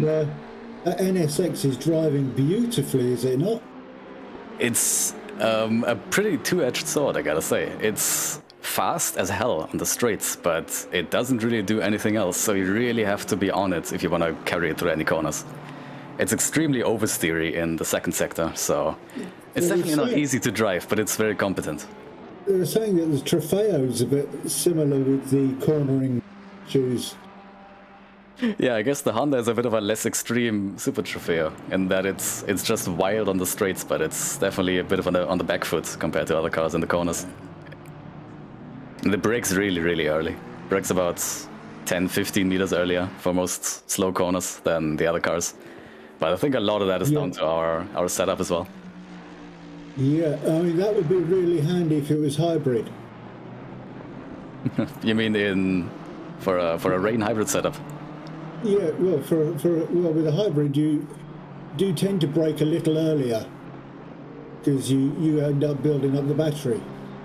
Yeah, for sure. What do you mean? Okay, I see what you mean. I mean, I guess the real NSX is hybrids. Kind of a shame that the ACC one isn't, or the GT3 one isn't, but it's fun as it is. Yeah, it's astonishing the cars that do have that ability in them. When they pull off the line or just try to overtake and they push that little button that says go faster. They do. Yeah, it feels like that in the Honda sometimes, especially if in the slipstream. So lapping cars actually hasn't been super tricky so far, and I've got to say the blue flag cars have been really nice so far. There's been a few incidents where people have crashed in front of us, but yeah, I noticed that. That was pure fear, mate. Yep. Simon's up my arse. Oh God! Crash. No, fair enough. Actually, my teammate Maxi has been getting more people crashing from him than me right now. But otherwise, the cars that are still on the roads, they are making space beautifully. I don't really think we've gotten held up at all so far. Not even from the Super Trofeo, which I was kind of scared of. So are you going back in the car, or are you leaving your friend in there? No, he's going to be doing a double stint right now as well. So he's doing the second one, or the fourth one overall, and then I'll go back in after that. So we're doing two stints me, 2 stints teammate, 2 stints me, and 2 stints teammate. Which is basically 2 hours each. Yeah, 2 hours. Well, 4 hours each, but yeah, I mean at a time. Double stints. Yep. At a time. Yep. And usually at Monza, doing double stints isn't really all that exhausting because you have very long straights to relax on. But in the Honda, it is definitely a bit of a different situation. Because, for example, I think my teammate Maxi is definitely able to handle the oversteer a bit better than me. He's not really bothered by that as much. But I, especially in the second sector, always have a death grip on the wheel, which is why my hands really started hurting after those 2 stints. But I've got enough of a break to recover now. I find that when I'm driving with a controller, my thumb starts really killing me after a decent amount of laps. Yeah, fair enough. I remember that from my controller days as well, because about a bit less than 2 years ago when I started sim racing, I was starting out on controller as well. Yeah, and by the way, again, it's overdriving when you're trying to go around a corner. You're pushing that little lever really hard to go further left or right, and you don't need to. It's already at max. You can't go any further, but you're still pushing against it. Yeah, and it has really tiny margins, much smaller margins than the steering wheel. So that's it's. I can really respect people who are fast on controllers. And speaking of, I gotta make a little shout out right now to let's see what number it is. I can't find them right now. Oh, gone back a bit. They are the number 60, right now driven by Christoph Holzer, who is driving on a controller. And he is probably the fastest controller driver I know. He is really, really good on that thing. Oh, Christoph Holzer, yeah. Yep. Well, I don't know if you've ever played Horizon 5. No, I've stopped at Horizon 3. Haven't played any of the new ones. There's a circuit in Mexico. It's called the Goliath, and it's 34 miles a lap. And I'm in the middle of a 50-lap race at the moment. But earlier on, I think it was about lap 11, lap 12, I managed to get an 11-minute 12.025 lap. All right. It's pretty fast for 34 miles of winding circuit. I can imagine that. I don't really have a huge reference right now, but I have done quite a few laps of the. I've done quite a few laps of the Goliath run in Horizon 3, so I know how long it is. Yeah, and I do that on a controller. All right, I mean, good stuff, for sure. But I think it's about time I return to my teammate. Because he's just done the whole pit stop without me. But I think everything went well. So. Oh, are you off again? No, all is good. Oh. Wo bist du in Deutschland? What was that? Wo bist du in Deutschland? Oh, in Regensburg, in Bayern. Do you know? Oh, sehr geil. I was in Karlsruhe. Okay. Near Hardelsheim, just south of the Black Forest. Yep. A long way there. Several months doing some Schwarzarbeit. Okay. But did you pick up German during that time? Because that sounded pretty good. A little bit. All right. But not much. It was basically enough to pass a pleasantry or two and order some food. Yeah, fair enough. That's all you need. And learn the difference between pills and pills. All right. Don't bother with the Pilsner, it's weak. Drink the pills. Hello, road control, stop and go 31 seconds for somebody. I missed that. 30-second stop and go for one of the cars there. Oh, that's the P5 car, the 805 BMW. No. 30-second stop and go, that's... CB.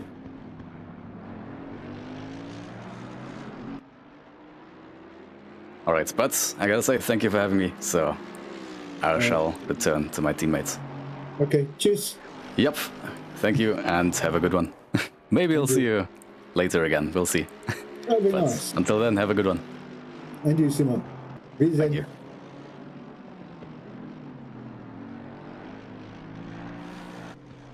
Well, here I am, back on my own again. And it was nice for someone to drop in and say hello. And kind of rub it in a bit that they're so far ahead that no one's got a chance. And they're basically a minute ahead of the nearest car. A minute. A minute's as good as a mile in this game.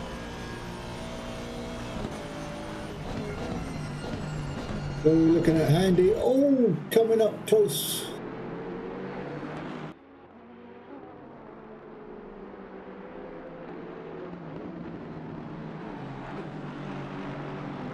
Coming up close behind the 10 car there. Look, no, it's not. Another car that's possibly should be being blue flagged, maybe. Yeah, it can't be Marcus Hodgson. Well, let's look at something else then.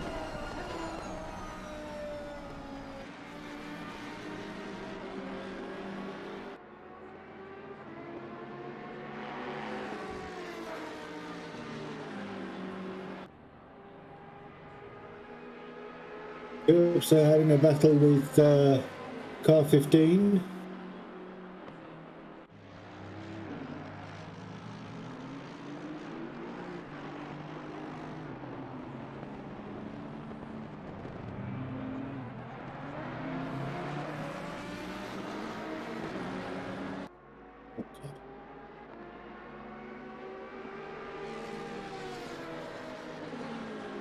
Four 1-5 Chips. Looks like he's trying to pass Sanfrey.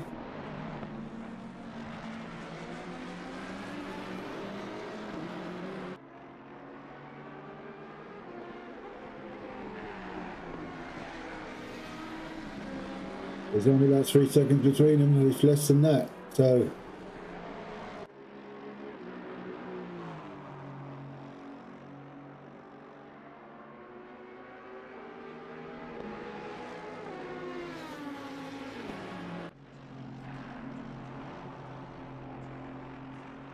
See what Dennis can do.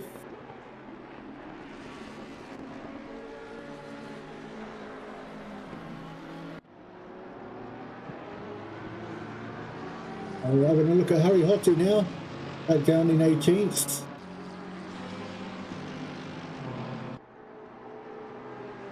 I don't know if they've had problems with their car, because that thing is fast. I'm surprised it's where it is.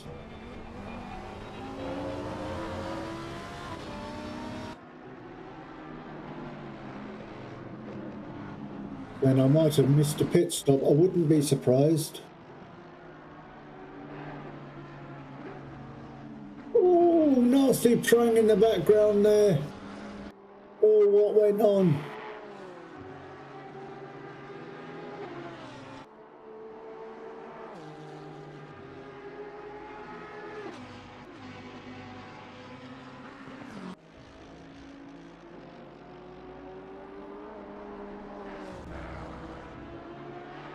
Come on, Harry, you're faster than this. I know you are, I've seen you.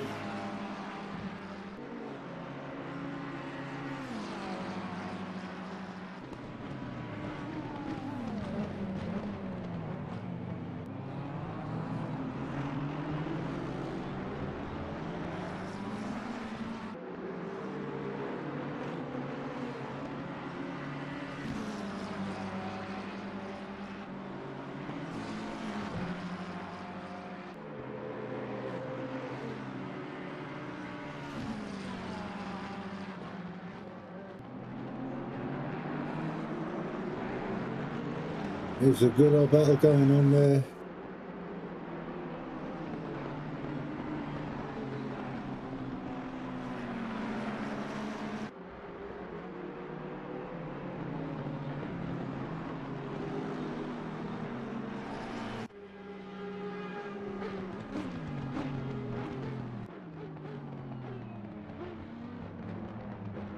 Car number 88,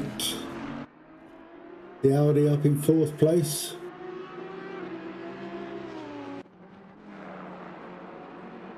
Jake Moore behind the wheel, and we're back again with Mr. Empis.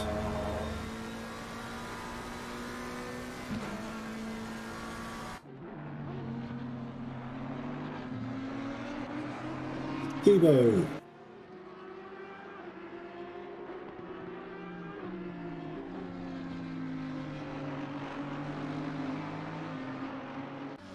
Jake Moore taking a wide turn there, going round, looks like the Les Mo's. And we're coming down to the Ascari.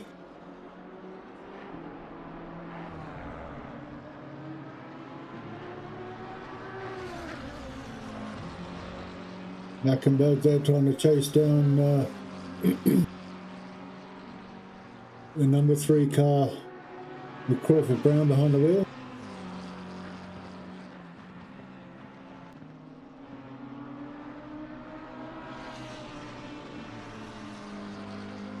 He's really sticking it to him. It's got to be said, Crawford. He's doing really well, keeping that car in 2nd place.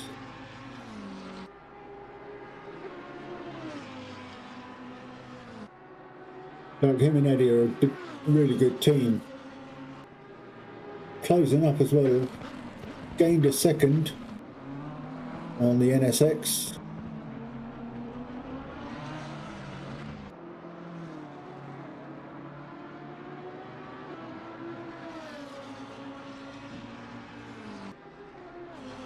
Now we're going to look at Mackenberg, trying to catch up to Crawford.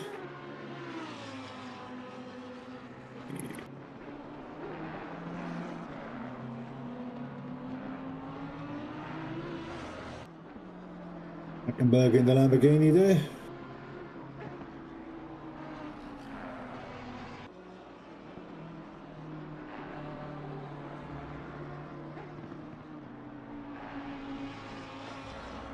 Looking very smooth, I have to say. I know what's going on there, Shops and Samfire.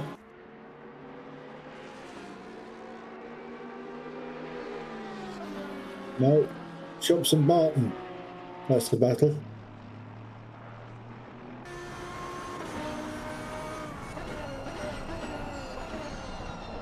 Oh, what up?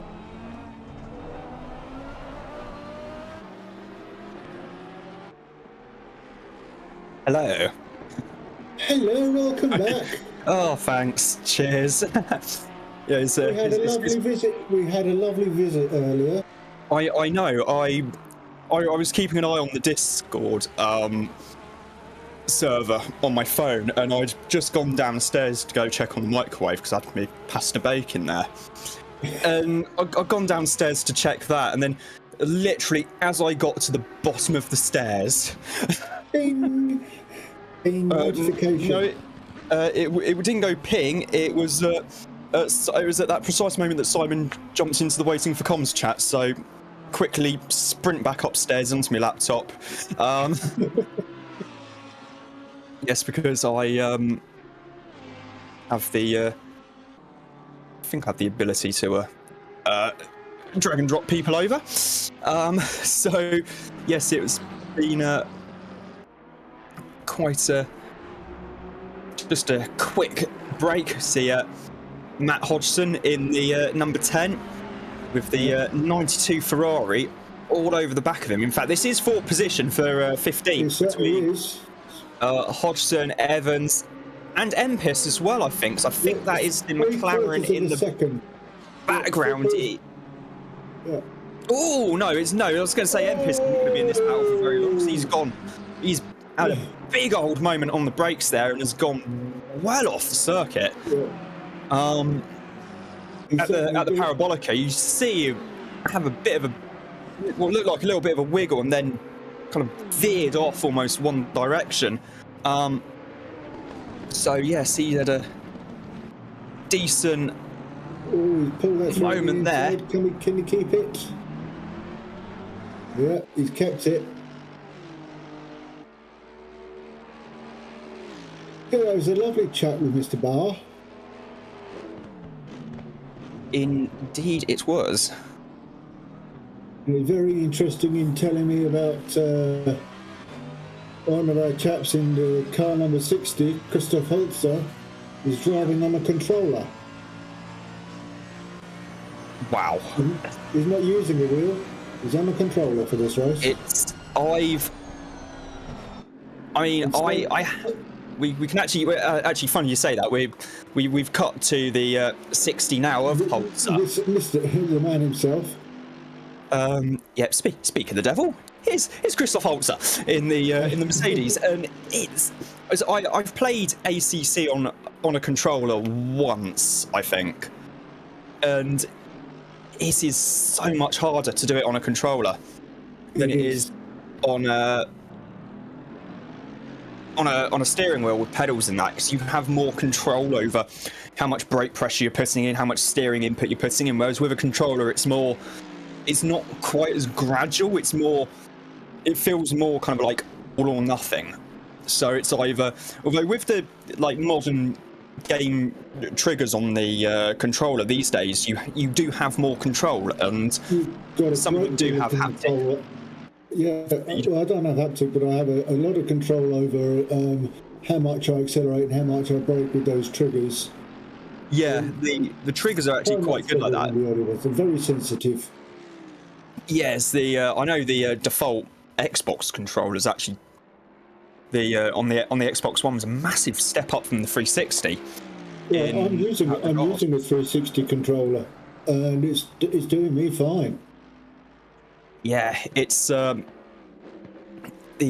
Xbox One controller is a massive step up from that, and it does make it a bit easier. It's for me at least. I was holding a bit of a moment there at the exit of the Veranti Ascari, using all the road a little bit more and a tiny bit more on. I think you went through someone's garden there. Top of that, well, I don't think it would have gone through anyone's garden, because the Monza circuit is actually located in a national park just outside of Milan. It's quite easy I think it's actually quite easy to get to by public transport from the actual city. Yeah, unlike the UK, most places are easy to get to in Europe by public transport. I can confirm. See, also someone who spent most of the summer interrailing. Yeah, you can confirm that public transport outside this country is excellent. Yeah, pretty much. Yeah. It's very easy to get around, currently on board with Billy Hutchinson in 25th in the McLaren. I think might be new brakes potentially, or something like that. Depends how much materials left on the pads. Yeah. Speaking of brakes, reminds me of another very famous race.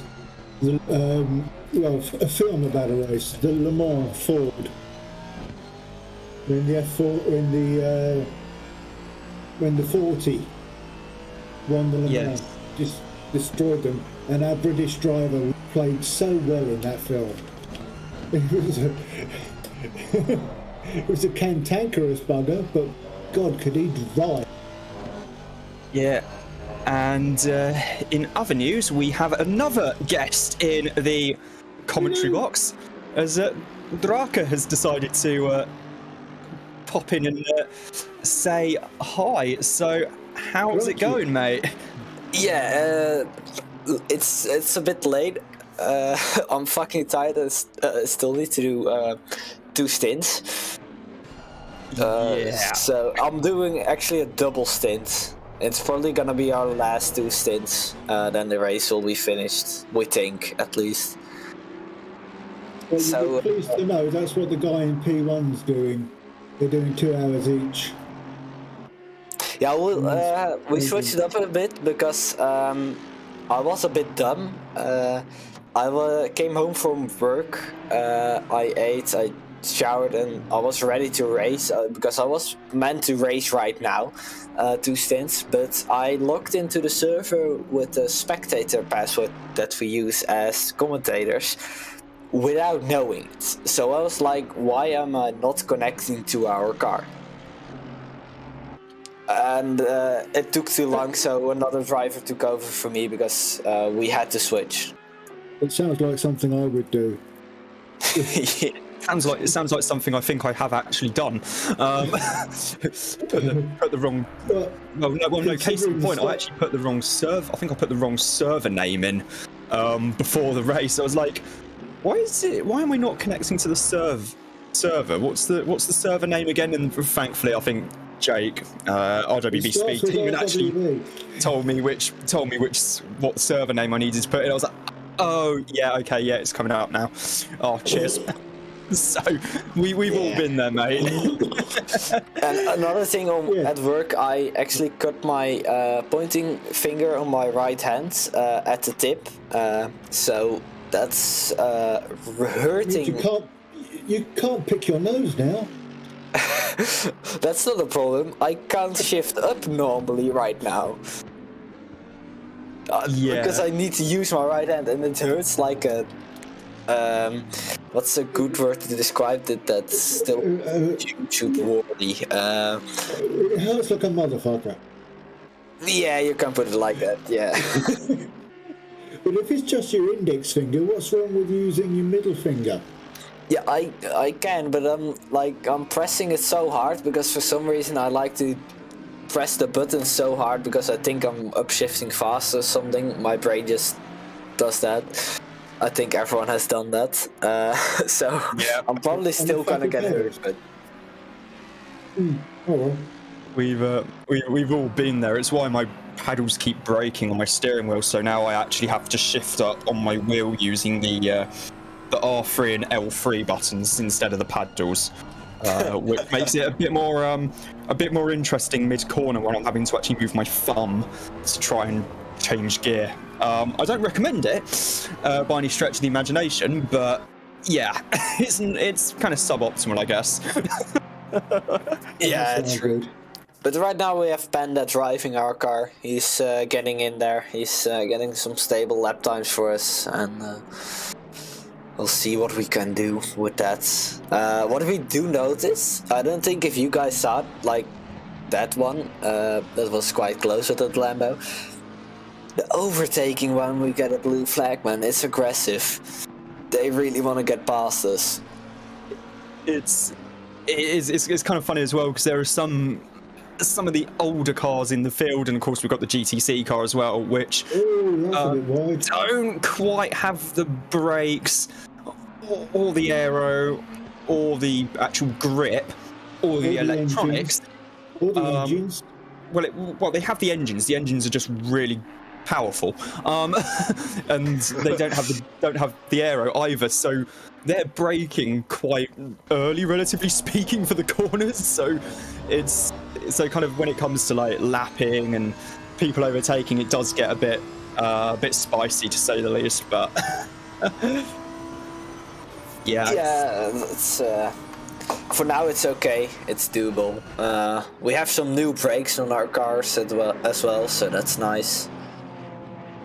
So I was going to mention about the Ford thing from Le Mans is that they had there's another off there. They had a way of just completely taking out the whole brake structure. If the brakes, I have actually read something about that. That there was one car that was that really quick with braking, with changing the brakes. Oh yeah, it's like Le Mans this year. I think Porsche had something on the works RSR where they were able to do a full brake change in like 2 minutes because it was basically just the entire hub assembly that came off the car. Yeah, a vast improvement over what they had at Le Mans. But yeah, it's a similar thing. I mean, they took out the struts, everything. The whole brake assembly just came out the car and they put a new brake assembly. And the stewards were saying, "You can't do that, you can't do that." And they shouted back, "We've read your rule book, mate. It's a part. They're all parts. You're allowed to change parts. So go away." The best example I can remember was when Audi, back in the early 2000s with the R8, the original R8, which was still running in the LMP 900 class at the time, and they had a gearbox issue during the race, and they were like, right, we're going to have to do a full gearbox change. So what they did is they parked the car in the garage, got a hoist crane down, took all the bodywork off, unclipped a few bits, took the whole back end of the car, gearbox, suspension, brakes, the lot, off, pushed it to one side in the garage, put the replacement part, redid all the clips, put it back on, put the wheels back on, off they went, and it only took them about 3.5-4 minutes to do a full gearbox change. So yeah. And then the ACO said, I mean, we love your ingenuity, but can you please just kind of like not do it again? Tone it down a bit, yeah. And that's the I've seen pictures of it online. It is absolutely bonkers what they did with that. If it's in the regulations of the time, then there's nothing that the stewards can do about it. Pretty much, yeah. So it was did make it quite funny reading about it. Yeah, I mean it's. Or Evans was. I mean, when you look at F1 cars, if they need a gearbox change, considering how massively complex they are, they're done in 20 minutes. And it's like, how? You take that to a garage, I want my gearbox sorted out, 2 days, mate. Hungary, I think 2 years ago, with Verstappen putting it in the wall on the lap to the grid at race day. It was 19 minutes where he replaced the push and pull rods on the left side of his car. That's normally a job they do in an hour or two. Yeah. 18 minutes. That's Red Bull, man. Those mechanics were fueled on Red Bull and had about 3 or 4 cans before doing it, I'd imagine. They've got cocaine in them Red Bull cans. I'm telling you. Put it this way. There's also a video of it with the communication of the team and sorts from Formula One themselves. It's crazy, man, how coordinated it is. And that's why they get paid as much as they do. If you're a Formula One mechanic, you're getting paid about 50, 60, I think, a year, £1,000. More than that. It's absolutely insane. The wheelmen get that. They're one of the lowest paid. The wheelmen get that. Yeah. Mechanics in F1 earn between 20 and 63,000 per season. Wow. Average is about it's I think US dollars though. Yeah. Well, that's not bad because there's very little difference between an English pound and an American dollar these days. Very little difference if you look at the rate of exchange. I remember as a kid, you used to get $4 to the pound. You watch the old, if you ever see On the Buses, a very TV program from over here. They used to say, lend us $1. And they meant £0.25. Crazy. Just having a quick look at the incident reports. I noticed that one of the BMW, Josh Barton in one of the BMWs has just received a drive-through penalty. I was trying to actually work out what that was for, but couldn't. And there's a good battle on track between. There's Thielander in the Jaguar. It's between Prangley and the 805, I think. Those, but either way, one of the BMWs, I think we were with Prangley at the time, but one of the BMWs just absolutely sent it up the inside into the Rettifilio. Fair play, you got the move done. So, Late on the brakes there.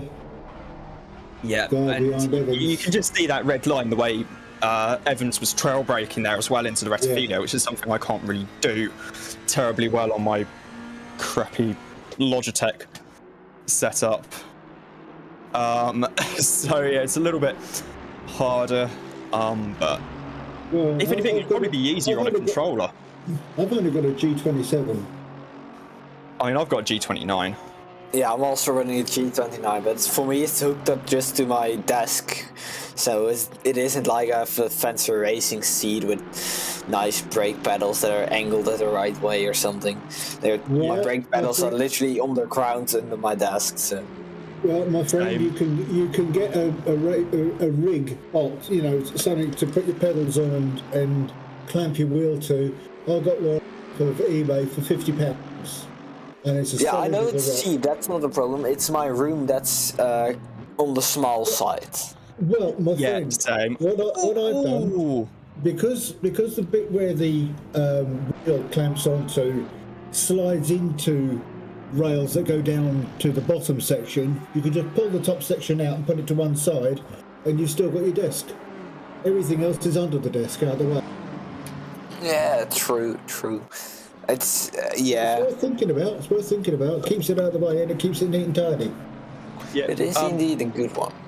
Yeah, just saw Holzer and one of the Aston Martins having a little coming together at the Rettifilia, and also thanks to Mark Elgard for clarifying the drive-through for Barton is track limits. Oh, really? Yeah. That's the second one. Yeah, the big M4 going over the curb. Oh, there's probably easier to tell who is involved.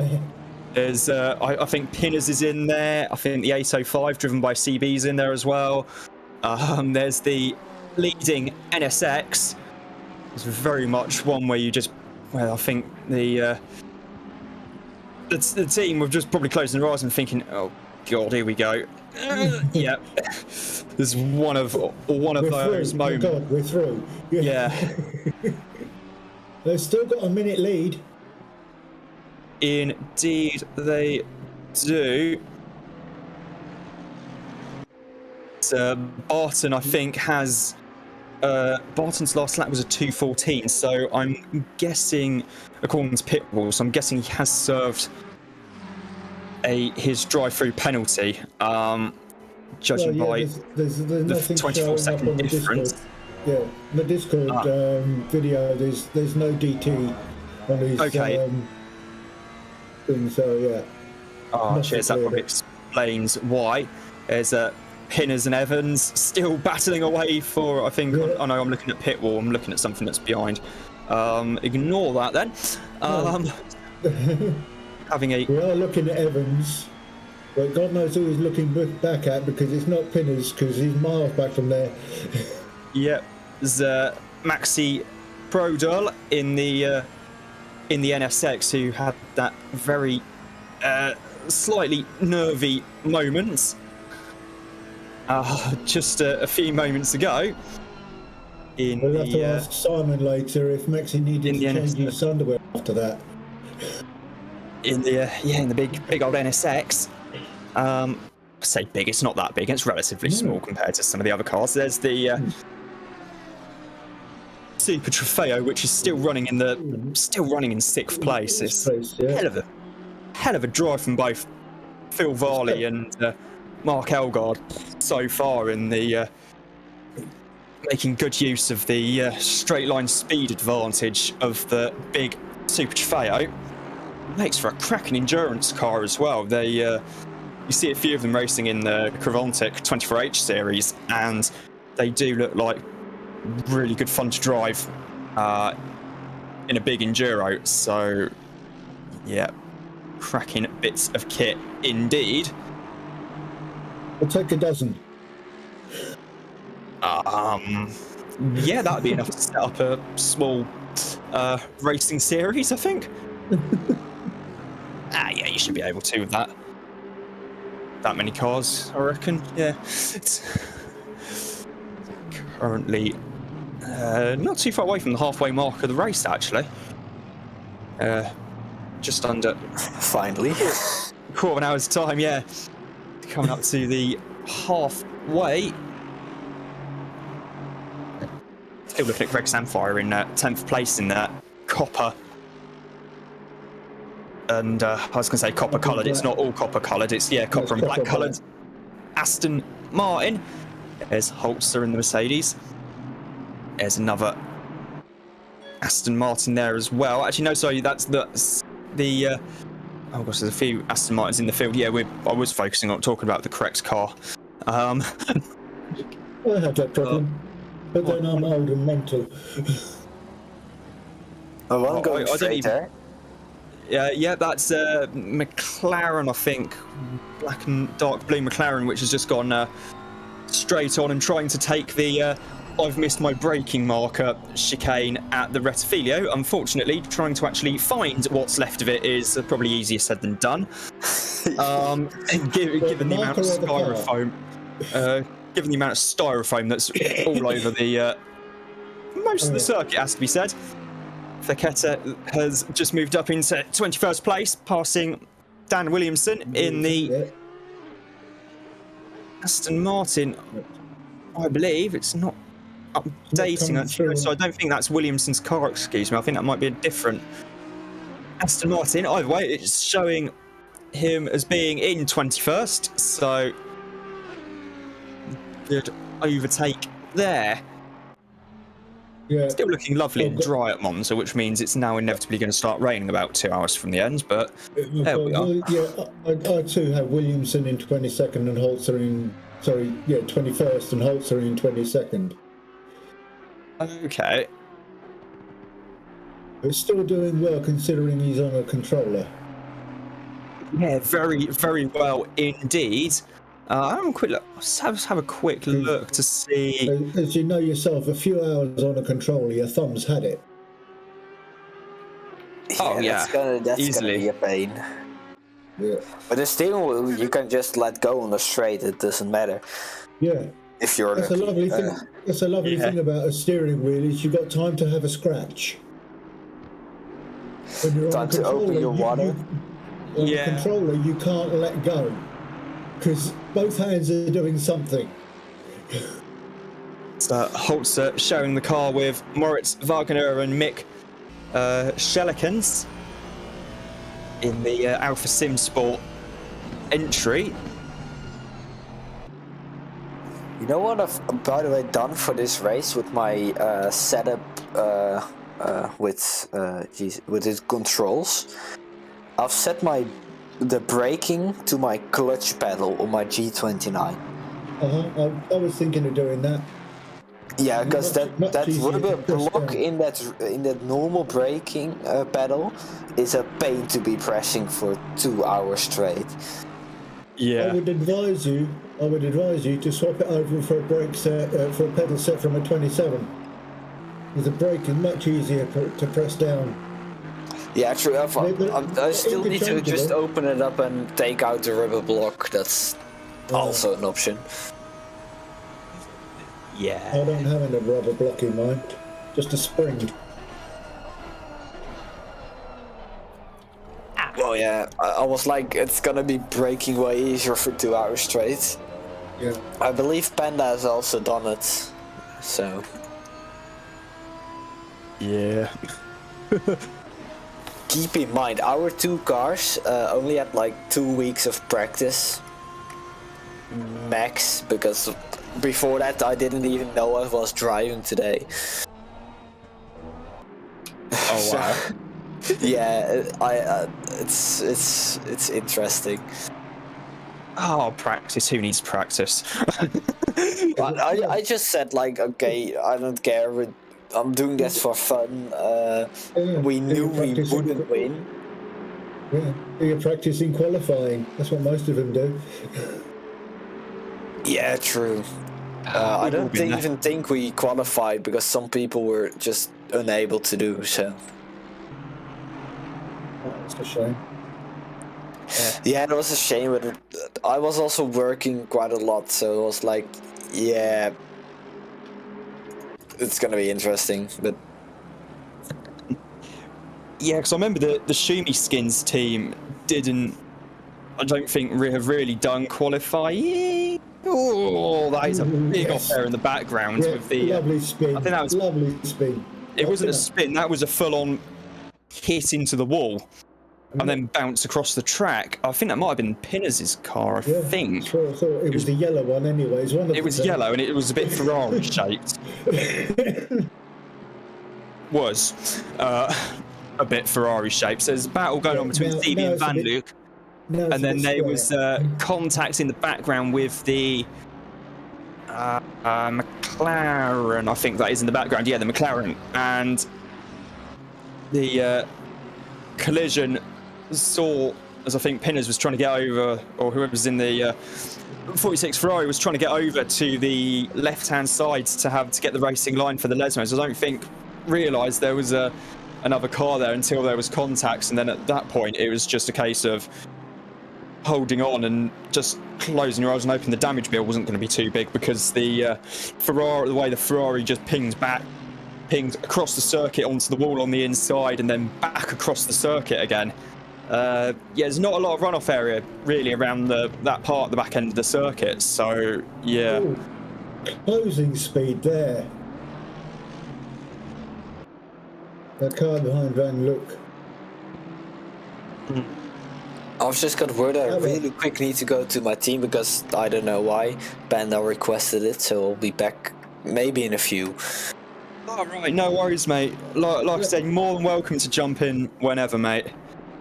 Yeah, Rob, you gotta get some rest. I also already hear that you're. Oh no, I've already spent 20 minutes getting dinner. Only to Rob, you're crazy, but you do it, so. Yeah. And that included the actually setting the stream up before the race as well. Yeah, so it's been pretty interesting.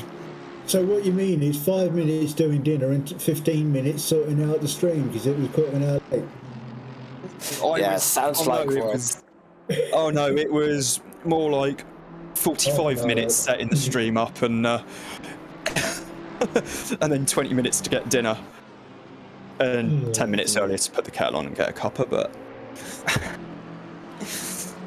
yeah, it's been grand so far.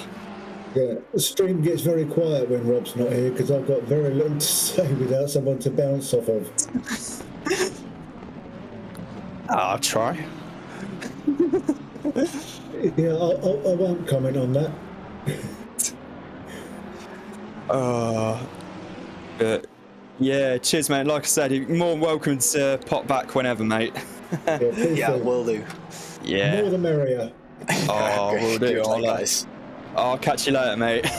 Yeah. Cheers. Right.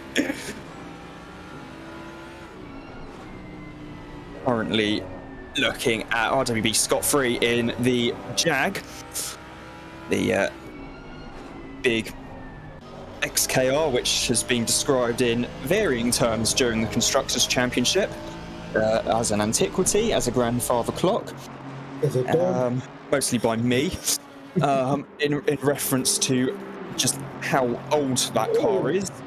There's a battle going on between a bit of Aston Martin on Aston Martin action here. Yeah. Hot Aston Martin action going on between Williamson and... I honestly don't know. Right, but it's not. It's Duckworth. No, because Williamson's in front. According to mine, it's Duckworth, Wright, and Williamson. It's no, because we're looking at Williamson, and he's showing us being in 20th. Well, on pit wall is 21st. It's because pit wall hasn't updated yet, and the car in front is the 12, so therefore it is indeed. Naughty pit wall.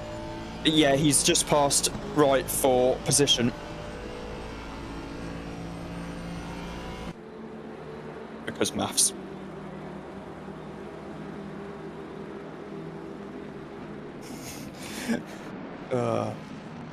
Yep.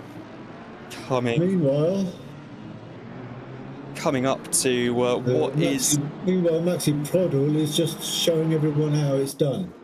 Yeah, the writer team doing a fantastic job. Haven't put a wheel wrong all race so far. Started out the front and stayed there. Yep. Even through pit stops, they stayed there. Yep. Legged in, got into the lead, and have driven off into the distance. Yeah, and managed to get an overcut instead of an undercut. An overcut. Yep. Currently showing 9 AM in game time. Yep. Means we're coming up towards the halfway mark of the race. Yep, couple of minutes to go. I'll spare every one of you listening a rendition of a certain song by Bon Jovi. Not that anybody wants to hear me singing, which is probably for the best. What song would that be? I could not possibly comment. Oh, there's a car losing it there. I know another one there. There's a car. Someone lost it, I think, on the exit of the Ascari chicane. I think it might have been a BMW of some description, just looking at the general silhouette of the car. Wasn't that BMW that's in front of Prodel, because he's the race leader. It might have been a different car I saw that had a bit of a moment coming out of the Verante Ascari. Very, very tricky corner indeed. Is that purpley pink marker on the 724 car for the number? Is that because they've also got fastest lap, or is that just to say they are really first? Because the team has the fastest lap of the race. It is the fastest lap. Yeah, okay, the team has fastest lap as the BMW goes straight on down the Rettifilio. Oh, clever boy. Yeah, I think that was Jack Bauer's German brother. Yeah. Got that fastest lap.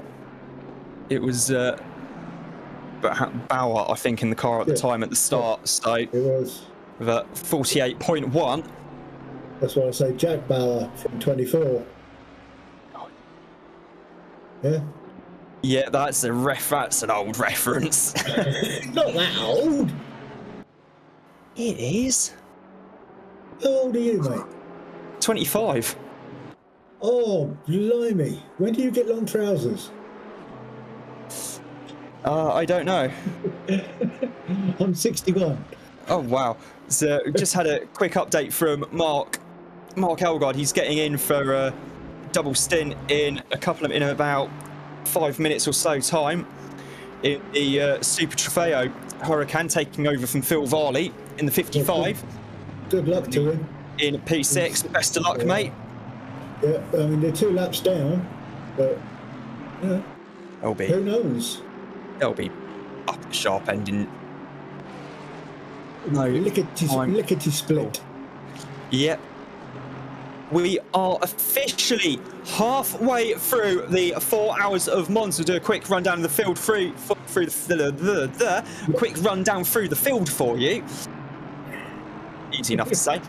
It's currently Maxi Prodel in the lead in the 724 Honda NSX, ahead of Crawford Brown in second in the number 3 Porsche. Then it's Marvin Mackenberg in the 432 Lamborghini Huracan GT3, then ahead of Jake Moore in 4th place in the number 88 Audi.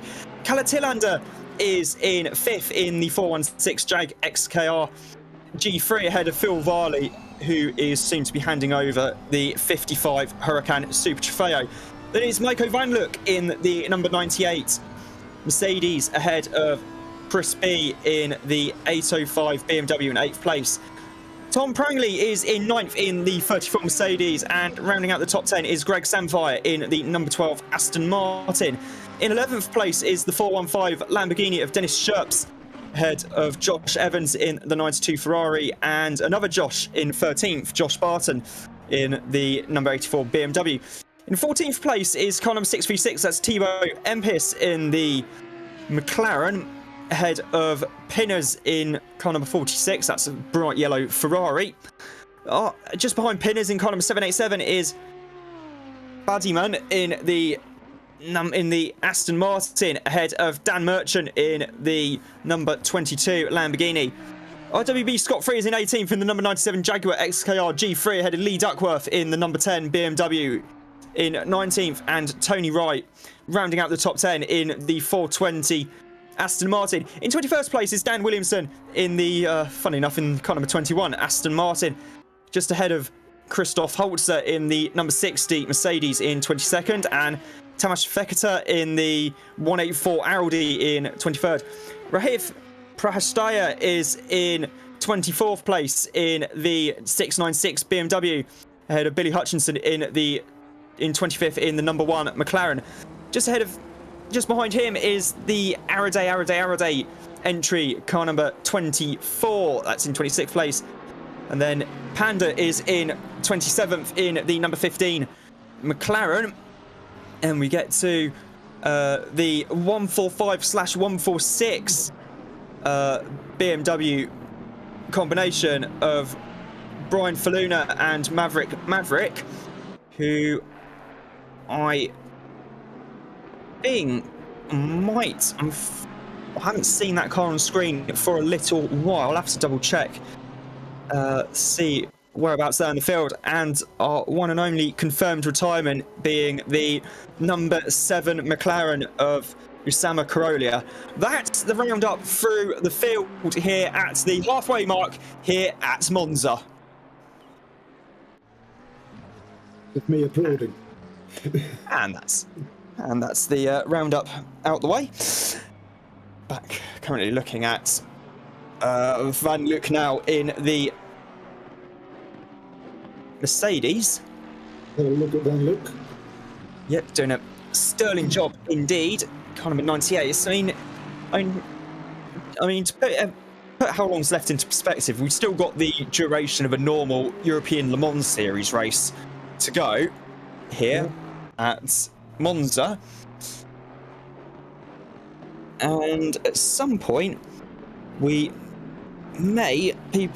teams may start back timing, depending on how long it's likely to be until the end of the race. Currently looking. Back timing? Sorry, can you explain that? So basically where you count backwards from when the end of the race is in terms of when to make your last pit stop. Okay. So it I didn't can think such be a thing done. had a name. I didn't think such a thing had a name. It usually does. So yeah, it's the you just start Oh, counting. someone's lost it. That's the Jaguar of the 416 Jaguar, which has just come out of the pits, I reckon. So that was up in the top 5 or 6. Yeah, indeed, it has. Christian Grote has just come out of the pits in the Jag, so I think it might have been a case of Squeezed. cold tyres. Yeah. And a bit of squeezing. Maybe just. And they didn't leave him a lot of room, it must be said. Which they should have done, because considering he was coming out of the pits, they're supposed to keep the pit lane empty. Yeah. Are they not? I can't remember, to be honest. You're not supposed to enter the pit exit when there are cars in it. Yeah, you're right. I don't think you are supposed to do that. Oh man, it's been a long day. Well, I say it's been a long day. It hasn't really been a long day, but then again, I may or may not have been at the pub until at a beer 2 o'clock this festival. morning. Uh, You lucky devil. I may not have been at a beer festival yesterday, and I also may or may not have been until 4 o'clock this morning. So, yeah. Ooh. Oh, the joys of being young. Ish. Sort of young in my case. Yeah. Currently looking at. Oh, mate, you're not even out of high school yet. Currently looking at Phil. I know, yeah, it feels like it. Sorry. Currently, yeah, it's grand. Currently looking at Phil Varley in the 55 Lamborghini, who is going to be coming into the pits quite soon, I'd imagine. Yeah, for his in lap. which could be which means he should be in any minute now, I'd imagine. So that Jaguar's got a lovely throaty voice to it, hasn't it, eh? My it's God. got is big old 5-litre V8 at the front. As Williamson gets a much better exit out of the corner. Yeah, there's a Mercedes stops on track. Was that Holzer? I can't remember. I think that might have been Holzer. I don't know. Unless he's been disconnected. No, he's going again now because no one's showing us stopped on track. Past the right. Disconnected for a minute, maybe. Because he wouldn't stop on track for no reason, that bloke. He's not that daft. No, we've camera's now cut to the 415 writer Gallardo of Sherps.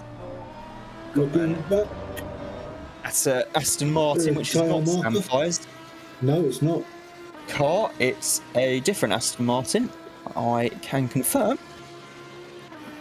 And coming down towards the Verante Ascari for the 131st time in the big old Gallardo.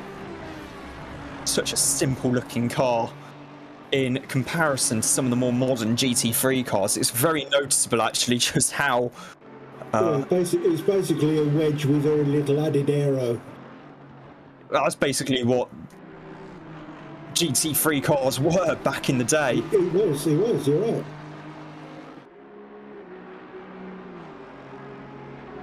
Aero? What's that? It's a type of chocolate, not something you put on a car.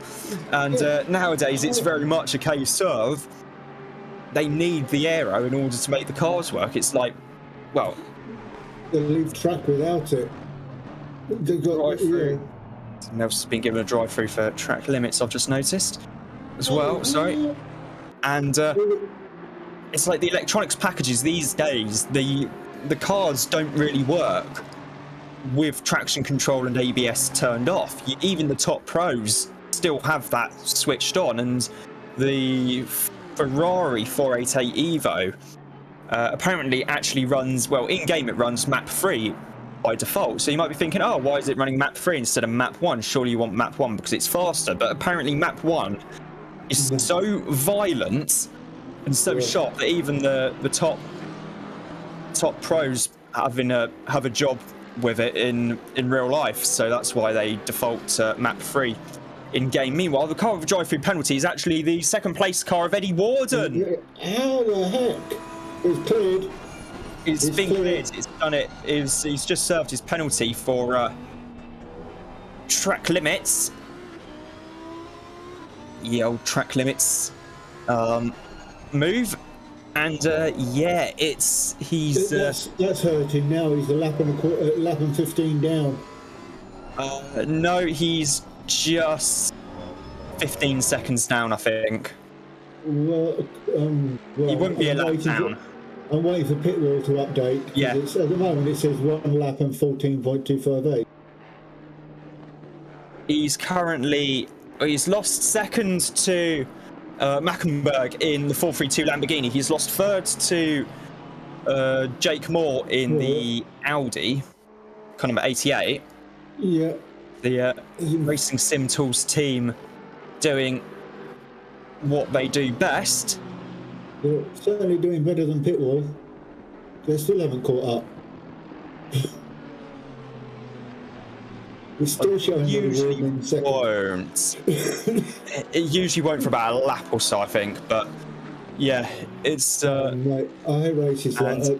There's other games I play like that won't. Oh, what? Fighting in the pit lane? Yeah, there's a 1.4 something BMW. Not if that's the 145 or the 146, but either way, that is in the pits now, as is Phil Varley. Going to be handing over to Mark Elgard as of right now in the big Huracan Super Trofeo.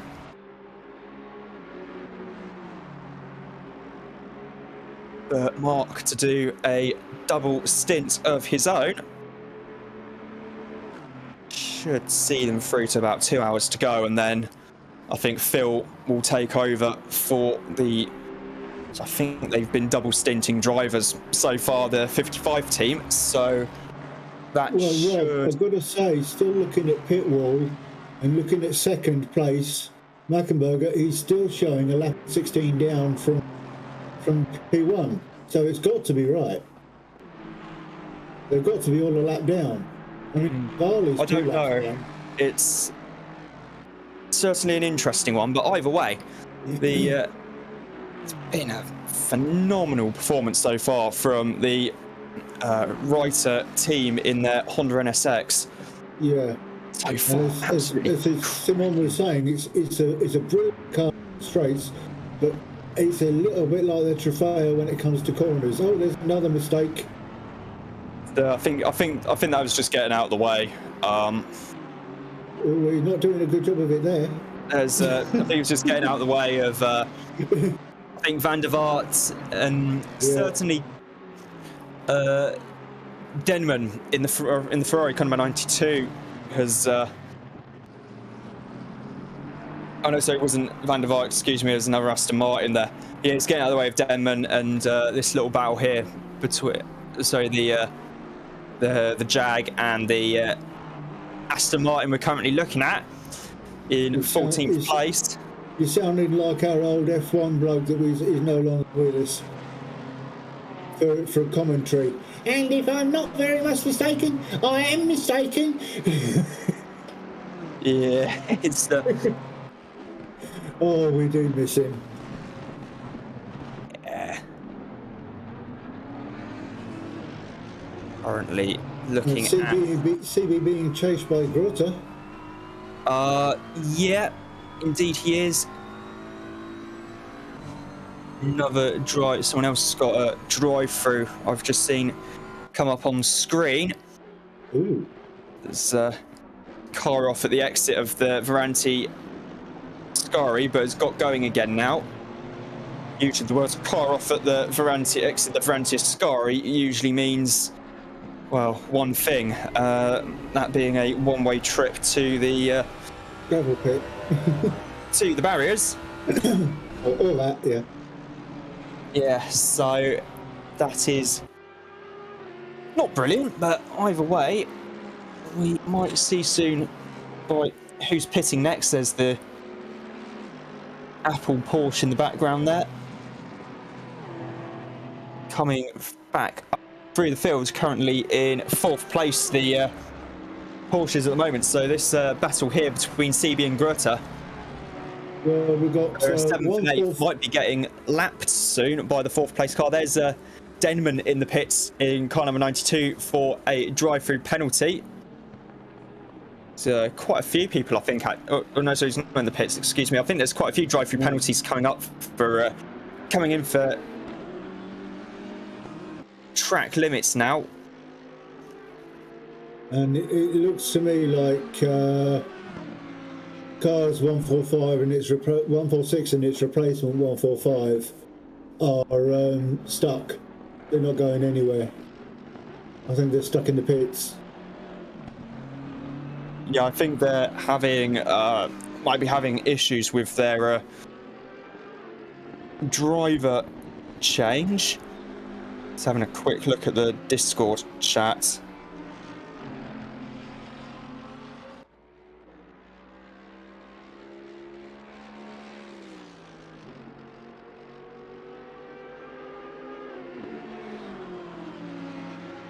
Yeah, for some reason the third driver can join, but the server says he is always offline, even after multiple disconnects and reconnects.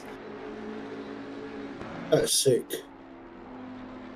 So, yeah. Shouldn't be allowed.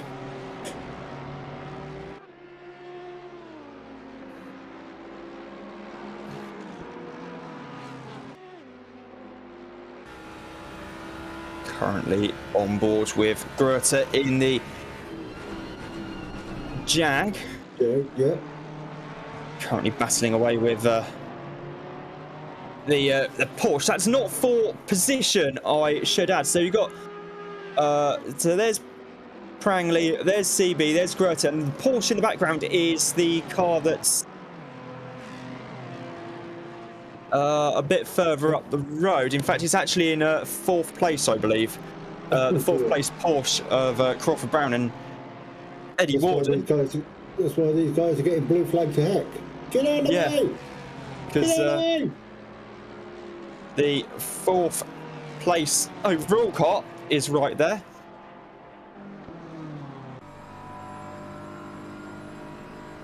Currently on board with one of the BMWs heading into this battle still heads on into the Rettifilio. Out of the Rettifilio now through the Curva Grande.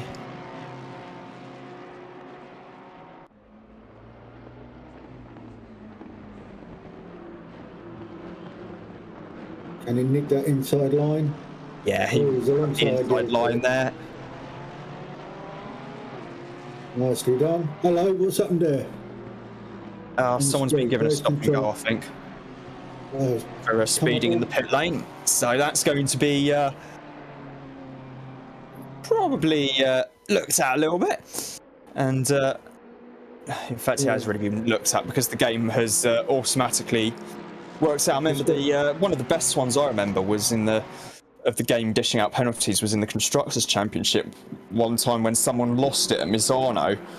Lost the back end on the brakes, bit of a hip and shoulder there between the Porsche and CB. So Warden is now up into 2nd place, and the car with the stop and go penalty is actually the stop and go. Oh, it's Mecklenburg. Penalty is actually Mecklenburg in 3rd place. And Warden pushing his way through traffic now in 2nd place overall. So this could get a bit interesting. There's Prangley, excuse me, coming into the pits. So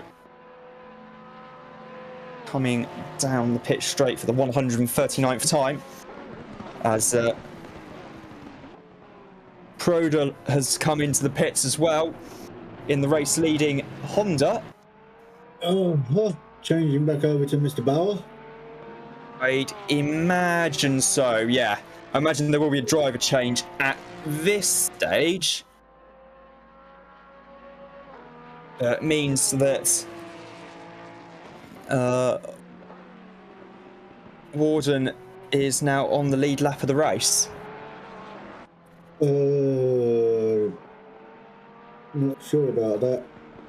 No, because he was a lap down, and then now he's back on the same lap because Prodel's come into the pits for his pit stop. It's still showing Prodel as being behind the wheel. No doubt keep you updated as to whether or not it is. There's the 184 of Feketa in the Audi Evo 2 coming round the parabolic now behind the Ferrari, behind one of the Ferraris. It's not the 46, it's the other car.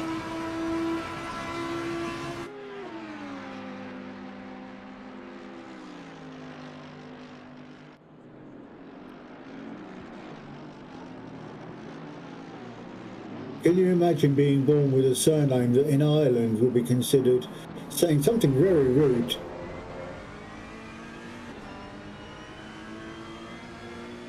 Oh, I don't know. The 32's just come in for stop and go penalties. It's now showing stop and go cleared, so means that the Eckenbergs come in for that. Feketa goes up the inside of the 92 to unlap himself as not being for position that battle. The Ferrari in 15th, the Audi a little bit further behind.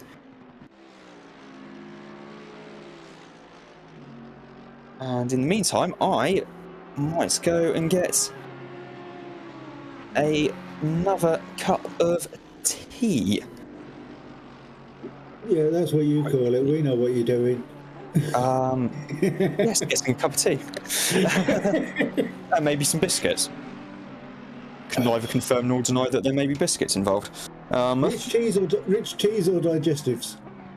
Got some shortbread. Oh, nice. So I might have some of that this time. So either way, I shall be back shortly. Sorry, back now. Missing you already. And he's gone.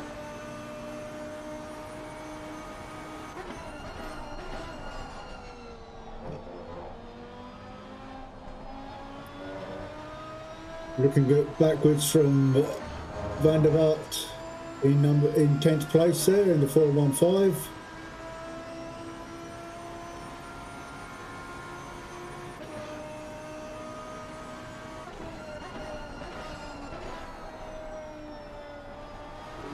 Beautifully down through the gears there.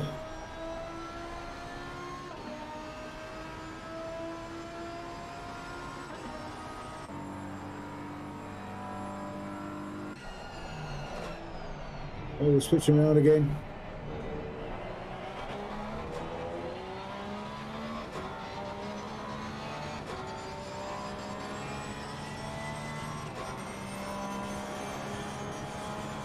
There's not Simon Bauer in front of Eddie Warden there.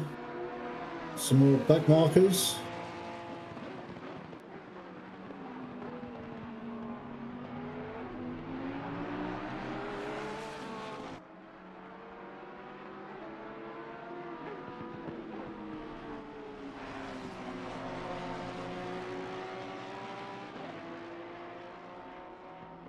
Eddie in the Porsche there, still pushing hard, trying to get through.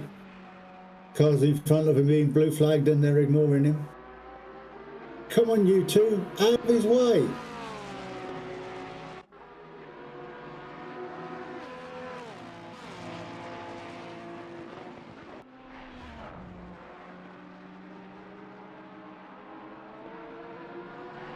Is he just overtaking? It was being a pain.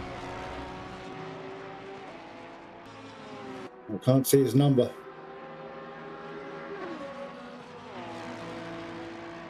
Because that black car should have got out of the way much sooner.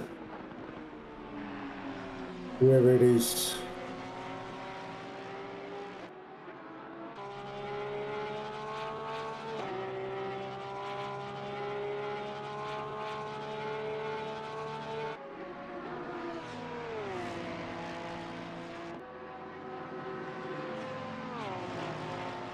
Yeah.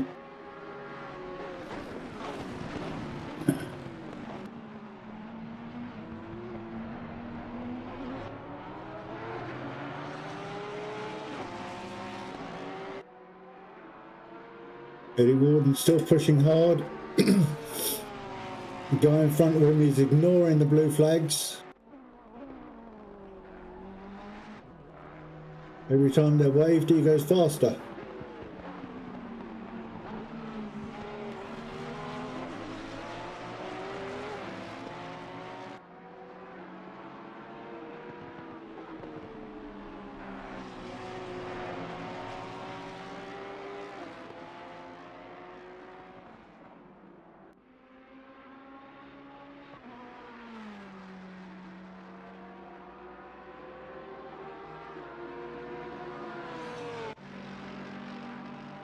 Guy in front of Eddie Warden still ignoring blue flags.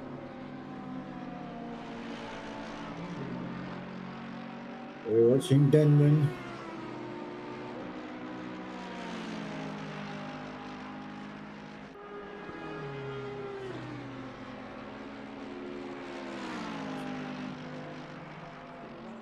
So we're watching him probably being lapped.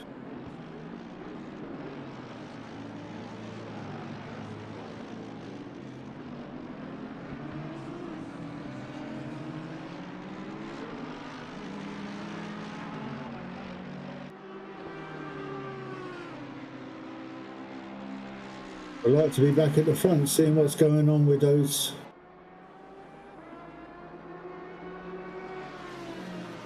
people in front of Eddie.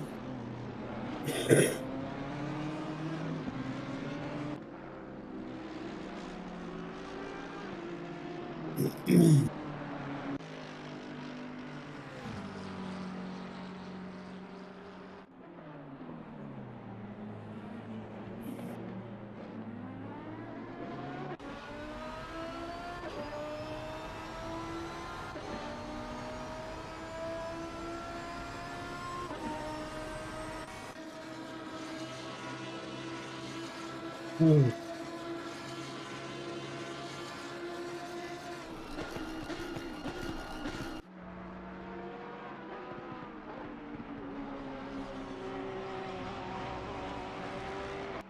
He's still not cleared out of Eddie Warden's way.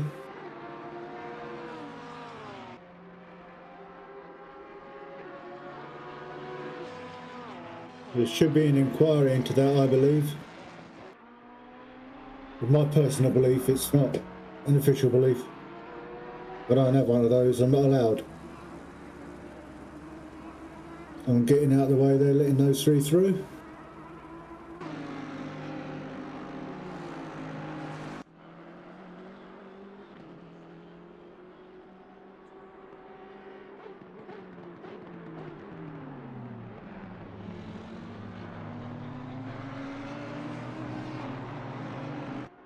More getting ahead of Van Look by the looks of things.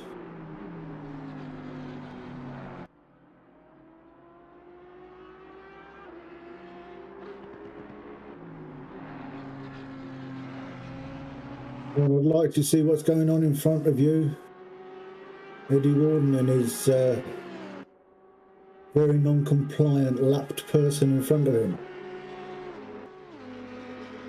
I've not been able to catch a number to see who it is yet. But when I do, I will out them.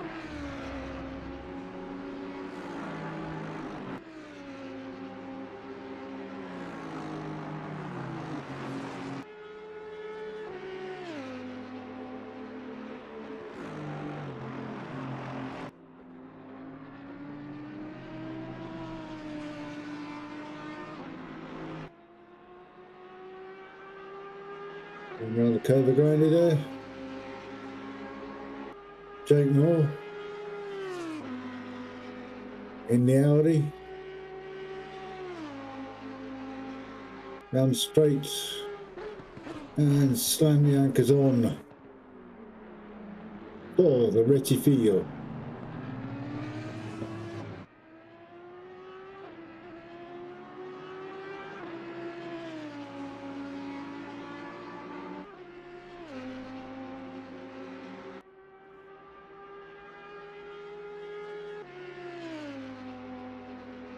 Why is he indicating right, or is that my imagination? Maybe he's got a broken light. No, hard to tell. Here we go. Mr. Warden, are you clear of him? Yes, finally. It would have been nice to see that, Mr. Race Director.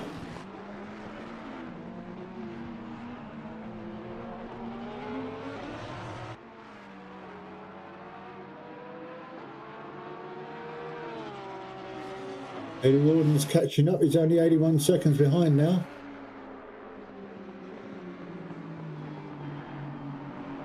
Number 12, Buddy Man.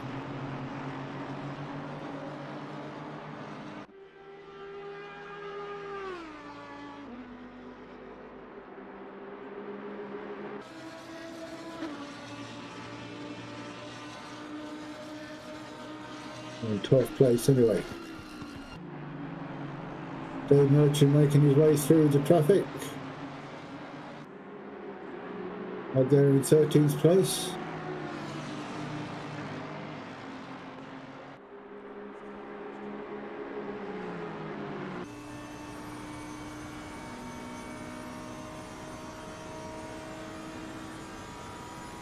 Car 92. Oh, sorry. Car 12 is in the pits. I don't know if Craig Gilbert-Wood is moving to another driver or doing tyres. But he's been overtaken by Denman and Groffey. while he's sitting in the pits.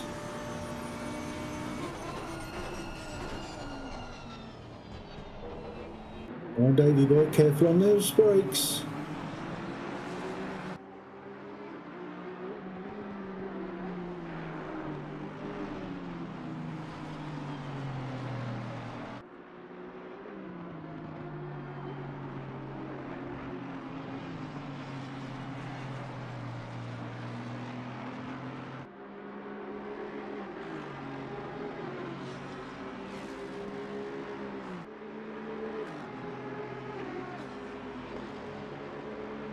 Only right there in the Aston Martin.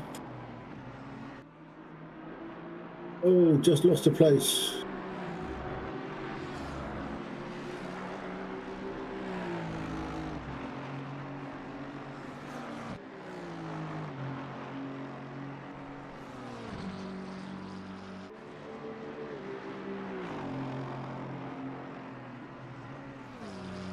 Looks like Craig Gilbertwood stayed in the car. Just a quick change of boots.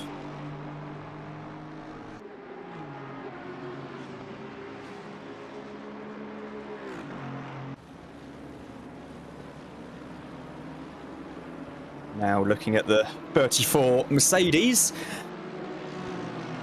Mate, you missed some fun earlier. Oh God, what did I miss this time? Poor old Eddie Warden, who's been pulling himself back up. He's lost a little time. Yeah. Because he had two back markers in front of him. One for 2 laps, who eventually got out of the way, blue flagged. Yep. The other one, 5 laps, being blue flagged before he decided to move out of the way.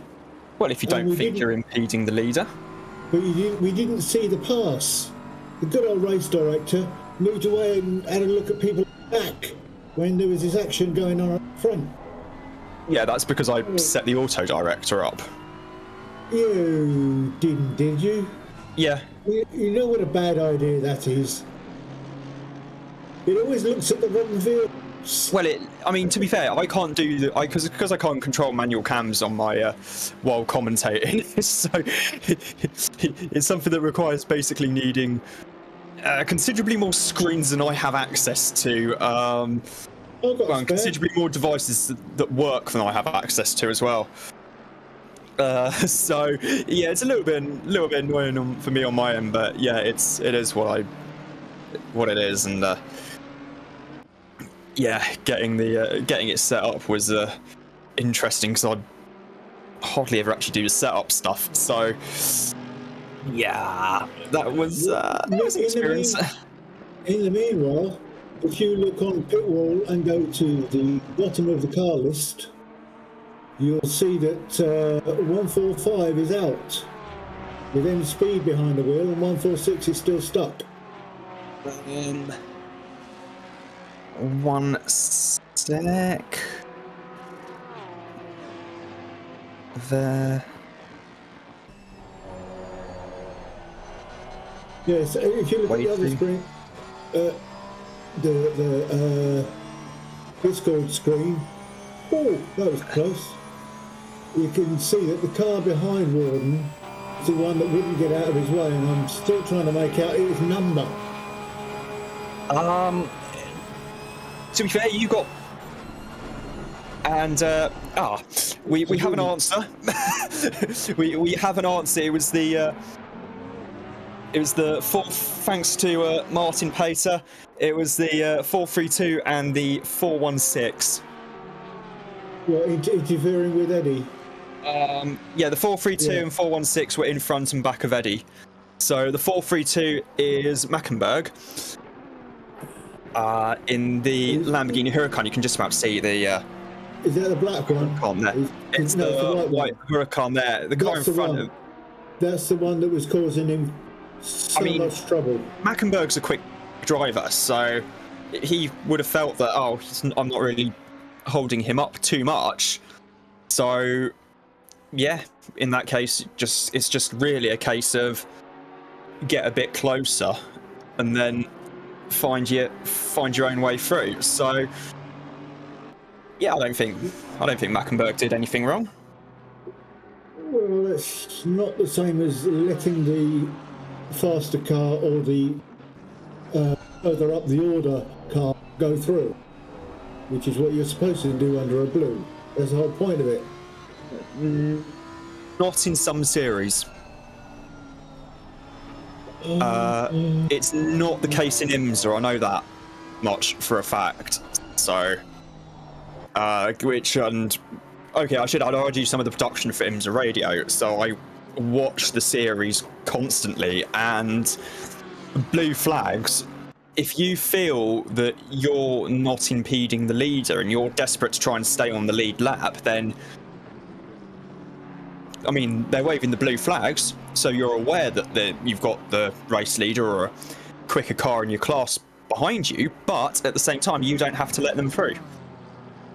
If you want to make them work for it, then feel free to. So very, very much unlike F1, because you have to let the car through under blue flags in F1, do you not?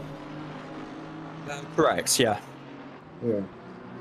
But IMSA takes a slightly different view, to put it mildly. So yeah.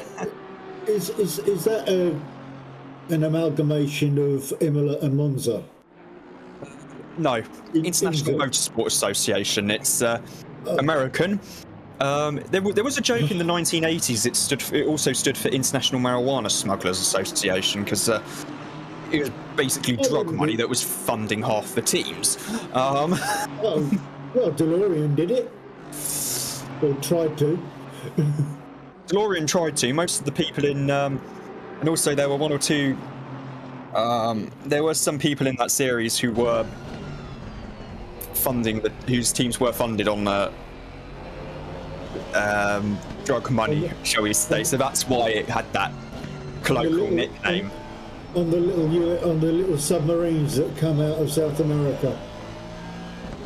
Yeah, that's the one. Yeah, I think a pair of brothers who, I think it was the Whittington brothers, part of the entry that won Le Mans in 1979 with Klaus Ludwig in the Kremer K3. The car was running on cocaine. No, but Porsche. But Ludwig was one of Porsche's top guys, and Porsche said, "Okay, we want Klaus to start the car," and the Whittington brothers said, "No, we're starting the car." And then Porsche said, "No," and Whittington brothers said, "Okay, for us to start the car, for us to be the starting drivers, we'll how much is the car, and we'll buy the car off you." So the guy from Porsche said, "Oh, it's this many dollars or Deutschmarks or whatever." The brothers went, and then a few minutes later returned with a suitcase full of cash. Yeah. And paid for this Kremer K3 in cash. Well, I'll just leave it there. Isn't it nice to be able to do such things? Meanwhile, Mr. Van Look has pulled up to 4th place. Now that's a shocker, because he was way down the pack. Yes, after that very unfortunate incident earlier on, I must say he's been some comeback drive from Van Look so far. Not many, Benny. Back up into 4th place. Wasn't he back in 11th, 12th, something like that? He was some way down the field because of his incident earlier on, where he had to get fixed, didn't he? Yeah, where he'd been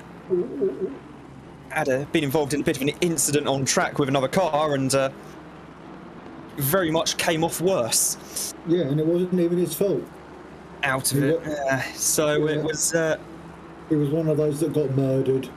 Well, I have access to the steward's report for it. Oh, do tell. So I can probably double check that. Van Look's car is the 98.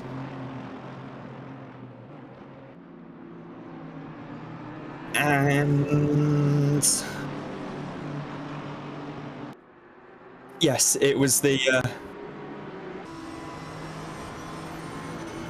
Yes, it was. He was very much the innocent party. Yeah.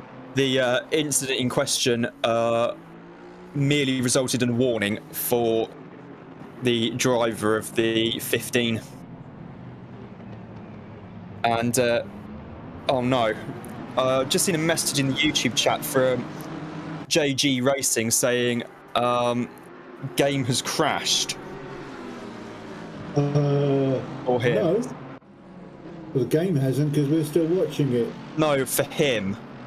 Oh, at home. He's one of the drivers. Yeah, one of the drivers. His game has crashed. Ooh.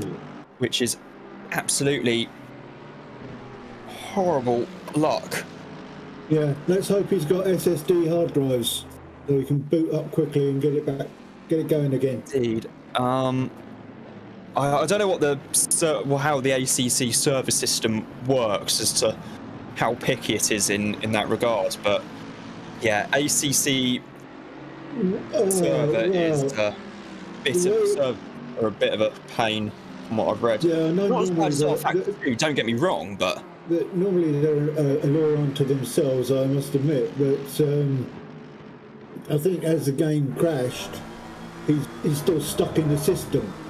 So when he reboots, the system will allow him back into where he was, because he didn't actually leave.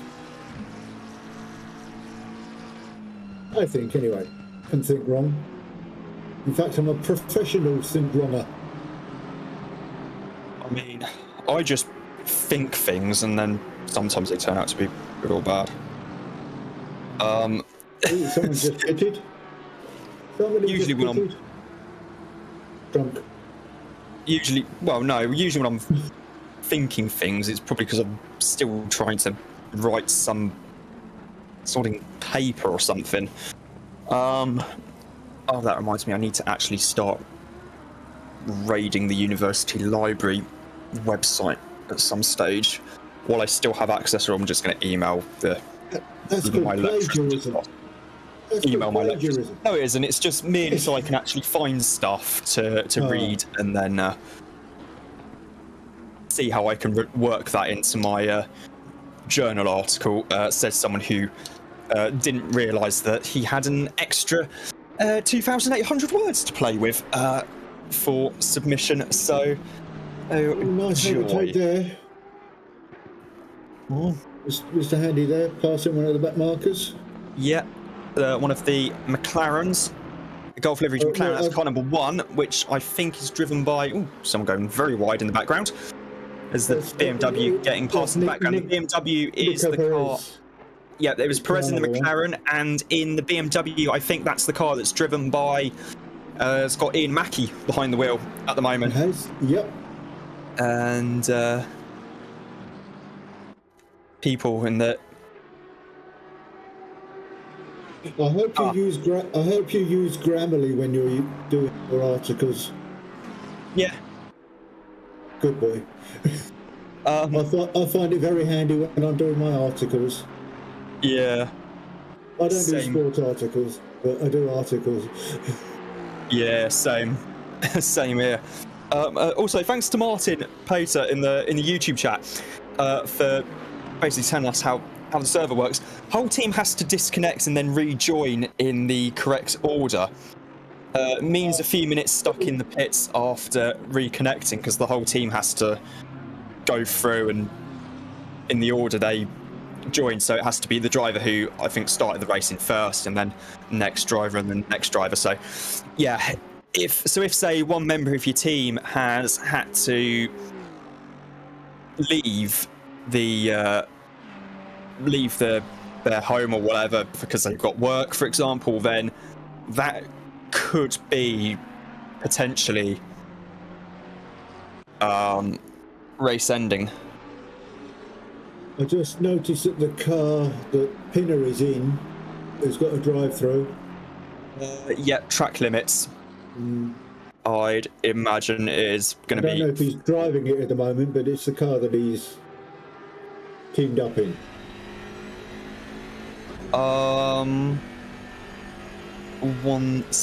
sec.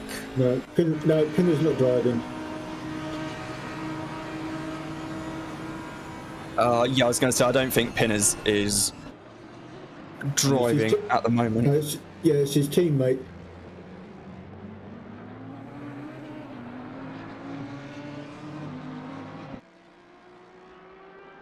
Yeah, Daniel Barnett. Yeah.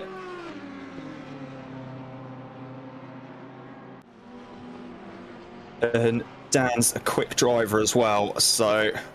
Yeah, but all the same, I think that Pinpoint is going to put Dan over his knee and teach him to do track limits in future. Drive through cleared. Yeah. That's will have cost him about 20-something seconds.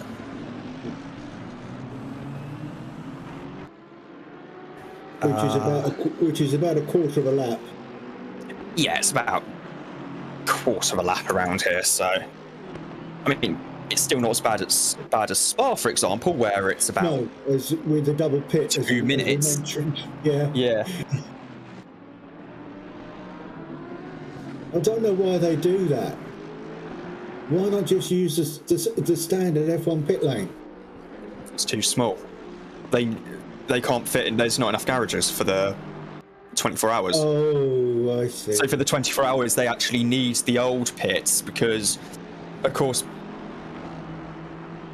before you had the...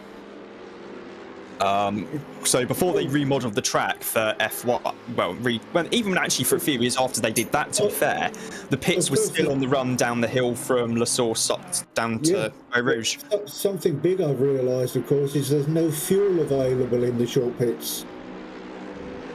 There's no fuel lines. They're refueling the... Refueling's gone. Yeah. Yeah, they do refueling there. Yeah. But They do refueling in both pits. Has to be round the back. They don't refuel in the F1 pit, do they? Yeah, they do. For the 24 hours, they do, yeah. No, 24. No, I'm talking about F1. Oh, F1 sorry, yeah, don't F1, F1, no, they don't these days, but... So that's why I thought the fuel lines have been taken out of the garages in the F1. But obviously not. Ian Mackey's still making a charge through there. Oh, he's gone straight on. Yeah, just going through the... I see they haven't bothered going round the polystyrene. They've gone right through it. Oh dear. Yeah, but to be fair, it looks better when you go to cut to the slow-mo on camera. It looks cool, so... No, joking aside. Martin Pater in the YouTube chat said, if the one driving the car disconnects, so the car loses connection, you have to reconnect the whole team. So yeah, and as you say, in order that they were supposed to join up in the first place. I think so, yeah. But either way, it is the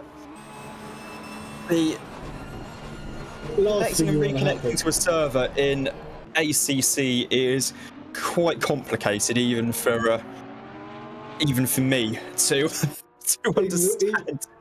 Even for other people with a brain, yeah. Even for me to understand, but tremendously bad luck for the 145/146 team. Yes. Yeah. Eddie Warden's still making up time against Simon Bauer. Yep. I know I said Simon earlier, but that's me not realising that bloke was German, so it's Simon. Yeah. Nice bloke. Nice bloke. It was nice to have a chat with him earlier. Yeah. Even if I did have to make quite a quick run back upstairs just to try and to quickly drag him from the waiting for comms chat into the main comms box. I can just see your parents in the lounge while they're trying to watch their soap going, on earth is that thumping going up the stairs now?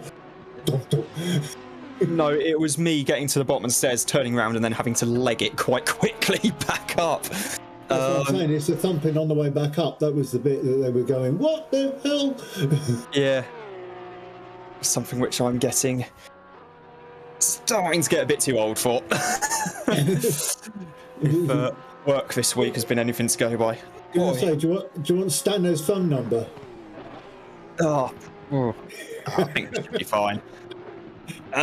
We should be fine. Heading. That's still Mackenberg behind him, isn't it? Give it a second. One sec. I think it is. Yeah, I can see on the dancing ant screen. This is the little tracker thing. Yeah, that's seriously what it's called in industry. It's known as the dancing ants screen. So, well, that's what we call it. I'm not going to tell anyone else that you said that, because I'm going to be laughed at by everybody in the industry when I say that to them. Who told you that? Who told me that? It was someone at work, I think. I think Brian Till might have told me that. This is how rumours start and false information gets spread. You want to be careful of that. Yeah, I'm just trying to remember. It was a while ago, so. The brakes there in the one there, not off. That was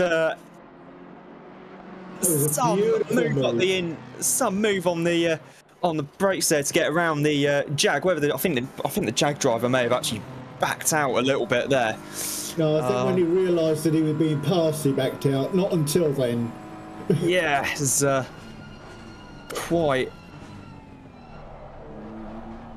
some force. Move on those brakes. You can hear the brakes squirreling, or the tyres squirreling as he's going around that Ascari. Yeah. That wasn't Ascari, that was the first chicane. That was Ratifilia. Ratifilia, yeah, sorry. Yeah. The Ratifilia, the first chicane. There's Nico Perez and the McLaren battling away with Grophy. This is actually full position. I should add, battle for 24th place, Nico Perez, and in the Gulf livery to McLaren up against Grophy in the 636. About a quarter of a second in it, and that. Well, there was. Well, there is. That's it gone. No, now a quarter of a second ahead. Oh no, it's a different couple. Yeah, this is a different couple of cars. This is the. Just say this is the one of the M4s, and I think there was another M4 just behind. Yeah, I can just about see the. Judging by that noise and the flash of orange in the background, that's the writer Gallardo. I must admit, I am kind of wondering what's happened to the Nico Perez team to get that far back, because they were up the front. Well, we were chatting to one of the drivers earlier on, Draka, and he said that they hadn't had.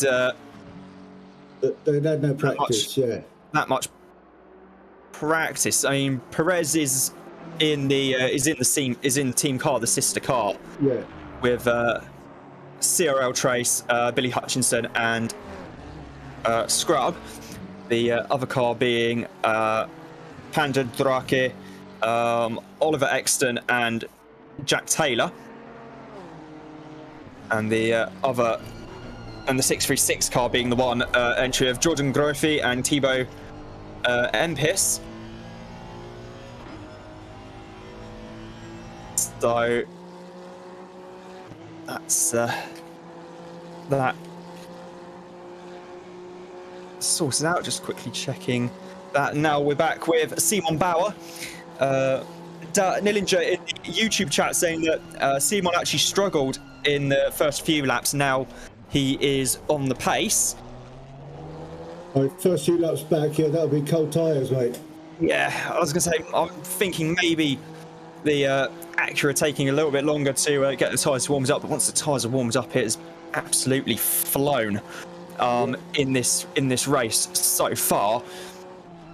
Coming up to 3 hours to go, or to put that into perspective, the length of a standard GT World Challenge endurance race in GT World Challenge Europe. Yeah, well, they're part-timers, mate, not like you or me.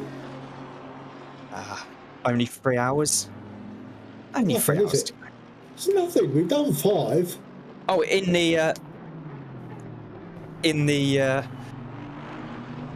some of the big endurance races like Spa and Le Mans, 3 hours to go. You're thinking, oh crikey, we're right near the end of the race now. Yeah, Is all just goes to show that it's all completely relative in that regard. And well, time is relative. Time is relative. Ask Einstein.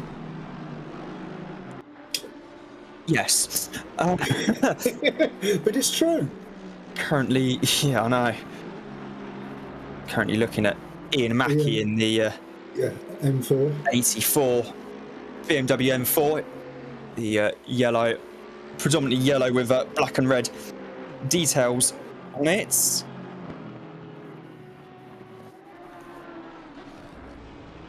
Yellow with black and red. It sounds like a burst pustule, doesn't it? You know, when you get an ulcer and it bursts and you get all that red and yellow stuff coming out of it. Yeah. And I think the 46 Ferrari might be getting a new set of brake pads at the end of the stint, so they'll be in the pits for a little bit longer whilst that's taken care of. So how did you get that information, my friend? Oh, I've just looked on the endurance chat on Discord. I don't know where that is. I'm just watching this. I'm just watching. This is why I've got multiple devices on the go at the moment, so I can actually. So I've got the stream on one laptop. My other laptop was used for setup, and I've got Discord open on my phone, so I can. And where have you got Pitwall? Pitwall's also on my laptop, one of them. So, nasty bounce.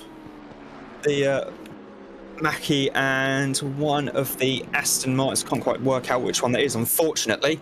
But yeah, just a bit of a moment there at the Ranting Garage, yeah. It was very lucky to control it, to be fair. Yeah. Normally, those you get your front end up in the air. Forget it, because you've got no steering. You've got no steering. You've got no control. It's probably because you haven't front wheel was actually on the ground anymore, I'd imagine. But precisely so. I see.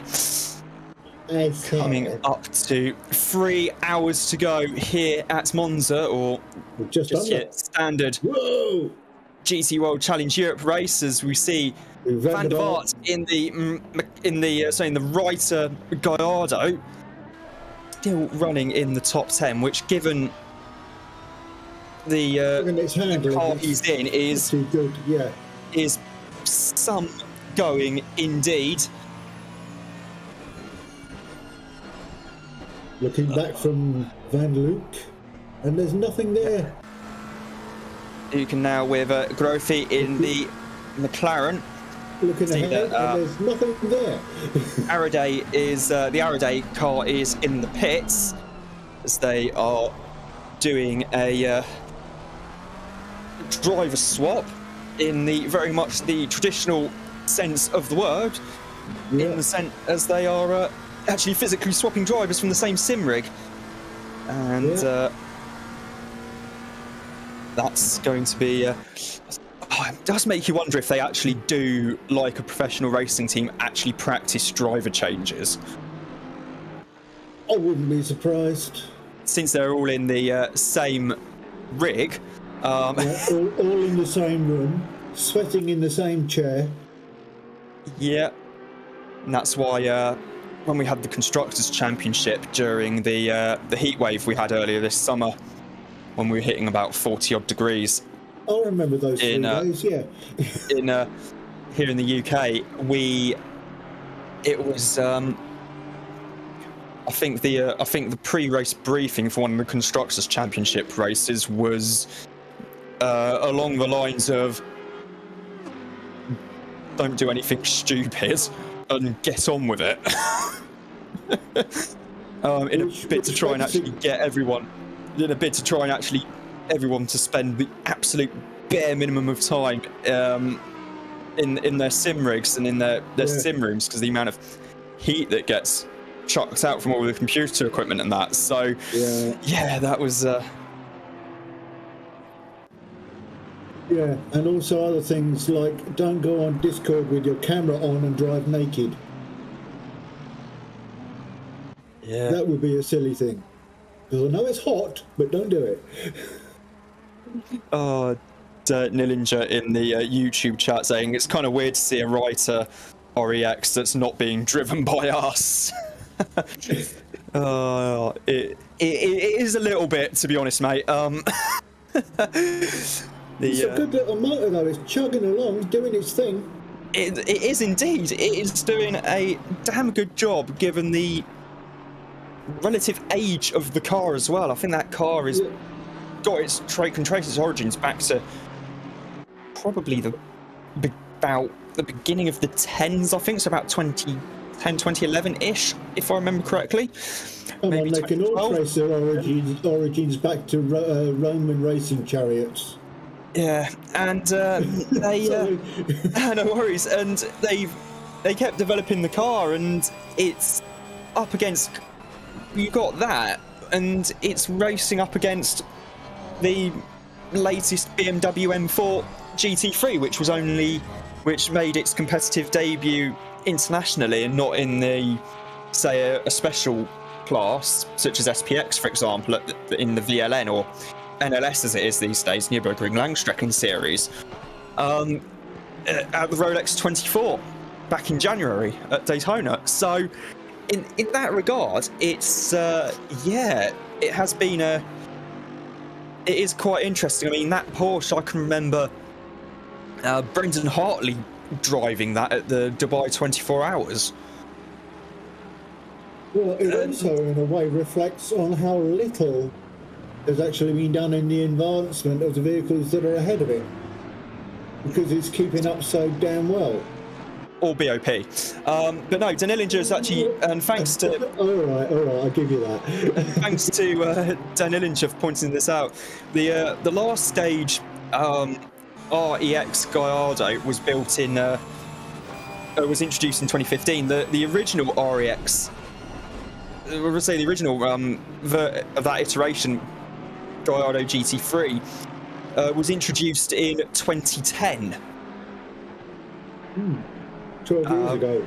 Back when the Gallardo was actually still in production. And the I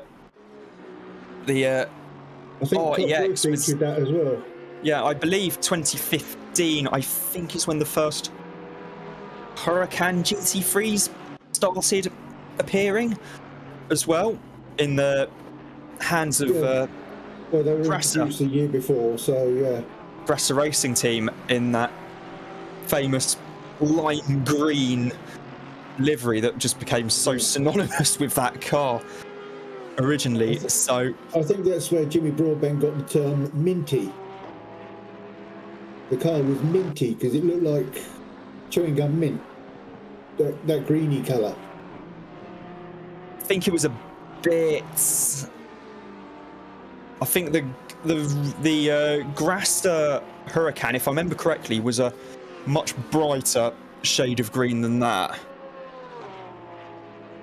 If I remember correctly. So yeah, but that is going back quite a few years, and it's probably sun-bleached.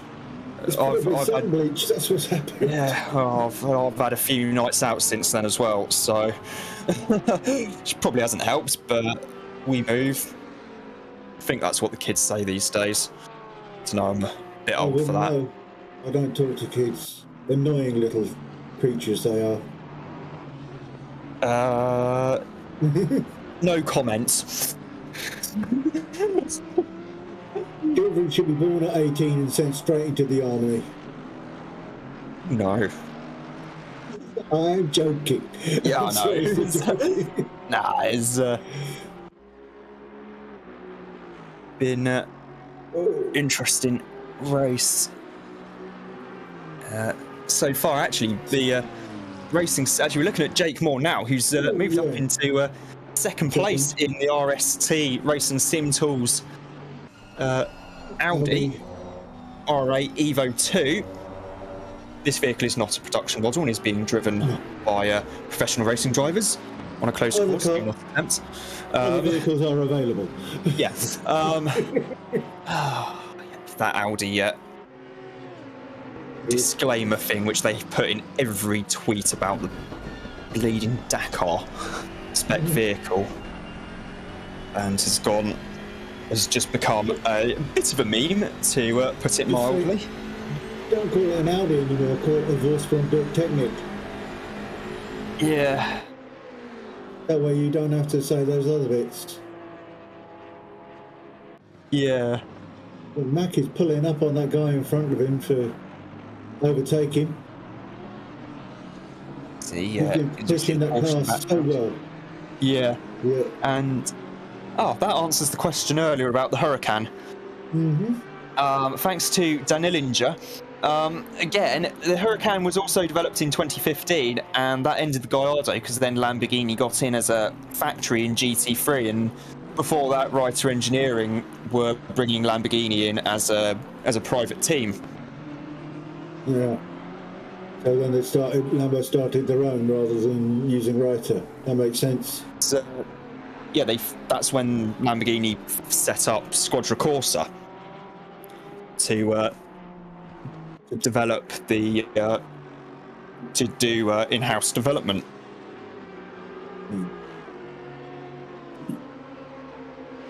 Meanwhile, Jordan Grophy has posted a story of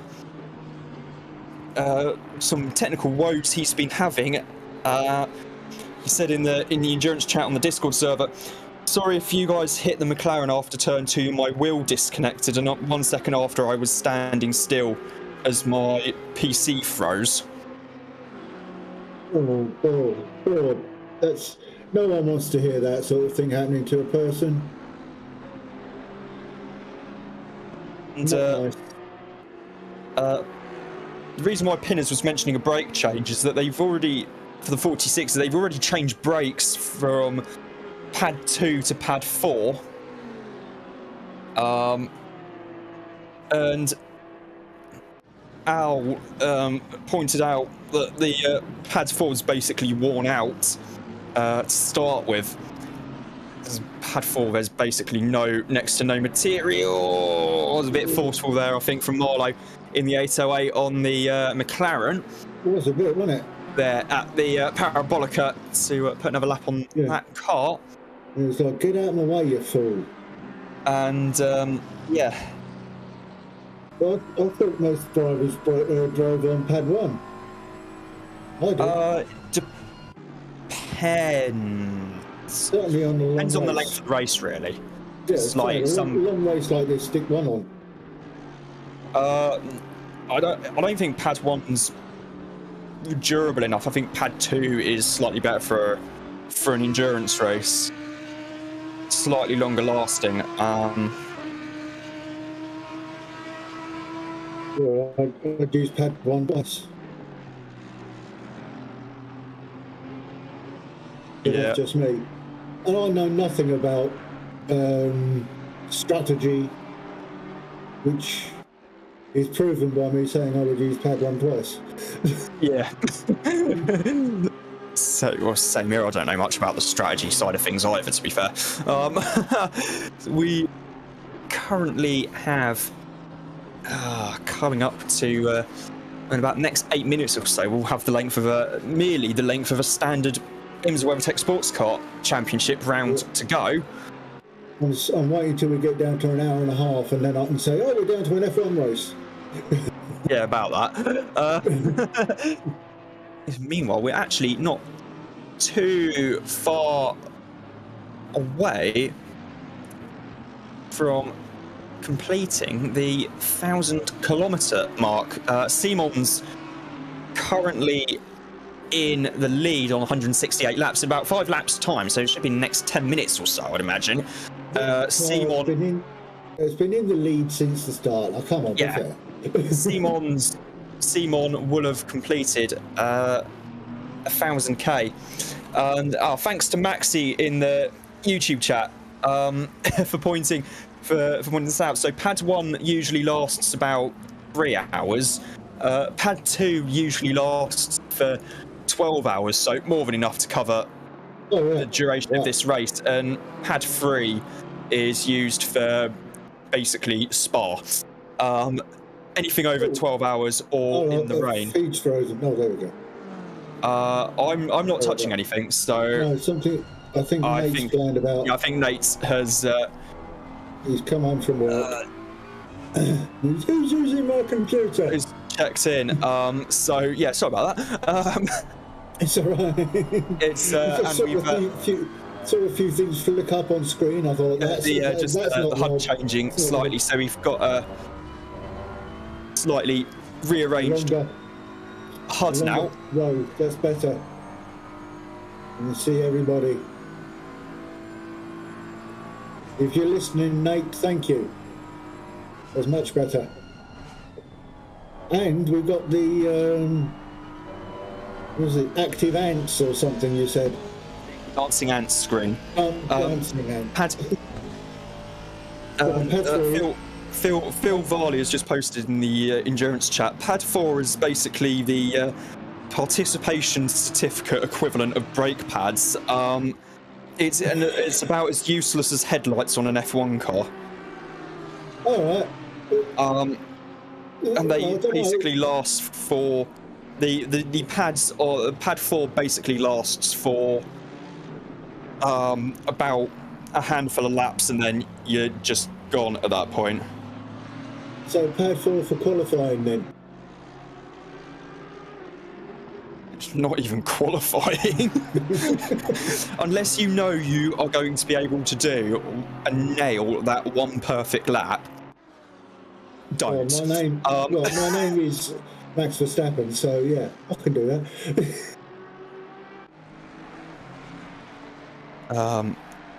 So I was just having to reply to a text message quick. I see Mr. Brown's dropped one and Mr. Moore's gone up one. I mentioned that earlier. Yeah, sorry, yeah. So now that I can see it properly. Yeah. So yes. So I was just replying doing some admin quick. But yeah, that lead car has got so much of a gap. Yeah, Maxi has said the same about pad 4. Just don't drive with that. Yeah. I think the whole purpose of pad 4 is just to fulfil the requirements of having brake pads on your car. But that's about the only point of it. And speaking of which, there was Pinners. There's doing his brakes, wasn't he? Yeah, there's Henry Handy in the Aston Martin, currently in 13th place at the moment, car 787. If anyone wants to jump on voice comms, you're more than welcome to. And I've posted something in the comms chat earlier as well about it, which is how Draket joined the stream. I asked Cuz earlier, but he's busy working on getting the home ready before his missus comes home. So he's doing the dishes or something. Yeah, that's going to be me at about. That's going to be me at about 1:45 in the morning after this, and once I've got everything turned off. So. Yeah, I've got to cook something to eat before I can do the dishes. I mean, just do what I did and just get a pasta bake thing out, ready meal out of the fridge, and just chuck it in the microwave for 4 minutes. Oh, fair enough. And then is just stick that in the stick that in the microwave, cook it, eat it, and then I guess just rinse out the plastic foil container thingy. Put it in the recycle. I know. Yeah, that's what you have to do here in recycling here in Somerset is actually quite a big thing, as it turns out. Oh, really? Yeah. Recycling here in my home is non-existent. Recycling in Basingstoke was virtually non-existent in comparison, but there we are. We have nowhere to. I live in a council flat, and we've got nowhere to. There is no recycle area. Fair enough. Yeah. So, Mark Elgard is in the pits, currently showing 5th place at the moment. Although I think he's going to be staying in for another stint. Just dropped down to 6th because of the fact he's still getting his car serviced. The little gold dot, by the way, indicates that he is actually in the GTC class, so that's how you can tell whereabouts he is on track, because he's the only driver in a GTC class car,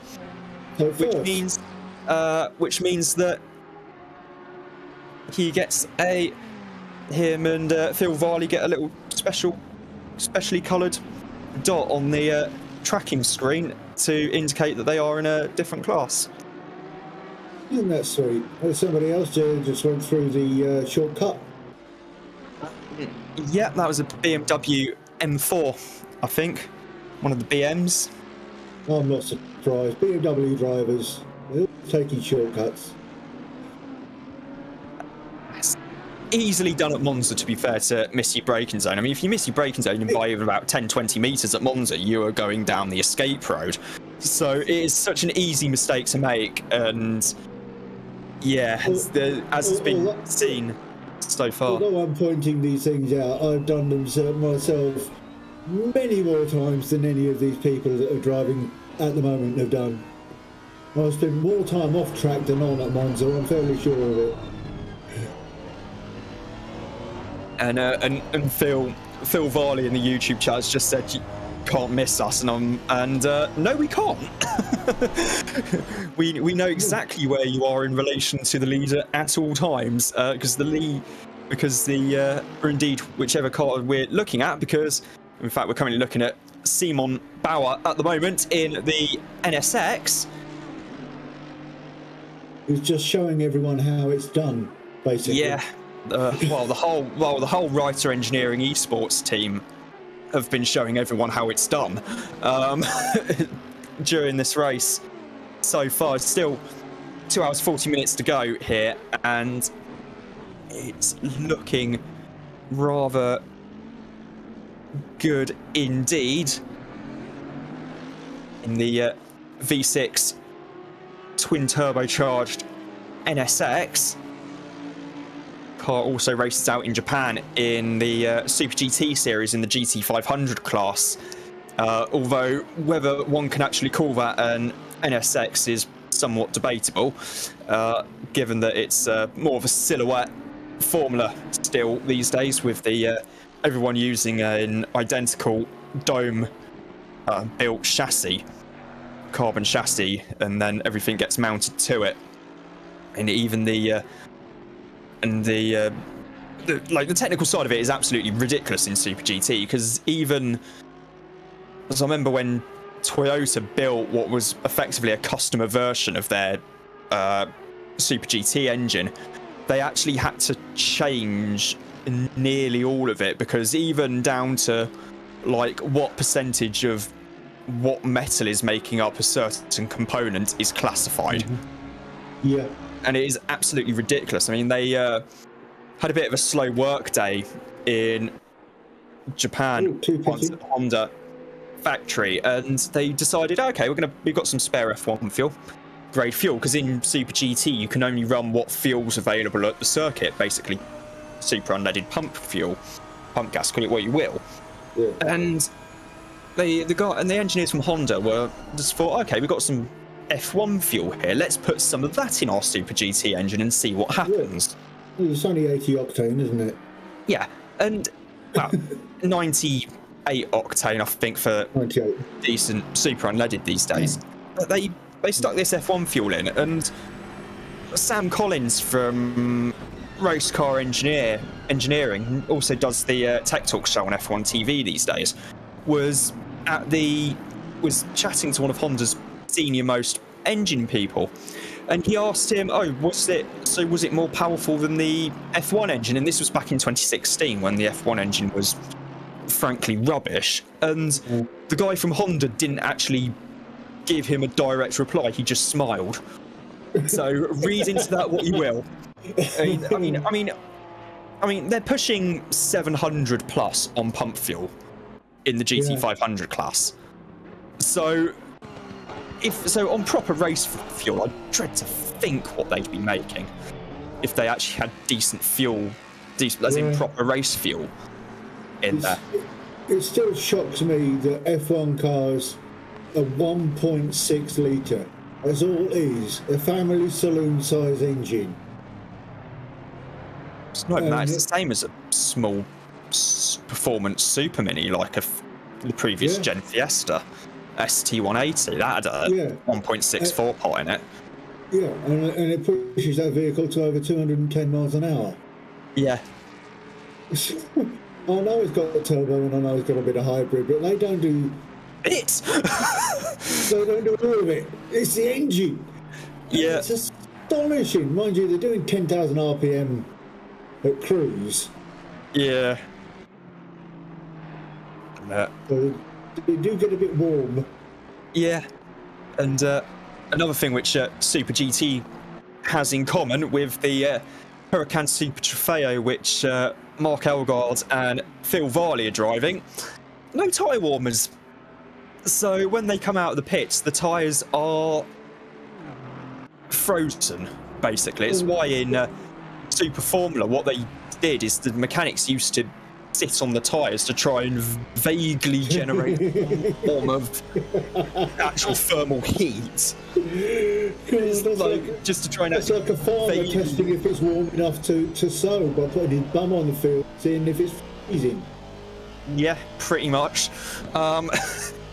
And yeah, it was quite funny, to put it mildly. So yeah. I remember one F1 race, and I think it was Daniel Ricciardo driving around, going down the straights, and he's on the radio saying, "My arse is on fire," because there was so much heat coming through from the underside. I think that actually happened. I think the first year they raced in Malaysia up at Sepang, that actually happened to Coulthard, I think, or one of the drivers. Yeah. Actually ended up with burns. Basically. Yeah. So it can be done, and it has happened. Currently looking at Crawford Brown at the moment in second place in the Porsche, going a bit wide. That was a bit shaky. Just inside track limits.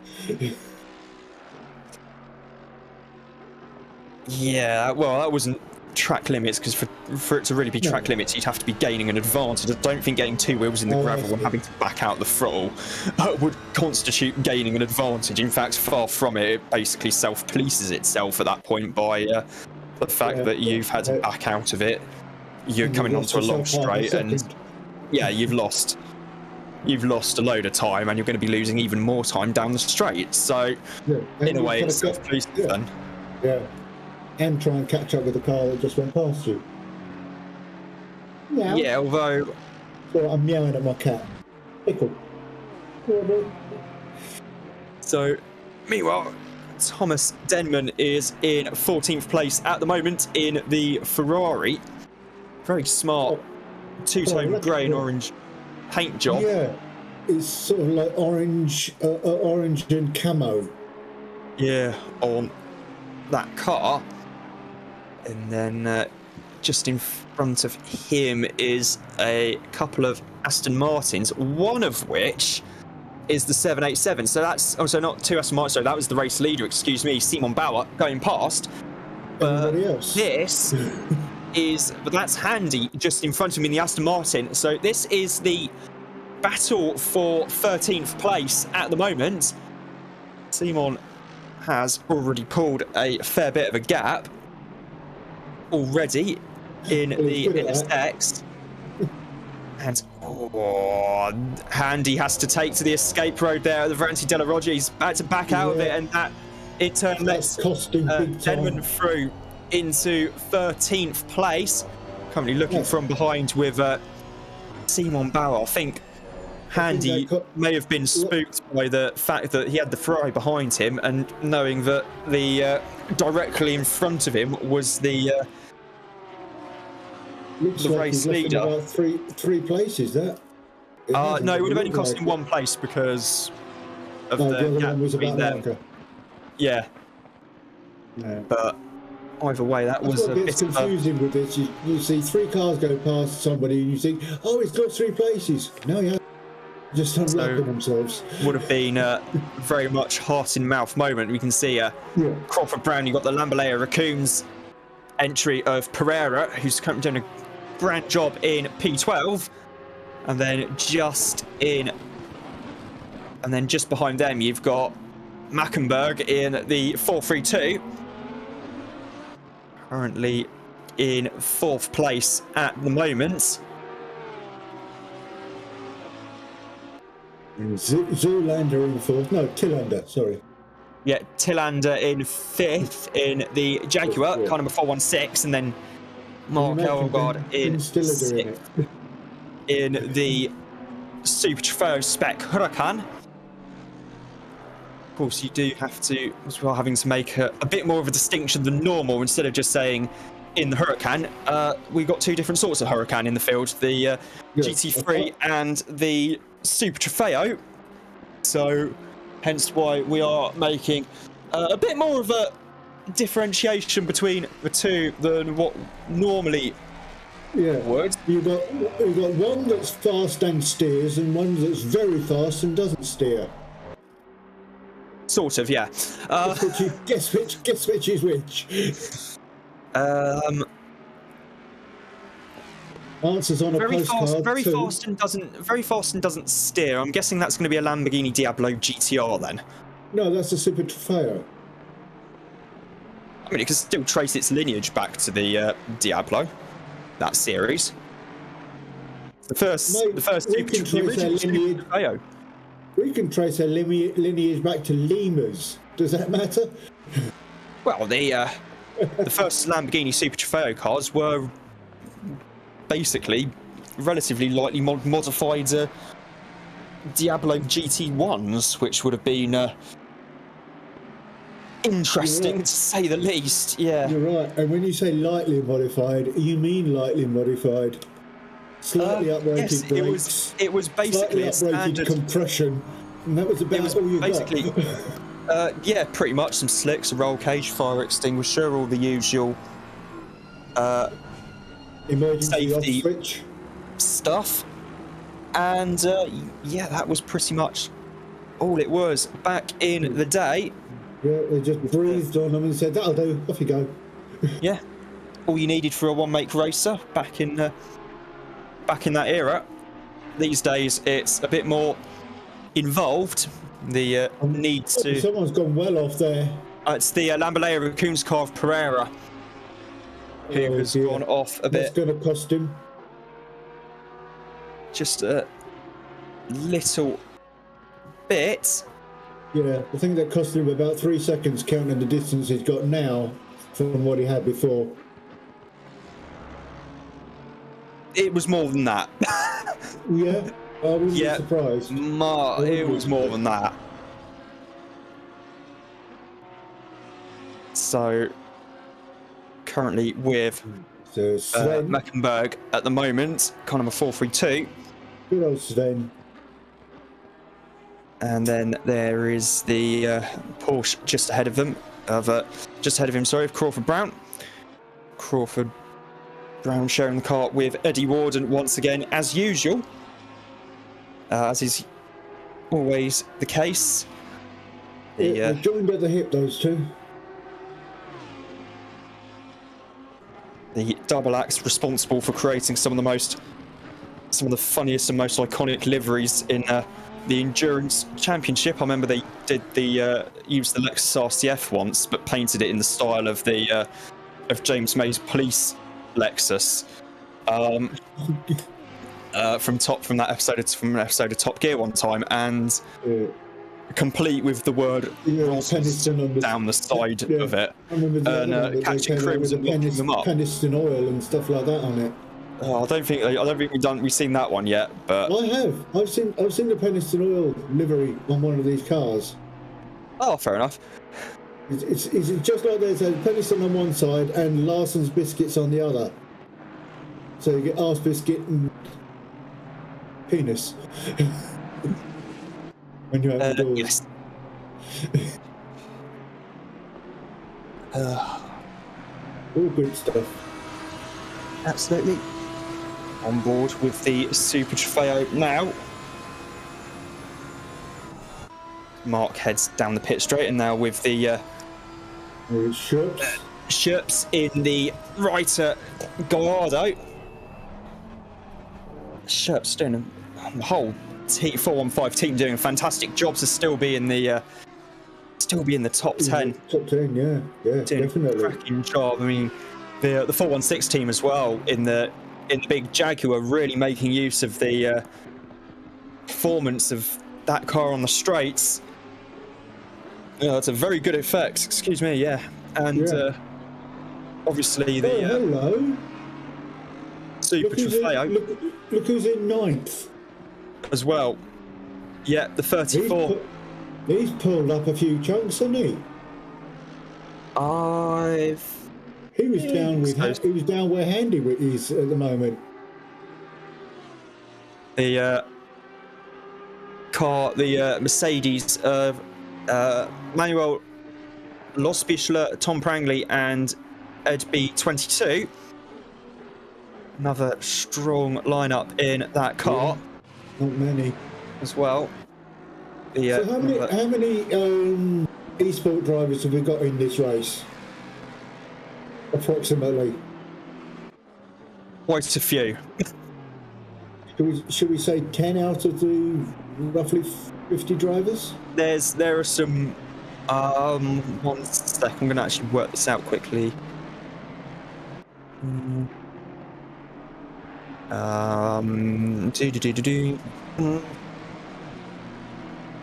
what are their places relative to the rest? There's either way. I mean, there's everyone in the race is phenomenally quick. I've also just noticed the name of the team on the team name for the Super Trofeo car of Mark Elgard and Phil Varley. 2 guys, 1 cup. Oh dear. Yes, I've seen that video. You do know it was chocolate mousse, don't you? I've never seen the video, so I can't possibly comment, but... I won't go into it on air. Okay, yeah, that's probably for the best. Might be for the best as Craig Gilbert Wood comes into the pits in the number 12. Aston Martin, Mackenberg's coming in. Lamborghini as well. 432. I'm still laughing about that and choking on my cigarette smoke. Sorry. Oh dear. Because there's something you don't know. I'm going to tell you later. Yeah.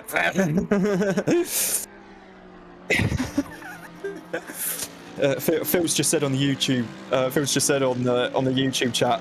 Finally, someone noticed. Yes, because we noticed because someone was scrolling through the entry list. Would that be you? I could.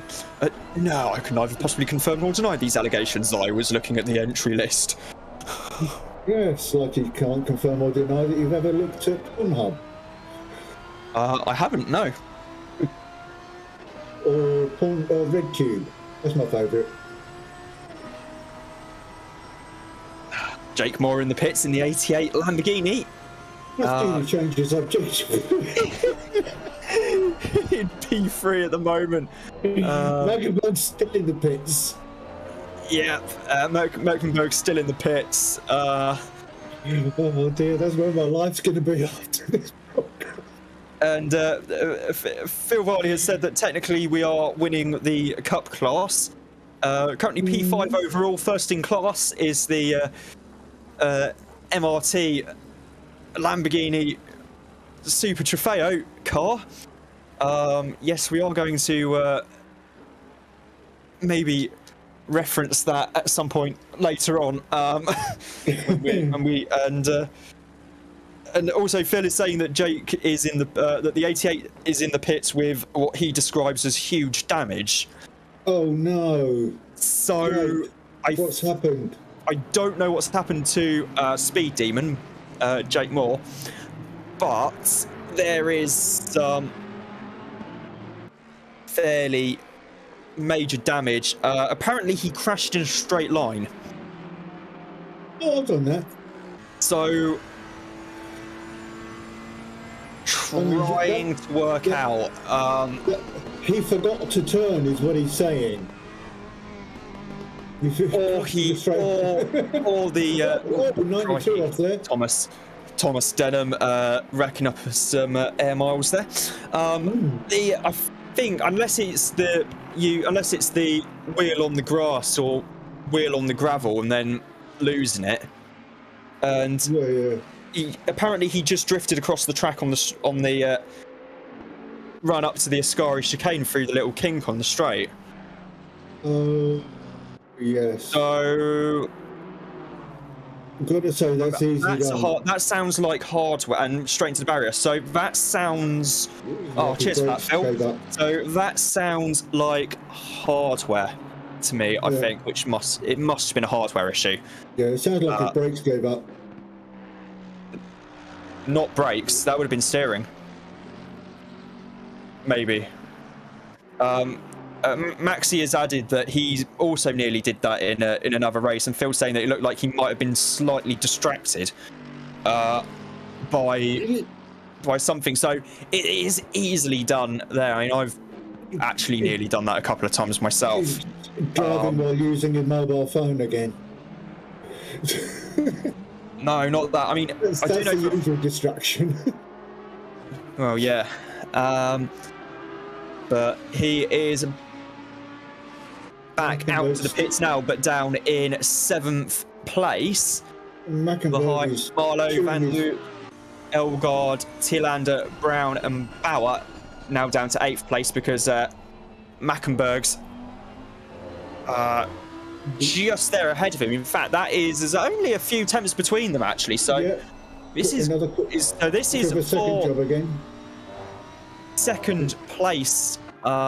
So not second, 7th place. Excuse me. Overall, you got the two Jacobs running lines. Two of the Jacobs running line astern there as well in the background. So yeah, they've got cars in between. They're not actually in line. Yeah, I know. There's Mackenberg. There's Moore just behind him, and apparently Mackenberg had some form of damage as well from 4th, according to Phil.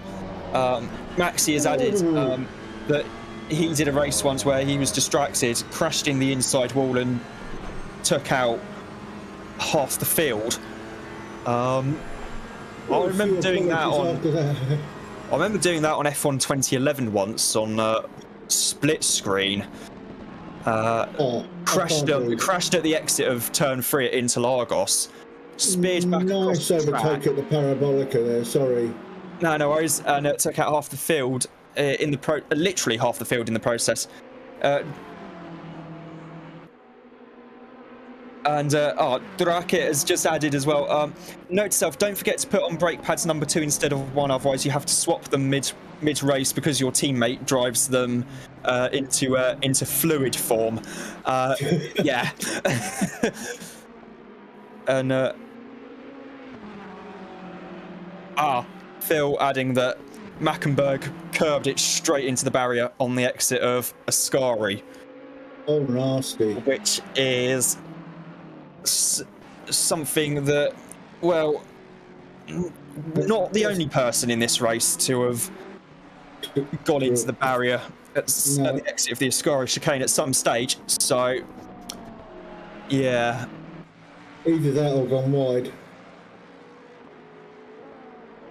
Well, that's what happens. You take too much curb, unsettles the car, you run too wide, and then next thing you know, hello, wall. having a bit of a moment. There's one of my fellow stream admins, the Chief, Josh Barton, currently in 11th place at the moment in the 84 BMW. Running the, interestingly, running the old M6 GT3 instead of the newer M4. The M6 with its V8 and the M4 with its little V6, both twin turboed to the hilt. But the V6 gets a much higher rev than the V8. V8s can't do high revs. Depends what crank. Well, if you have a flat plane crank, you can really rev them. But the well, it's funny you say that about the V6 because the engine Acura are using in their prototype is essentially a derivative of their IndyCar engine. So the red line on that thing's 10,000 RPM. It's going to sound absolutely phenomenal. It sounds like the F1 cars. I mean, they're exactly the same 1.6 V6s. But I mean, these are bigger horsepower. It's still a V6. Yeah. It's a slightly bigger engine as well in the prototype. There's the mad lads in 10th place, the 415 team. Mr. Sherps. Still doing a phenomenal job in that Gallardo.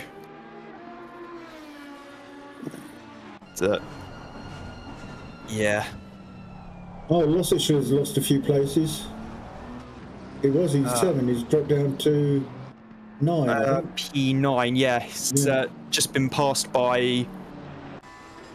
Oh, he's just been passed by Moore and Mackenberg. And Jake Moore. Yeah.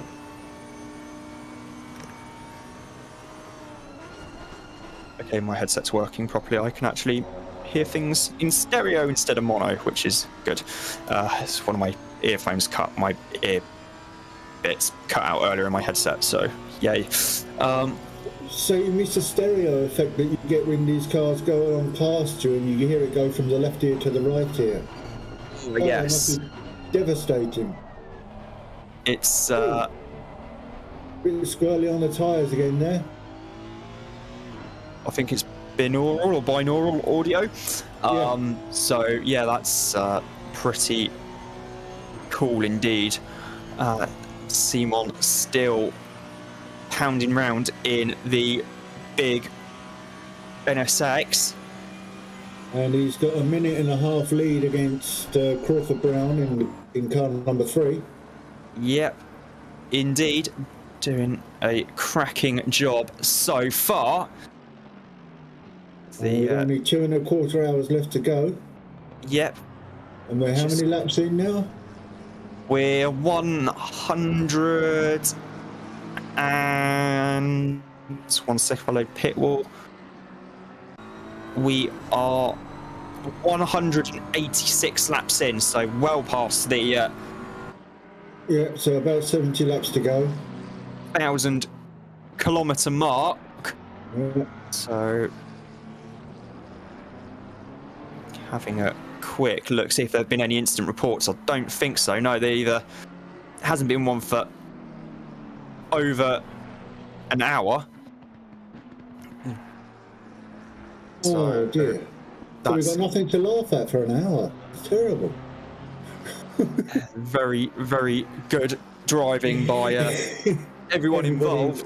Yeah, but leaves us nothing to laugh at. Still watching the 6-9 P6 at the moment. So I think I just misclicked something on my laptop there briefly. That's all right. You're allowed. Yeah. It's your laptop. You can do what you want with it. Well, it's my main computer now. That's the problem.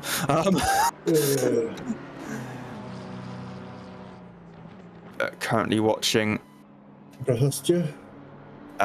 Yeah, in 23rd in the BMW M4, the Indonesian team. So for them, it is been a very, very long day and a bit for them because due to the time difference. Yeah, it's about 3 in the morning there now.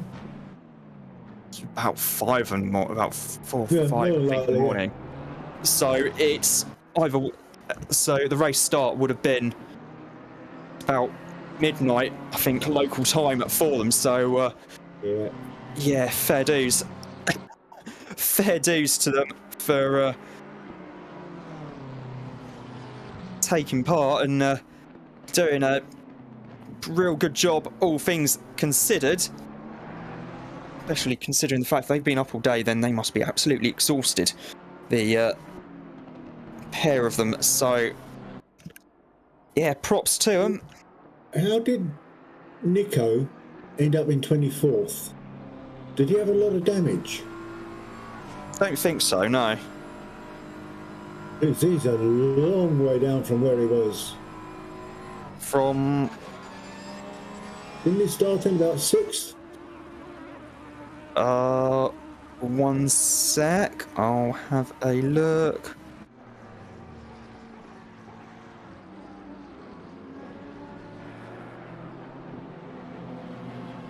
He was in a McLaren.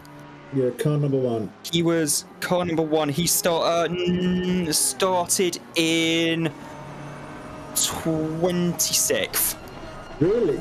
Oh, yeah. My mistake. My mistake. So he's actually done well then. Yeah. So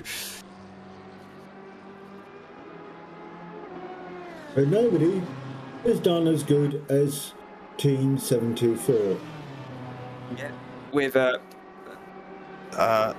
Simon actually set the fastest lap actually in qualifying as well. 1:47.468. He's an esports driver, isn't he? I believe so. Yeah.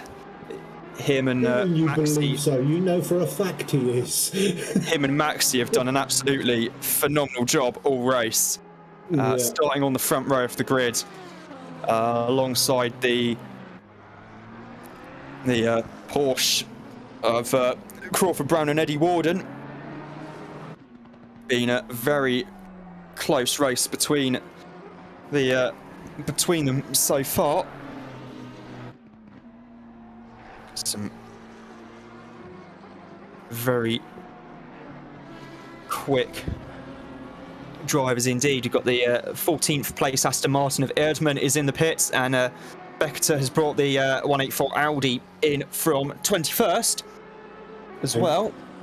And car 26 is in. No, sorry, car 636 Tempest is in. Right, cheers. Yep, I've just caught that. And so is Maverick, car 146. Yeah, I think so. And there's Nigel Woodcote has brought the his Aston Martin in from 18th place as well. Yep.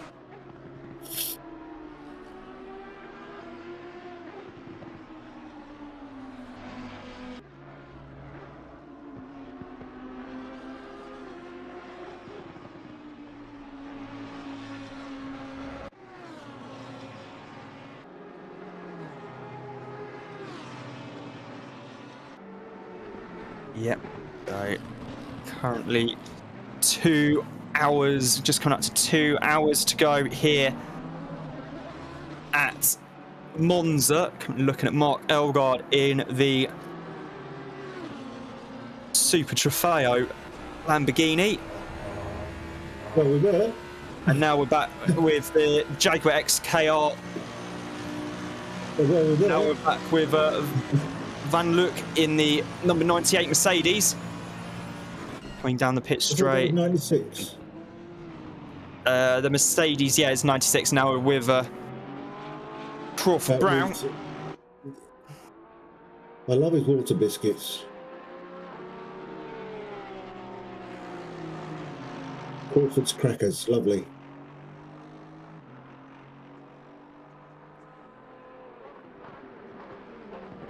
Meanwhile, I am going to put the kettle on once more to get another cup of tea in a few minutes' time. So that, as we see, one of the Audis taking to the motorcycle version of the Rettifilio. They had to build a slightly less tight version for World Superbikes because all the riders kept falling off. Well, they can't turn. Yeah, they physically couldn't actually get around the chicane. They were having so much trouble getting around there. They said, "Can we have our own chicane, please?" And they were like, "Yeah, all right then." It's one of the problems which you see quite a lot of at Mallory Park when superbikes go there, because it's all fine and good until you get to the hairpin at the far end of the track on the run up back up to the pits. Where do you go from being, yeah, it's fine, we should be good, to oh no, to this really tight hairpin, and then followed by this is a bit of a problem now. And I seem to remember Richie Chianari binning it there one year on the Didn't they used to have similar Honda. problems? Didn't they used to have similar problems at Donny? Oh no, Donny was fine. Denon with a big old slide there, but no, Donington was fine. It was always Mallory Park where they had the real problems, and I guess also for the road racing riders as well, Macau. And with the Melco hairpin. Also, best of luck to Drakit, who's just about to hop into car number 15. So he will be taking over from Mr. Exton. Indeed he will. I think because he said he was going to do the last couple of stints in that particular entry. So he'll be taken over from Oliver Exton in the 15. So, and Maxi has said that best SBK track is Cadwell Park. Oh yeah, that is a phenomenal track. Yeah. I mean, it was a tail marker behind him anyway, but there was a beautiful bit of acceleration coming up there. Yeah.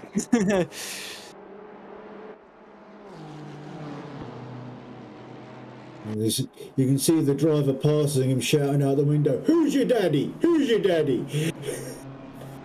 I'm your daddy."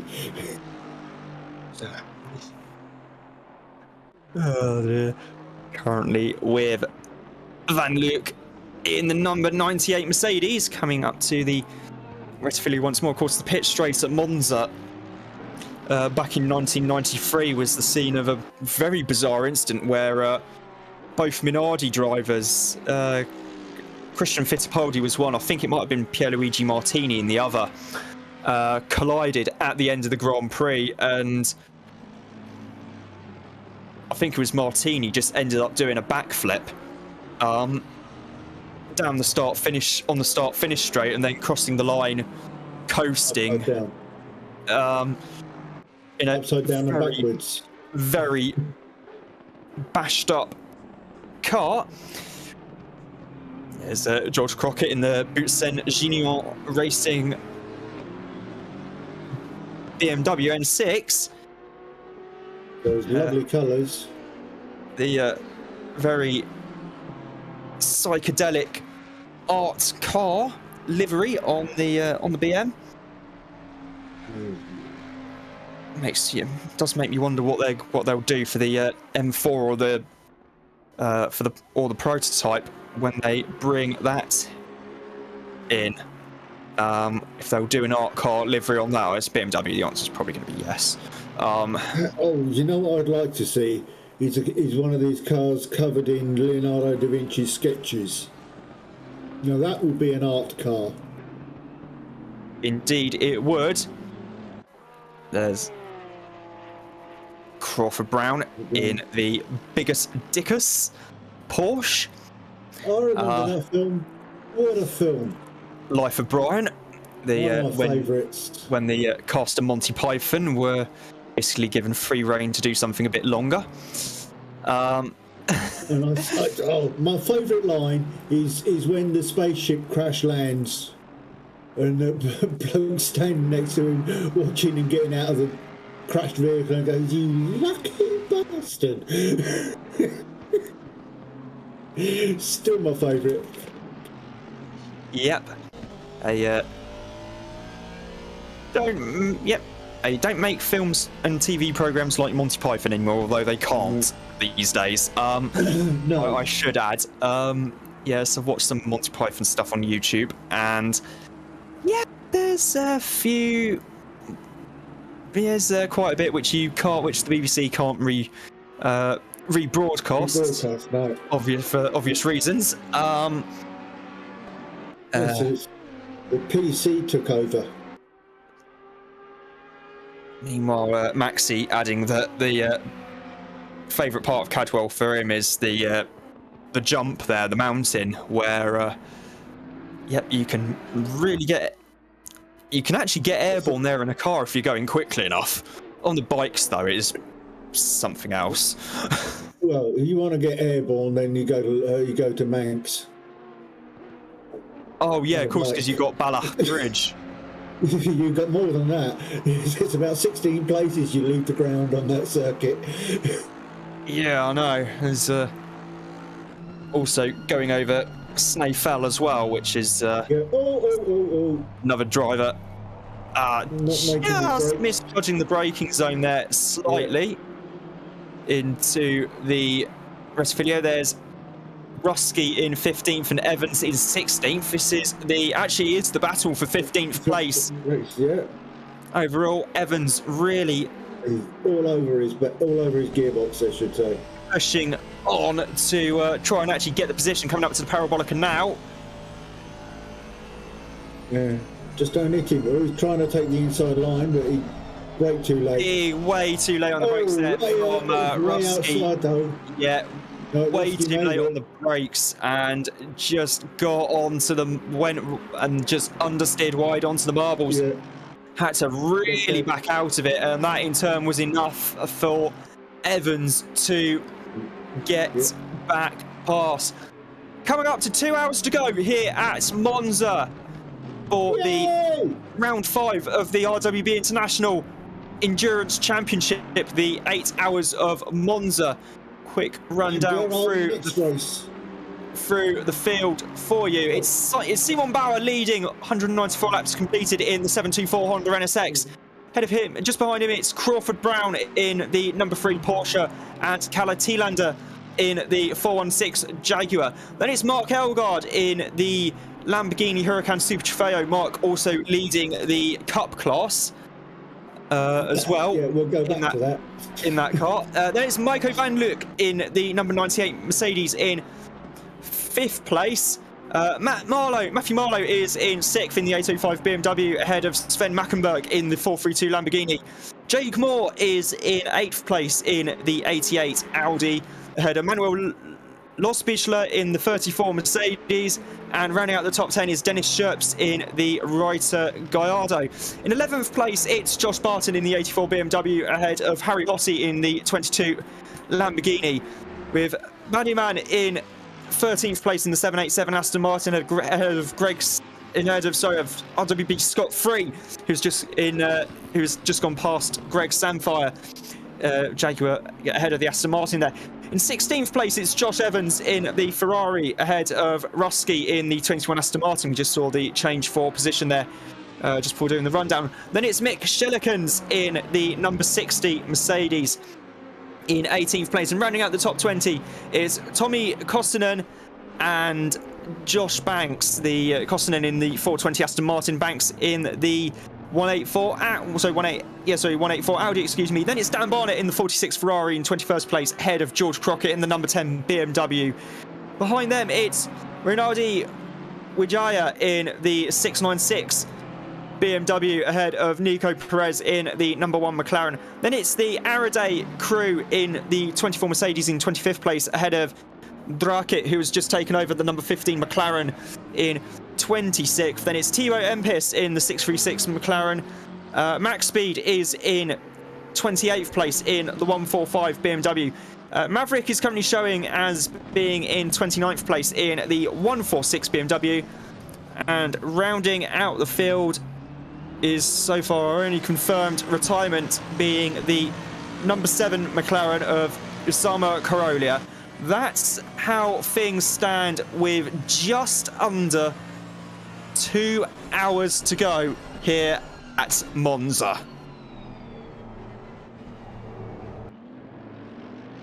Phil Varley also adding that Henrique Chavez got some decent airtime at the last WEC rounds in the Variante della Roggia in the TF Sport Aston Martin as well. Yes, he did get more than just a decent bit of airtime. It was actually some pretty heads-up driving from the young lads to get the car sideways when he did.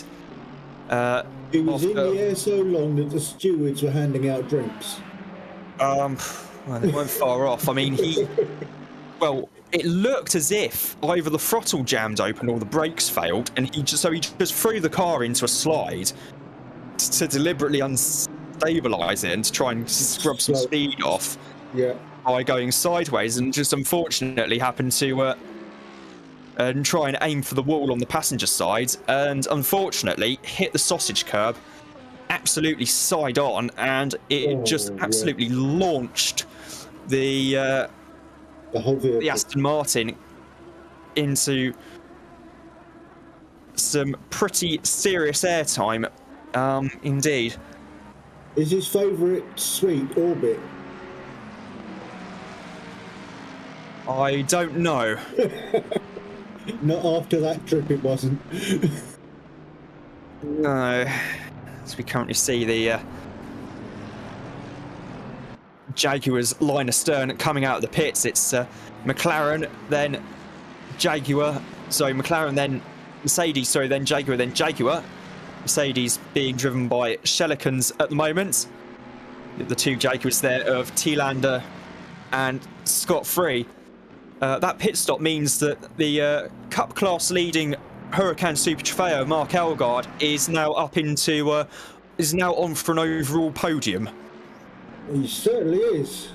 I know they've still got they're still yet to pit, and I think for it's full service, but still, if they pit, they may come back out in 8th. I don't think they will. I think they've got. I don't know how the pit cycle's going to work, but either way, I don't Sixth now. think they're going to. You know, the gaps have changed. It's probably 6th now. Yeah.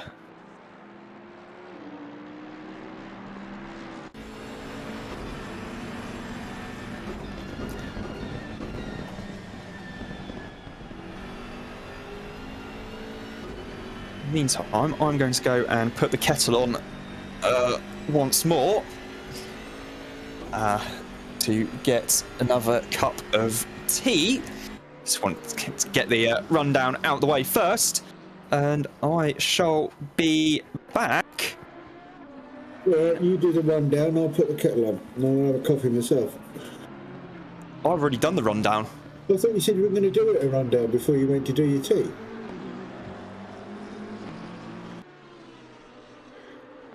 Oh, I can't remember. It was too long ago. It was at least a minute. Yeah, it was a good. I think it was a good nearly 5 minutes ago I finished that. know that you said that. Never mind. Never mind. Yeah, probably for the best. Go on, go and put the kettle on. Go on. Yeah, will do. So I will be back in just a moment. Back in a jiffy.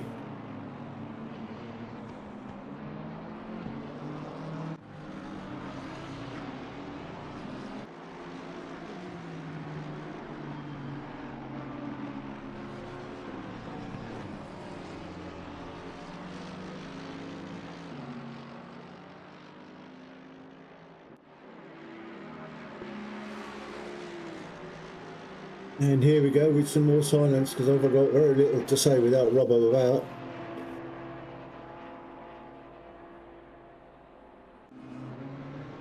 Let's have a look at that gap between Eddie Warden and Simon Barr.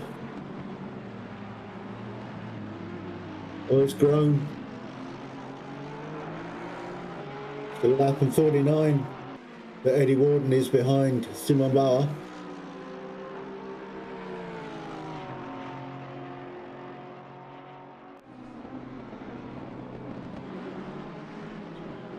Eddie in the Porsche there chasing down another back marker. And he got nicely out of the way there.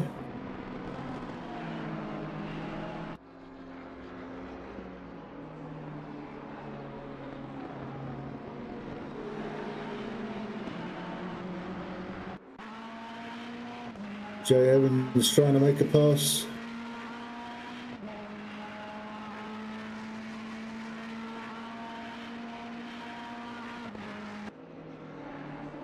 As we come down to the Ascari, I think it's Ascari.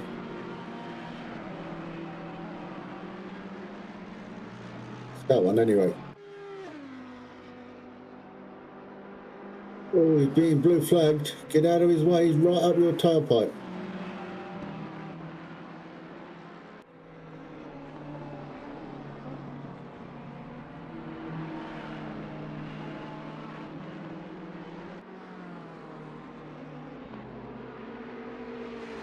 That's it.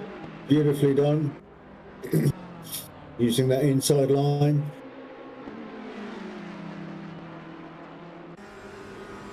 Oh, he's trying to... What? He's trying to unlap himself.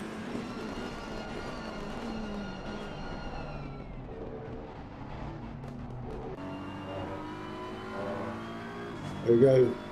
I'm going to look at Mr. Marlowe. What's going on here? Now back to Eddie Warden.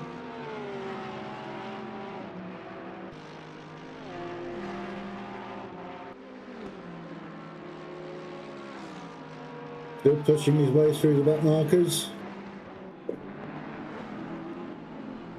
And Porsche performing brilliantly under the hands of their team.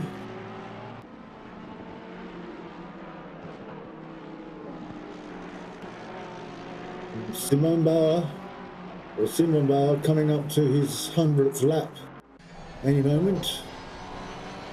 We're watching Eddie Gordon get past another mobile chicane.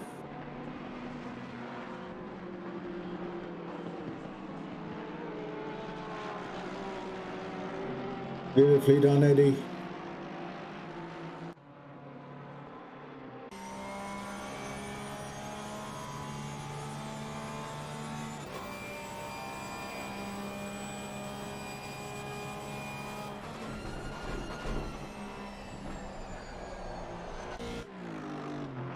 There we go. We're watching Kossinen coming up the straights towards our favourite chicane. And bombing it around Curva Grande.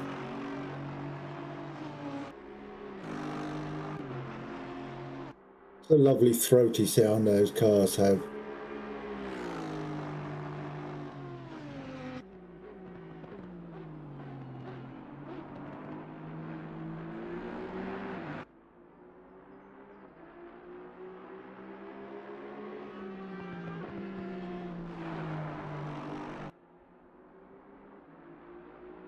Kosonen with no one in front of him, and his nearest rival 2 seconds behind.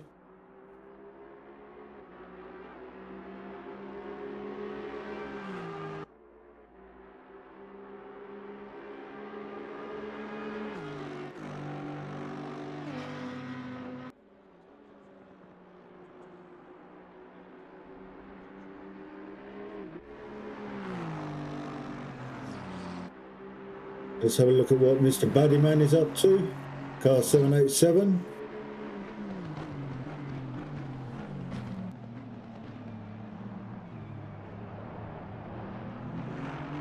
Going around the Recifillo into Curva Grande.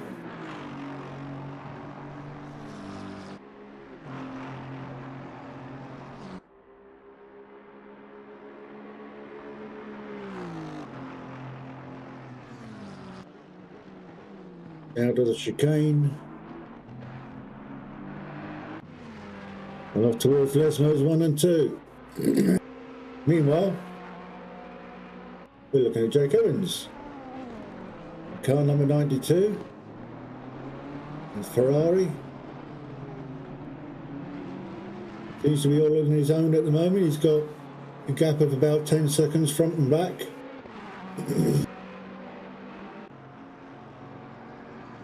Oh, somebody went off wide there. Not going to tell us who it was. Excellent direction.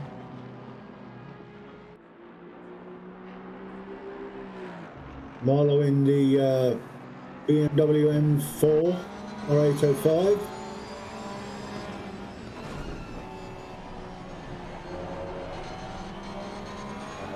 Right to lap a car. Not so sure we found a good place to do that yet.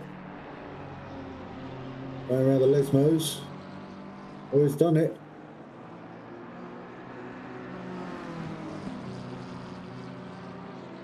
Oh, Lesmos, that was a Curva Grande. That was the Parabolica.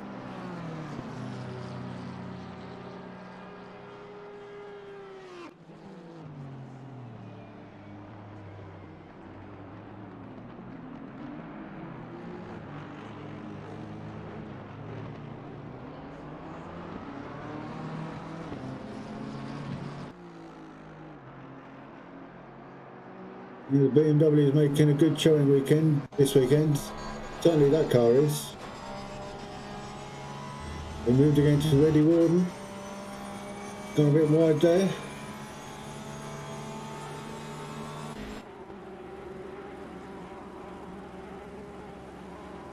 Well, this person trying to unlap himself again.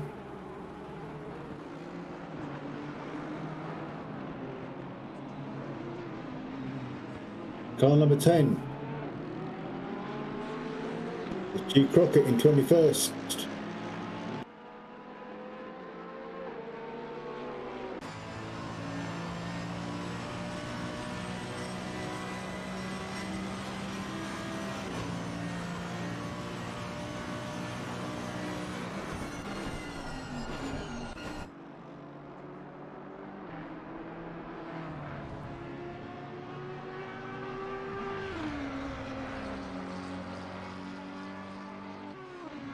More in the Audi there. Closely followed by Lobisher.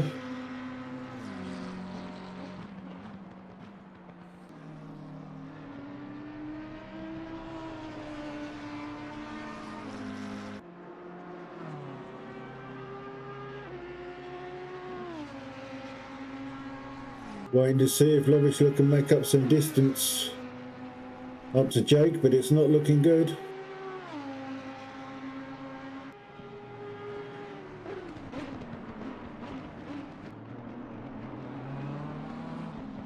.39 at the last marker. Let's have a look when they go through the next section.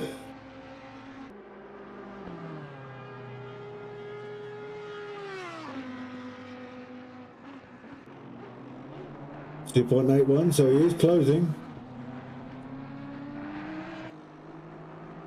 and I am also, and I have also been closing my bedroom door. This and returning with a lovely cup of tea. Marvellous. Are you a Yorkshire brew bloke? Yorkshire tea or? Absolutely. Gold. Yorkshire tea gold. It's what has been fueling most of this broadcast this afternoon.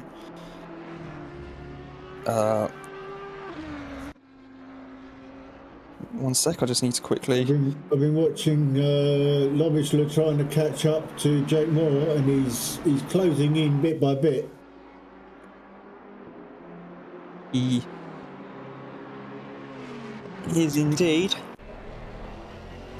He was about 4 seconds behind a little while ago, and now he's sniffing the exhaust pipe.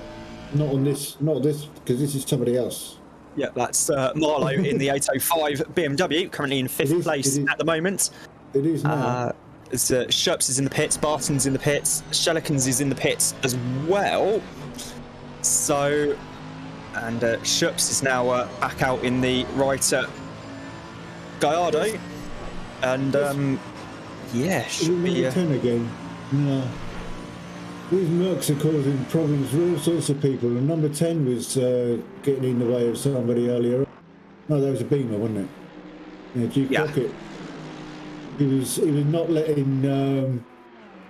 letting himself be passed, despite the fact that the guy who was passing him was in third place. Yeah.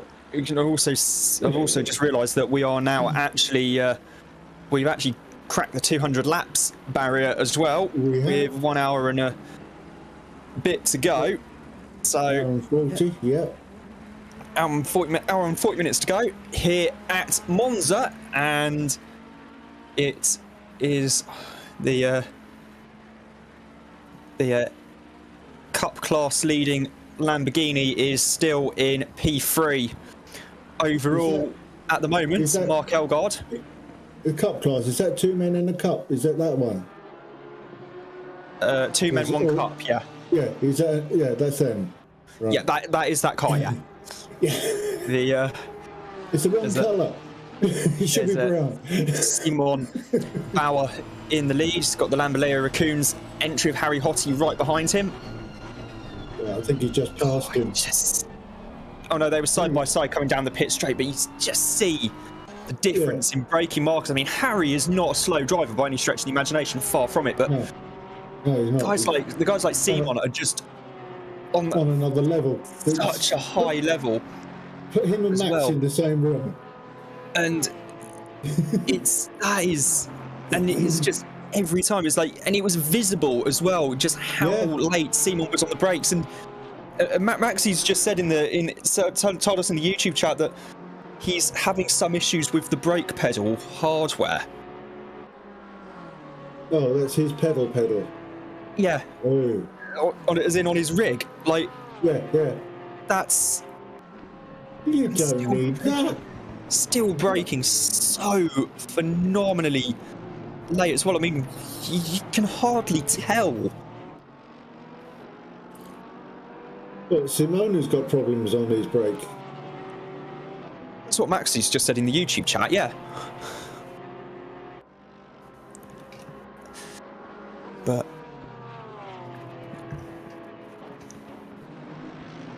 either way, it has been a phenomenal drive so far. 205 laps completed.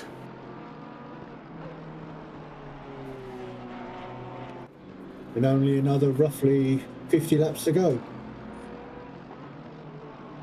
I think so. Give or take a dozen. Give or take more than a dozen, knowing my maths. Yeah. So, currently looking at Eddie Warden in the Porsche, the course Porsche. There's going to be a new Porsche coming in in real life next year as well, the 992 spec GT3, which looks absolutely phenomenal, as does the new Ferrari GT3, which is based on the 296, not the 488. They could have based it on the F8 Tributo, but the thing is that the standard F8 Tributo is actually so fast and would take so much detuning. If they've decided to base it on a different car entirely, and it looks absolutely phenomenal. Why? If it's that fast, let it go. Run it. It's just easier, I think, for BOP, and also it's going to run a V6 as well instead of the V8. Maxi has added that the brake pedal keeps getting stuck, so he's so Simon sometimes is actually braking while on the straights. He's actually getting ready to jump in the car now, so good Maxi, I think, will be taking it to the end. So best of luck, mate, and hope it all goes well for you. All I can say to that is that Simon may be having brake problems, but he's pulling away from Eddie. He's still pulling away from Eddie. So some drive indeed. Must have testicles of steel. It's one way of putting it.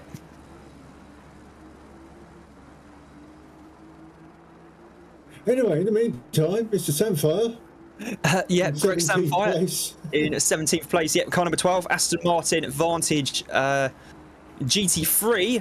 Nearly said GTE there for a moment. That's because the GT3 and the GTE are the same. Meanwhile, the 145's just been given, it's just shown up as having a stop and go penalty, which I'm presuming is most probably for speeding in the pit lane, which is what it's usually for.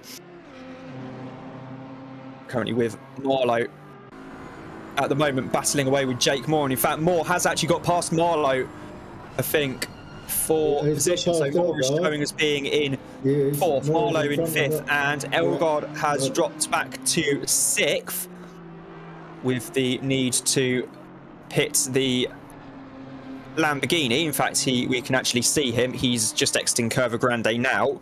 Yeah. These guys are between the Lesmos. Coming out of the second Lesmo now, through the kink, which we were on about earlier. They're heading down the hill towards the Verranti Ascari. Of course, the track there goes... the reason why the bridge is there is because, of course, you had the old oval circuit, which went over the top, crossed over the circuit. So I've driven that map. It's fun. It's absolutely terrifying. It's seriously terrifying. That layout is 10 kilometers, and they only held the Grand Prix there on that particular version only a few times. Most of the time was spent using the this more traditional layout. So this that they're coming into now isn't there. You go straight on that exit road, part of the track on the old circuit. Yep. So you just come straight up there, and you don't start easing off until you hit this Curva Grande, which takes you by surprise because you're going so much faster than you normally are when you come out of that chicane. Yeah, unless you're in a prototype or something, then in which case you still keep your foot in. You're still flat through there, and you only actually start to hit the brakes once you get to the Verranti della Roggia. Faluma has come into the pits to serve his stop and go plus 30 seconds, by the way. That's extra. Yeah. Currently 36. Someone's taking the escape road there? Yep. Couldn't quite make out who that was, unfortunately. No. On board now with Harry Hottie in the Lamboleo Raccoons car. It feels weird to be saying Lamboleo Raccoons and not having Damien Vilk behind the wheel. Yes. Is a bit strange, but to I must see, admit, but I'm he's surprised still that probably- Harry's not in the top 10. He must have had a lot of damage or accidents or something, because normally Harry's up there. He's such a good driver, as you were saying earlier. He's doing a grand job indeed in that car. Oh, yeah, he's doing the best he possibly can, which is what he always does. Yep. Mecklenburg having a look up backside of somebody's car there. Oh, not anymore. No, that's now looking at T-Lander going around the corner. Was that lit? in the No, big it's not Jag. lit. Yeah. The shame they never built a GT3 version of the F-Type, because Jaguar didn't really want to. I don't think. I mean, I think Emil Fry were up for it, but Jaguar themselves were like, no, for whatever reason, which is quite a shame. Quite a What shame, if but the Ford GT40 was revamped as a GT3? Do you think that would do well? Well, the thing with the GT when they brought that to Le Mans a few years back is that the original plan for Ford was to actually take the Mustang to Le Mans in the GT class, but then once they'd gone through the rule book and optimised the Mustang to the point where they thought it would be competitive, it didn't actually resemble a Mustang anymore. No. It was that heavily modified, it didn't even resemble a Mustang. So Ford basically just said, you know what, sod this, we're going to build... We're going to try and bring the GT back. And the whole thing originally was ultra top secret as well. They didn't want to let Ferrari know, did they? No, they didn't want to let senior management know about it. Well, from what I heard, Ford Jr. was involved from the start. In fact, he was the one who said, this is what we're going to do. I'm talking about the modern version, 2016, 17, 18, 19. No, I'm talking about the original GT40. Oh no, I was referring to the modern version. No. Where they had to... The original, get my teeth straight, GT40, if they turn that into a GT3, Ooh. what kind of mods would they need for that? Because I think it's pretty much there already. Brakes, tyres, suspension, safety-related stuff. Well, safety-related stuff, but the other stuff I would say no, because the way it took Le Mans, I would think it's got the straight line speed and it's got the corner in. This was the 1960s. Yeah. Like brake, suspension, tyre, everything has come on so far since then. You might as well just... I'll give you that. Might as well just not bother and just start from scratch. Which is what Ford are doing with the Mustang. GT3. Meanwhile, Marlow has got a stop and go 30, I've just noticed, for speeding in the pit lane. And when I say got to stop and go 30 for speeding in the pit lane, I mean he has literally just left the pits. As we were looking at this at Tillander and I think that's Faluma in the 145. Meanwhile, Mark Elgard is back from being behind the wheel, as is Simon Bauer as well, excuse me. Phil Maxi is taking over the 724 to the end, and Phil Varley's taking over the Cup class leading car. And Mark said, mission complete, we are now chasing down P3 in our lovely Cup car. Hi to RWB Charger on the YouTube chat as well. Hello, mate. As they also did a driver change in the 805, so it's not actually Marlow behind the wheel anymore. It's Steve B, who, if I scroll up, Chris B, currently behind the wheel in the 805. So, currently listening to the wonderful tones of the flat six screaming its head off behind Eddie. Eddie Walden. Now the Jaguar of Tillander about to go past the. There's the BMW there of peeling off the 805 coming into the pits, and as you said, Chris coming in. Yeah, I think Kerosene Circus has jumped into the chat as well. Currently P23, but one driver down due to injury, so expecting a penalty to be incoming. So long as I think the rules are that so long as the driver in question only does one lap, even if presumably it's with the hazards lights on, then I think that does actually count.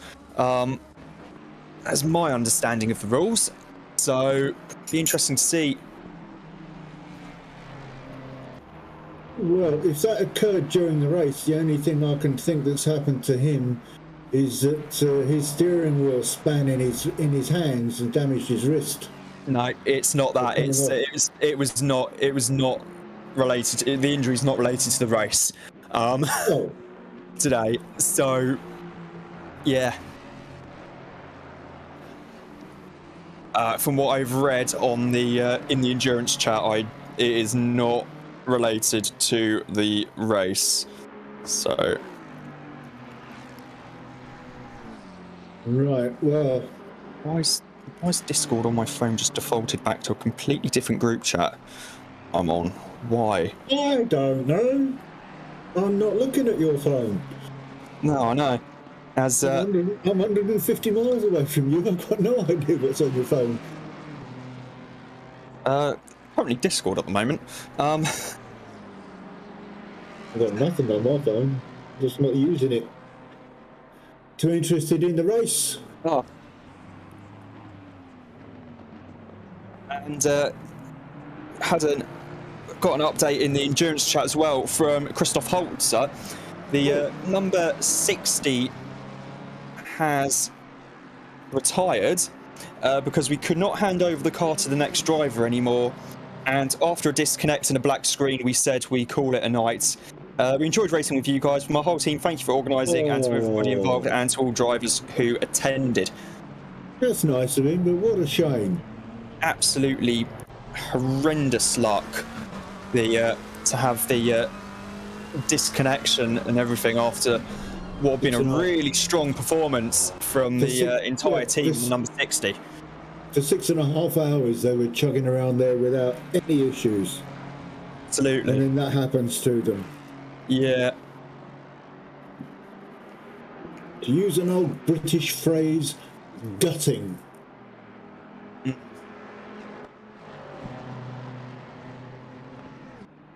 Although, I'm just checking the YouTube chat quickly. Kerosene Circus has said that the driver in question hasn't actually done anything today, and he can't see the driver getting in the car to do even one slow, solitary lap. Although Mark Elgard has pointed out that they have a 6-lap cushion to the car behind them, so it's not going to help over an hour and a half. Fine.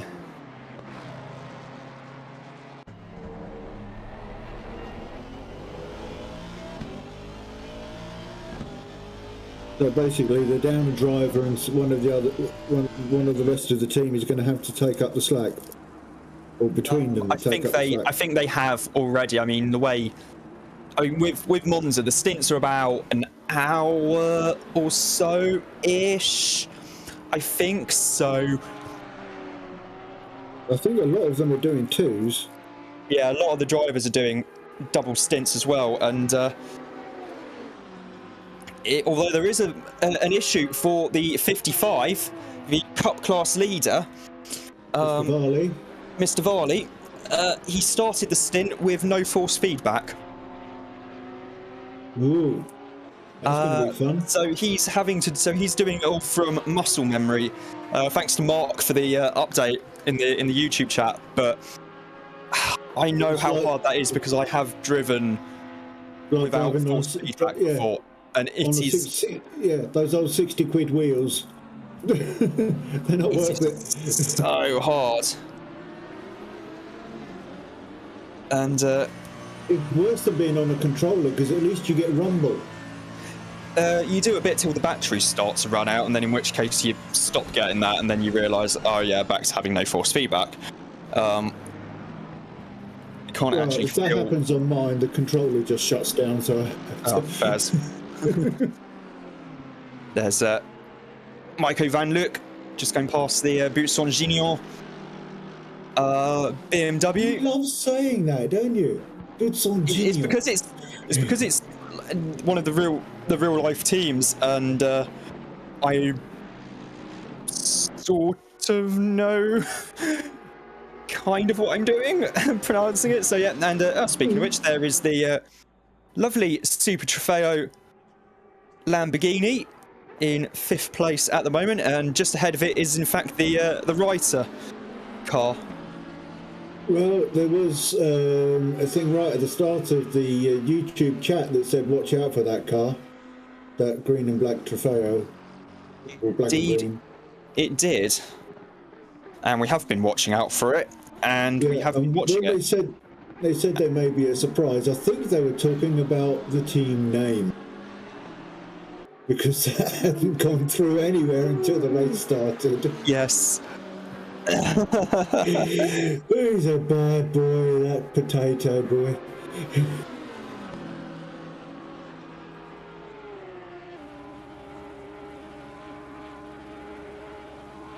That was a sudden jump. Yep. Currently looking at the 184. Now back to the 55, and the 55 is there in the grass, pointing the wrong way. I think we might have had a little bit of contact there, actually. I don't know. We didn't quite catch the beginning of that, unfortunately. That's the auto director. There's a little bit of a moment there, to say the least. There's Van der Vaart in the Gallardo. With Mackie closing on. Yeah, Ian Mackie Under the really back. closing in. Yeah, It's going to be very cat and mouse, this battle, because the thing is that the M6, while not the newest GT3 car, goes around corners really well, relatively speaking in this case, and it brakes quite well. The Gallardo, on the other hand, is basically a manned missile down the straights, and whilst there are quite a lot of braking zones at Monza, there are also quite a lot of straights, so it's going to be pretty interesting, to say the least. And the fact this is for position as well. A lot of this race has been like that. The whole 8 hours 40 minutes that we've been through, we've been cat and mousing between several of these drivers all the way through. None of them are giving up on it. Absolutely, yeah. Been absolutely fantastic to witness. And we're currently on board with Brian Faluma at the moment. Yeah, those poor fellows have had a trial of their own with one of their computers crashing, and so the whole team was out and had to come back in. Yeah, that's not what you had, not what you want in a competitive race. No, got the Meanwhile, Eddie Warden is spice things up a bit. Yeah, Eddie Warden has still a minute and a half behind Maxi.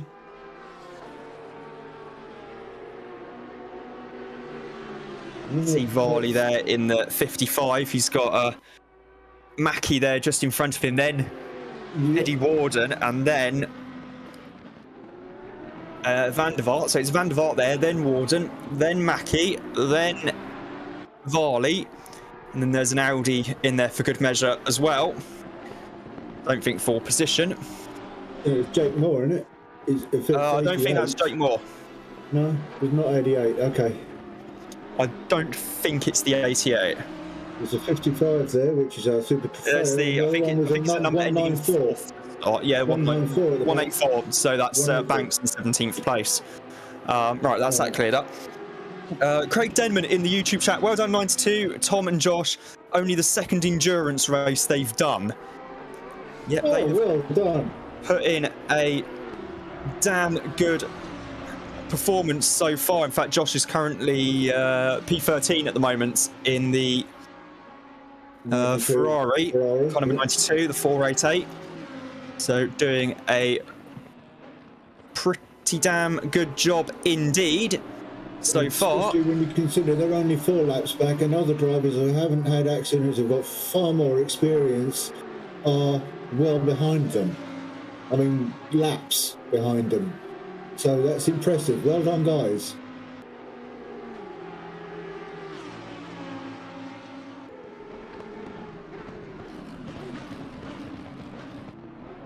Yeah, so thanks to MRL Max Speed, who's just actually tagged me in the endurance chat on Discord. So Brian had his computer freeze and restart, and the other driver in that car had his game crash, and then the JSON for the team's weirded out. So that's how they're a couple dozen laps down at the moment. Oh, thanks for the update and for clarifying that for us, mate.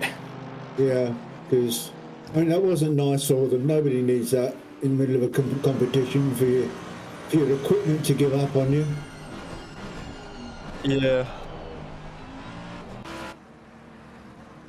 Especially when you consider they went through practice and qualifying and everything fine. So you would think that your machinery and the software was headed in, shall we say. It's ACC. I mean, ACC has always been a bit interesting on the whole server side of things, as Jake Moore comes into the pits in the 88 Audi. I don't know if he's going to be handing over to Marco or not. It's 1 minute 16. Does seem like quite a long time for final stint. So, I don't know if this is going to be. Yeah, so 1 hour 16 is quite a long time for the final stint. So this could. I mean, others have done 2s. They do two as a stint, and then hand over. Yeah, but in terms of stints between having to pit and refuel, 1 hour. 1:15. I think he might just make it. Yeah, might, but there might be some pretty serious fuel saving involved. Yeah, that's true. I think, as that is one hell of a long way to go to get to the end from there. And Jasper van der Vaart in the Bouncing Ingot Racing team. And MRL Max Speed has said that had they not had the woes they've had, that they'd most probably be in the top 5 right now. And the pace the team showed earlier on, I can certainly believe that. They were very quick as well in Catalonia, I seem to remember. In fact, I think they actually won Catalonia. This was the last round I did comms on in the Endurance Championship. In fact, I'm going to see if I can find The nice paintwork on that Jag, it must be said. So we had the Nürburgring round a while back, which was won by the Shumi Skins team in their in the Porsche of Turin and Casingena with so that was that entry. 364 laps completed there. I'll go past it. It's a tiny track. I need to quickly Try doing that amount on the Nords. roll through. Yeah, Barcelona round 2 is the most recent round I've covered. Results for that, and I think it was it's a different team. I think that was it. I mean, it doesn't actually. It's not showing a team name. Either way, I thought, unless I was thinking of a different race. Unless I was thinking maybe the first race. That was 391 1 laps at Barcelona.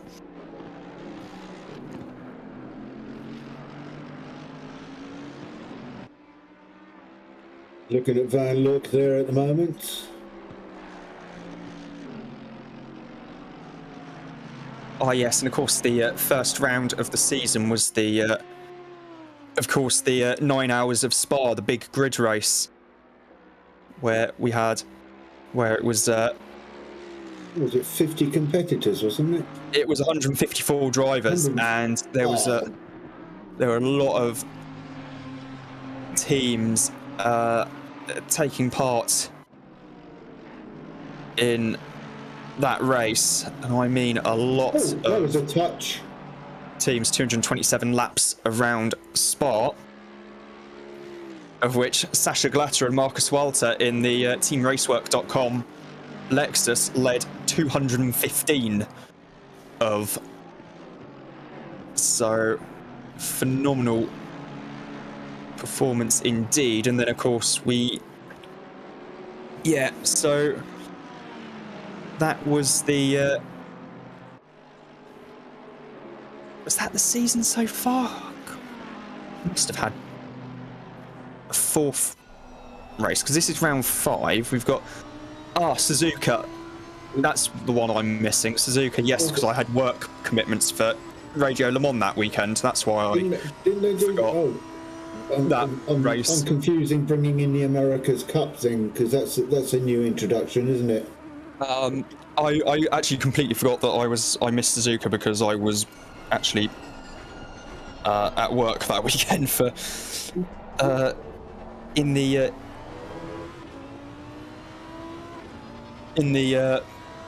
day job, so to speak. Also, Craig Denman has just pointed out that the Tom and Josh never actually drove the car. It wasn't the car they wanted to use, but they messed the entry up, and the first time both of them actually drove the car was Thursday afternoon or Thursday evening. So some going indeed by them to for both of them actually to get the to be as quick as they are in that Audi, in the Ferrari, with having had relatively little experience behind the wheel of that particular car. It's been quite something, I must say. They're being hassled at the moment, though.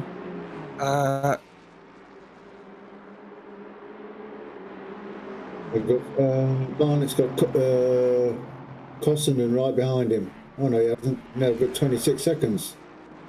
Good damn updates. So that is that. So yeah, that's just a quick look back at the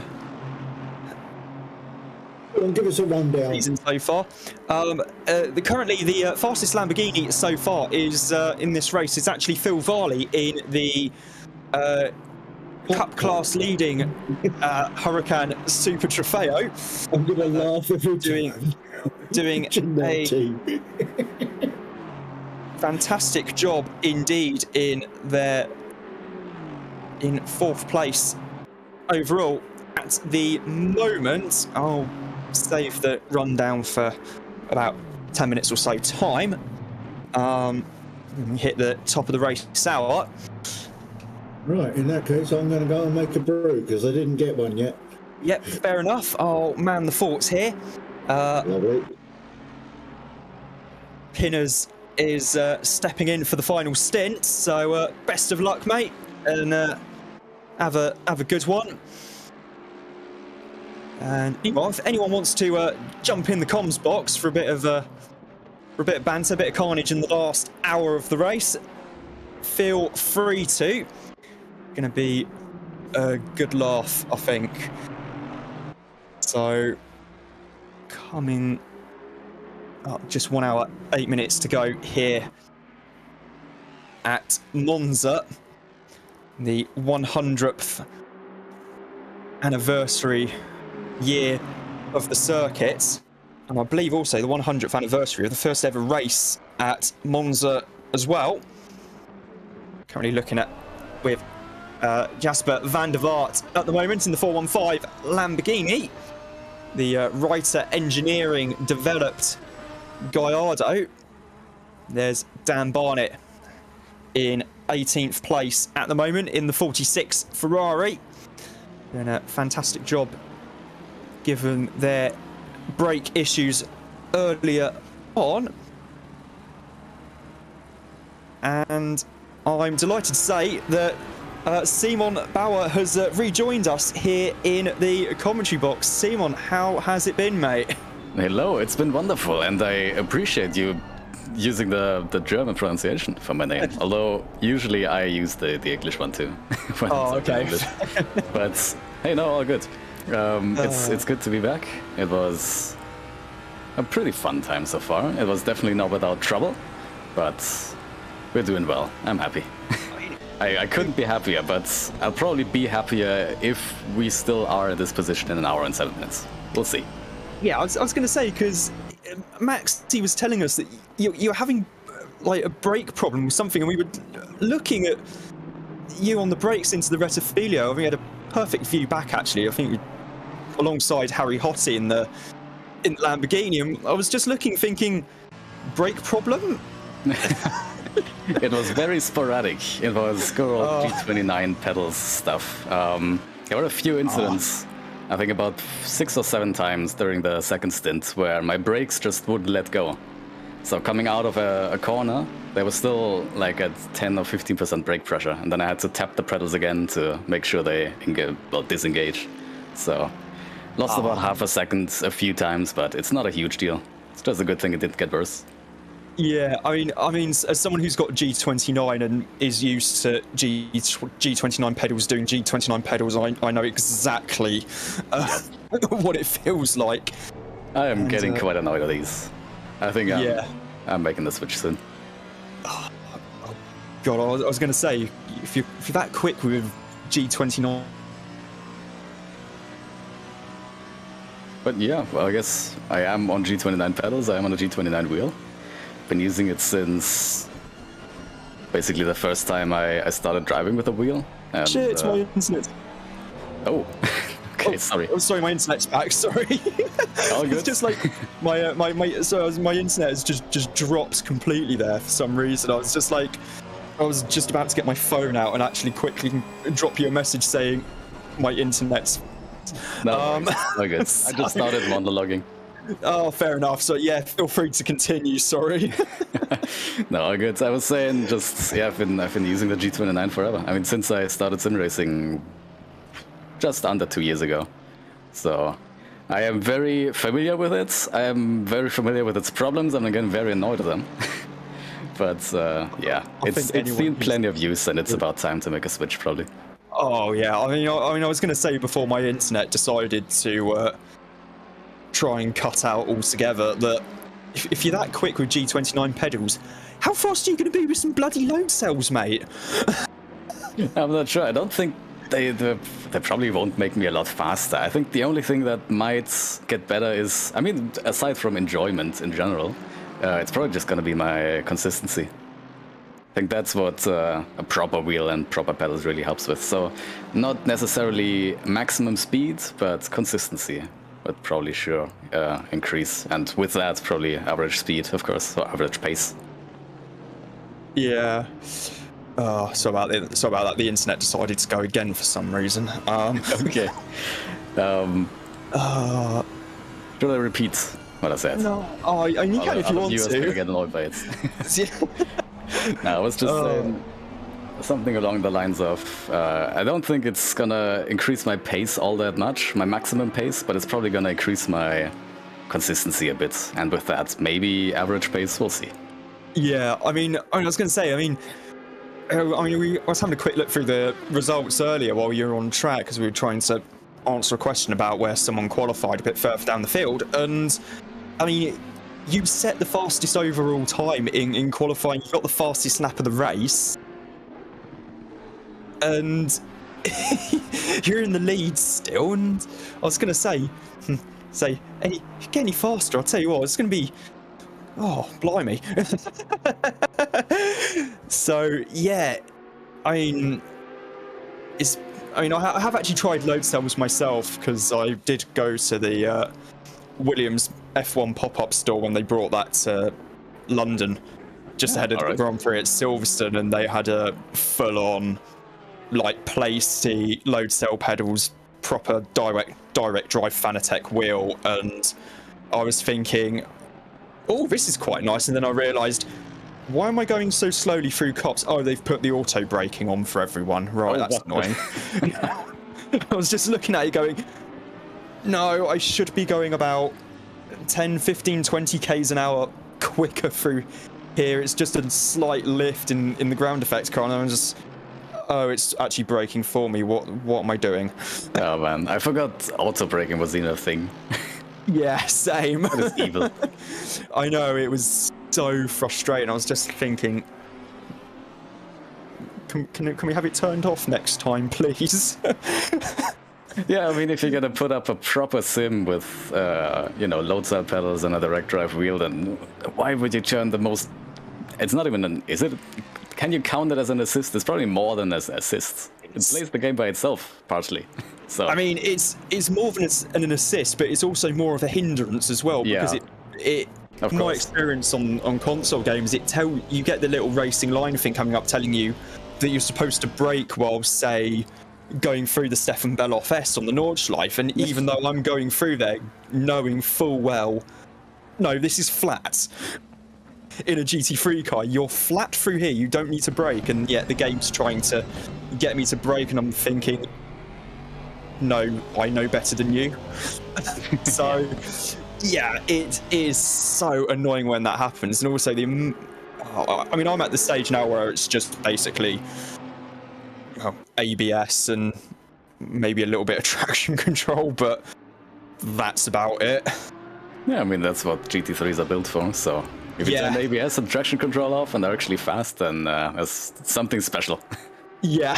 Because I mentioned earlier that even the top pros have to use traction control and ABS these days, so we all feel like racing drivers playing this game. I mean, granted I'm more at the slow bronze end of the driver grading list, and you're probably platinum. So I'm silver right now, actually. I've only done one race so far with you. Yeah, I was going to say. And car 60 in the pits. Cheers. Yeah. Yeah. Along with 636146 and Corellia, who's out, of course. And that's this weekend's winning lottery numbers. No, not really. It's worth a shot. Okay, so this was recorded with just a few seconds over an hour to go in the race, and in case anybody's wondering where to find the lottery numbers for this week,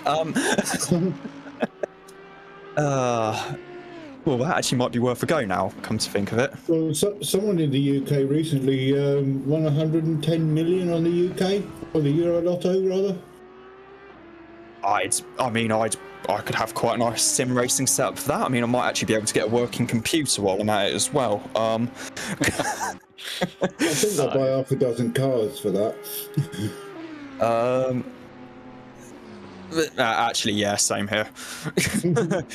If you drop 110 million on me, I'm not going to be sim racing anymore. I'm doing it for real. Yeah. I'm guessing the digital Honda NSX is very quickly going to be a phone call to Italy and order being placed for about 500,000 euros of real life carbon fiber. Oh, well, I am a big fan of the Honda, but as a Reiter esports driver, I definitely know which team to call up. Absolutely. Yep, that would be great fun indeed, and also thanks to Maxi as well for the history lesson earlier on the Gallardo, the bits I was trying to remember from quite a few years ago now. about that car. Back in the day. But yeah, just under an hour to go now here. The Cup class leading Lamborghini. In case Mark's wondering, well, Mark already knows probably, it's still in 4th place at the moment. That is impressive for sure. That's some really, really strong driving.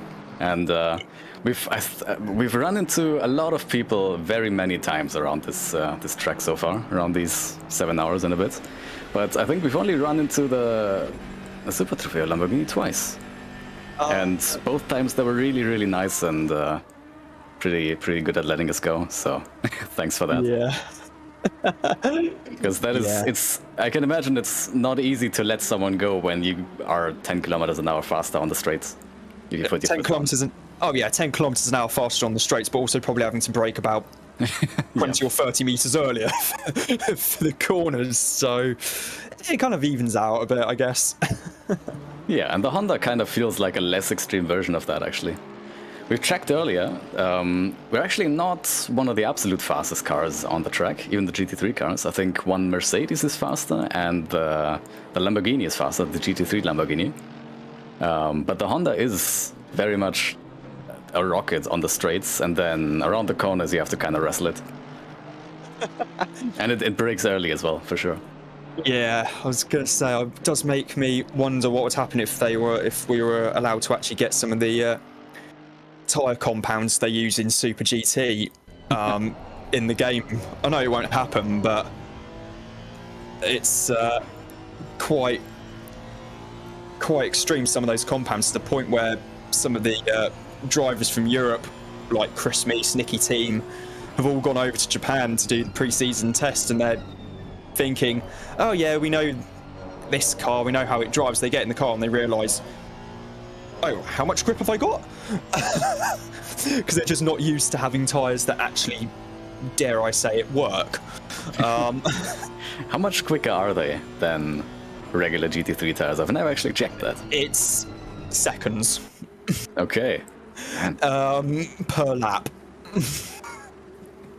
So yeah, they are absolutely phenomenal. I think it's somewhere, around somewhere like Suzuka, it'd be about 3 or 4 seconds, I think, maybe. That is insane. It's really wild to think about how much of a difference the tires make.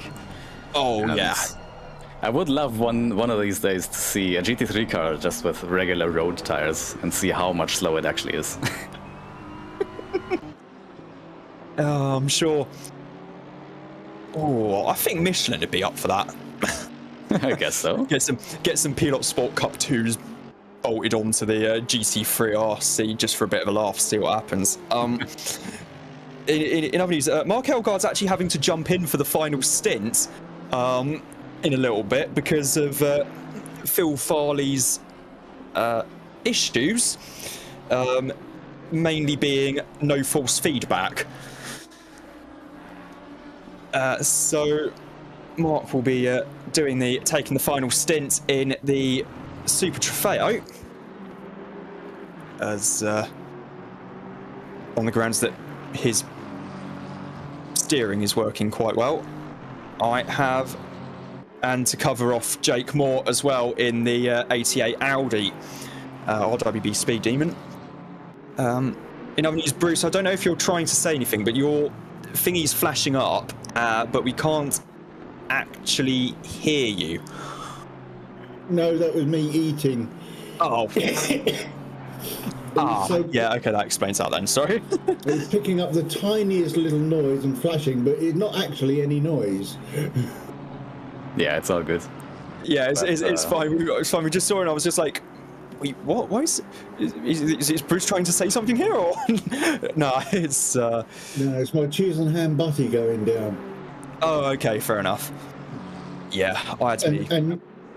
And no, the butter still hadn't defrosted or warmed up enough for me to use, so I went American style and used mayo. Got no butter? Use mayo. It works. was going to say, yeah, because that button must have been actually solid. Oh, it is. It still is. Don't forget, it's wrapped in that metal foil stuff, isn't it? So when you take it out, it still stays cold. As somebody who has worked the dairy aisle a couple of times at work, I can confirm, yes, it also means it weighs an absolute ton. So, yeah, it's quite... No, it doesn't. It weighs 250 grams a pack. Oh, but when you're trying to carry a massive thing of them, just put on the shelf off a delivery cage, yeah, that weighs a ton. Oh, what's heavier, a ton of butter or a ton of feathers? Same weight. But lads, I've left my team alone for long enough, so it's been fun being back, but I have to check back and take over some spotting duties, so yeah, no worries, man. For this final hour, and who knows, maybe I'll check back in after the race if you still have time. Yeah, yeah, absolutely. You're more than welcome to, mate, anytime. Alright, sounds good. Until then, have a good one. Cheers, Seaman. Have a good one, mate. Thank you, Simon. See ya. Bye. Goodbye. That was Simon Bauer, one of the drivers of the leading Honda NSX GT3 for Wright Engineering Esports. Apologies if there were a couple of slight connection issues on my end during that. There, my internet decided to pick the perfect time to cut out not once but twice. No, I can't hardwire my laptop into the router, or at least the signal repeater, because it doesn't actually work for some reason. I don't think my laptop actually likes the fact it has a Cat5 Ethernet cable plugged in it. But then again, this laptop's old and a bit shit, to be quite honest. So that is that. Sounds like my main computer. Car 80 update from Tech G on the Discord server.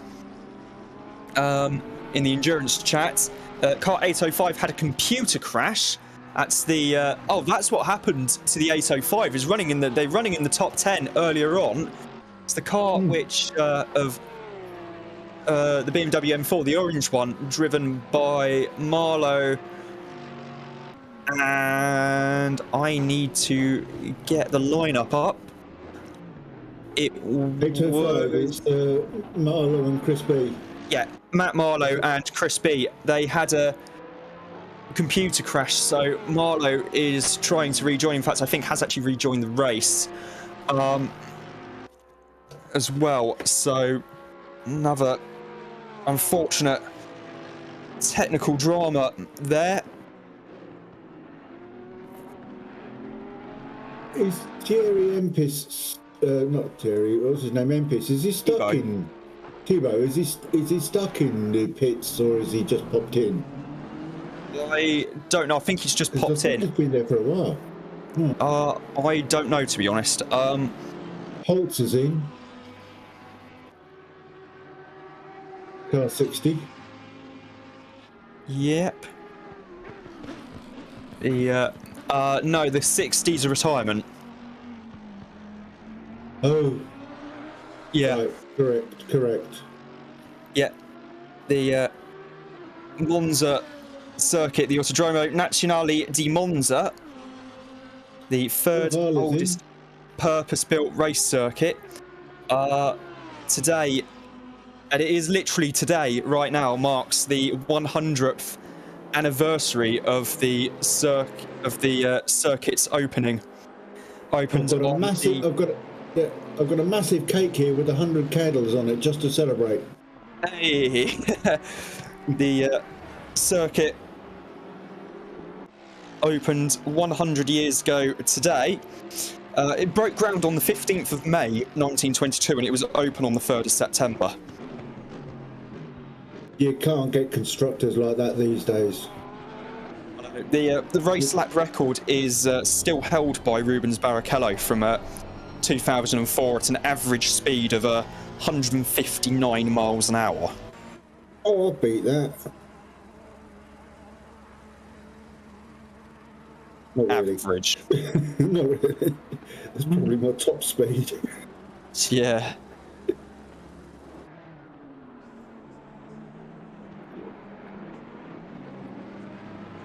So car number 1 has 233 laps under their belt and still hammering along. Prangley's car sounds like it's farting. It's the Tom Prangley in the 34 nearly missed that. Racing Mercedes.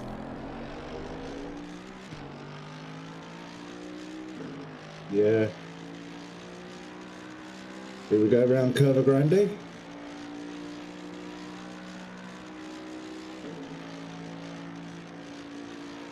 And then there's this, which chicane is this before Esmos? Anti-Della Roger. Oh, no wonder I keep forgetting it. It's that chicane. Yeah, And the then Lesmos. introduced in first used in first introduced in time for the 1976 season. Yeah, it was a bad idea.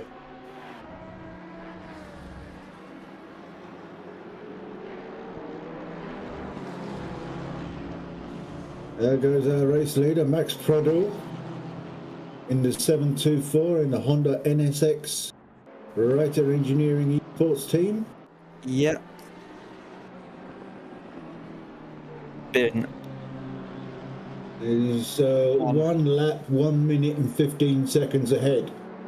Yeah, there's the 805, excuse me, BMW that's had some woes in the last half an hour, technical woes in the last half an hour or so. Are you drinking fizzy tea again? No, I'm just drinking regular tea. There's my Van Luke has come into the pits in the 98. Van Luke has actually done the entire race so far. Meckenberg's in as well in the 432 Lamborghini, so that's going to be good news for our Cup Class leading entry of Mark Elgard, replacing the force feedbackless Phil Varley. I can't believe that Van Luke's doing the whole 8 hours. Yep. Done the whole race solo. That guy's got some stamina. Yeah, absolutely. That is some going indeed. Haven't seen anyone else driving the 98 all race.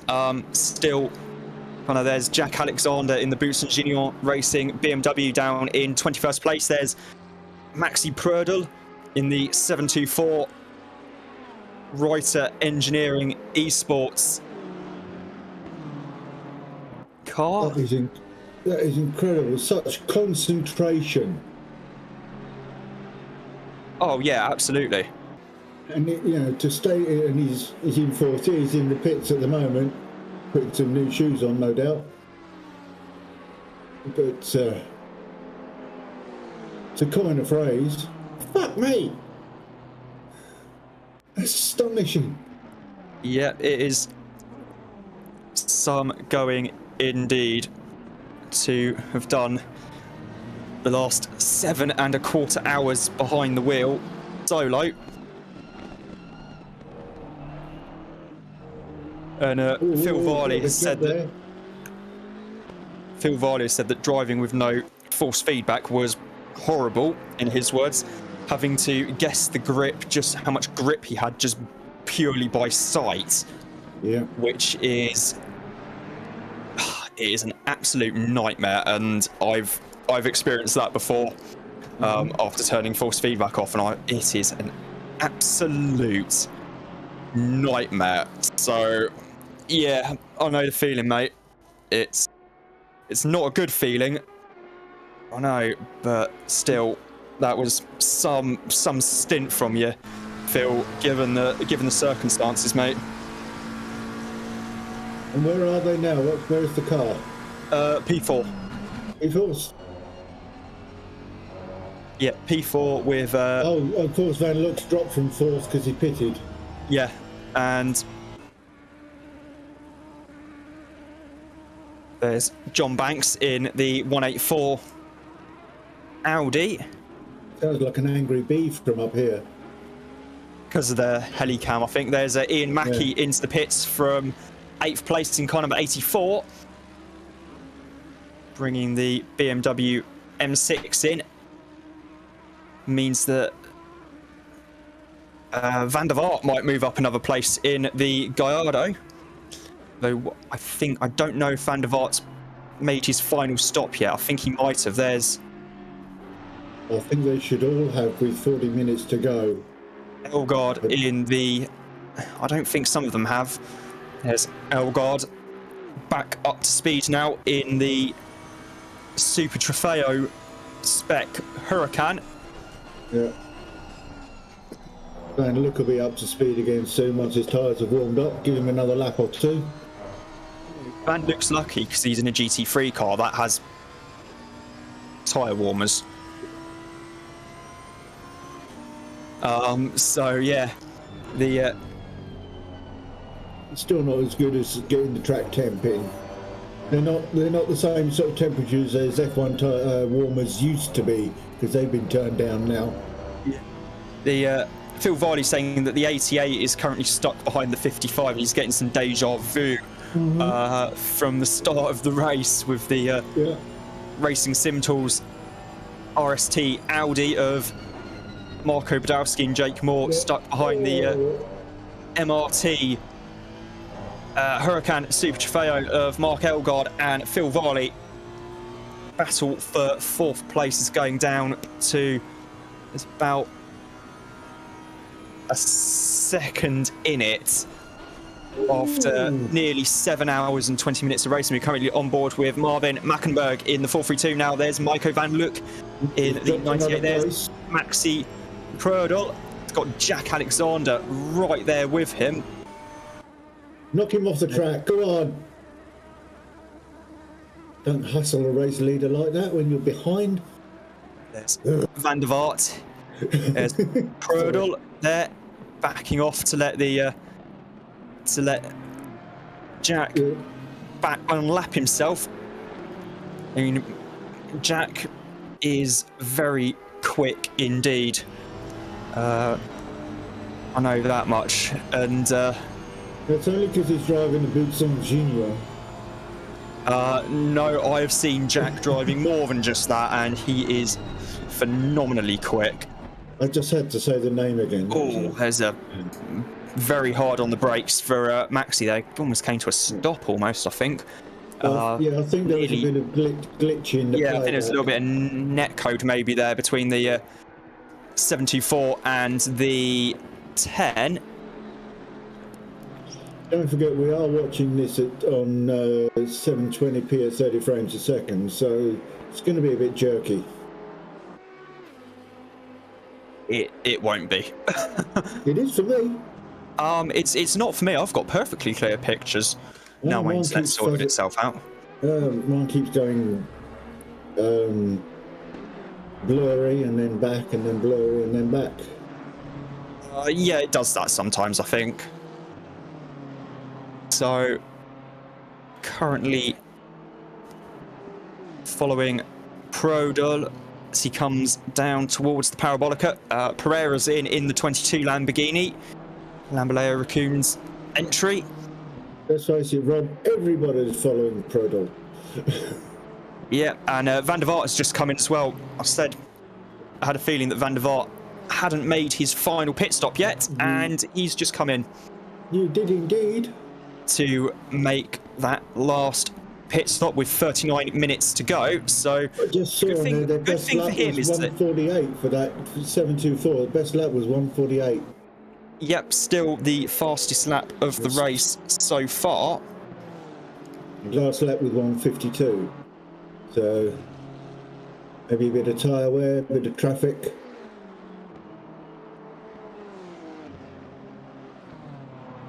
But But nothing is going to stop this guy until his engine blows up.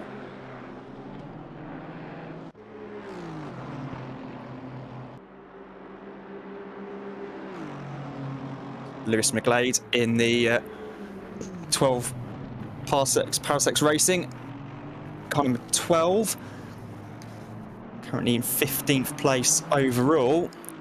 So I was having to quickly reply to something on my phone. Yeah, I am and have been multitasking for most of the race. Trying to balance about 4 different things on the go at the same time.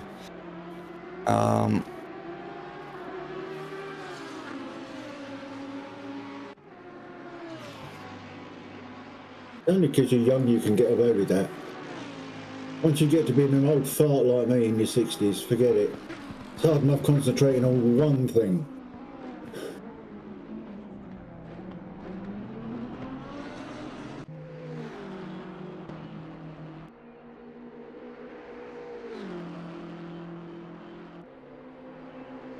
In the meantime, we're having a look at Jack Alexander, who's been giving our race leader a bit of problem. Ah, race leader is in. Can you hear me, Robbo? Yeah, sorry, I'm just quickly replying to something on my phone. Don't know why that's done that, but... Replying to something on my phone. Yes, I'll take half an ounce. No, it was to do with the race.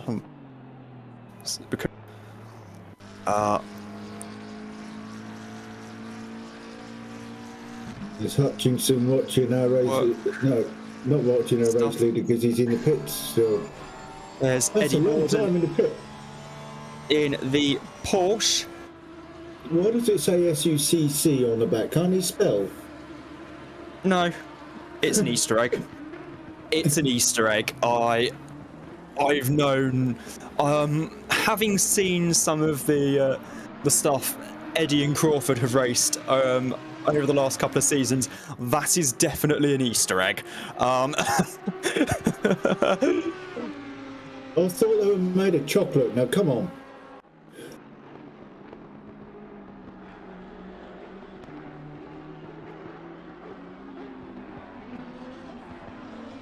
So let's get the chat back up. Good. Prodell's back out. Yeah, Prodell back out in the after one Quite a long stop, actually. One final pit stop. Yeah, he was in there for a good minute. Take as long as you need on the final pit stop. Yeah. Make sure everything's tightened up correctly. Make sure everything's... New brakes, new tyres, fill the bugger up. Well, let's go. Yep. Oh, and don't forget to wipe your windscreen. Wash your windscreen while I'm here. The best one I can remember reading about was there was a race at Spa, I think it was back in the 1930s, as Prodell gets a drive-through penalty for track limit. Oh, it's track limits, speeding, stop and go. If I remember correctly, it's raced at in the 1930s at Spa. There weren't very many cars in, but there was also the Works Alfa Romeo team, and it got to the point where everyone else had either crashed or broken down. So it was just the 3 Alfa Romeos going around on track. So the team boss at the time decided to get the pit board out, call all of the drivers in, where they promptly had an extended pit stop for a spot of luncheon. Much to the chagrin of the fans, who were really not happy about this, and yeah, ended up having a pit stop for a picnic. Pretty much, yeah. Just got a spot of lunch on the go, and And they cooked the bacon and eggs on the engine. Had a lovely time. The orange car's had a bit of trouble there. It hit that inside of that curb and lost a bit of time and speed. Ferrari, 98. the 92 Ferrari of Denman it's done a cracking job so far.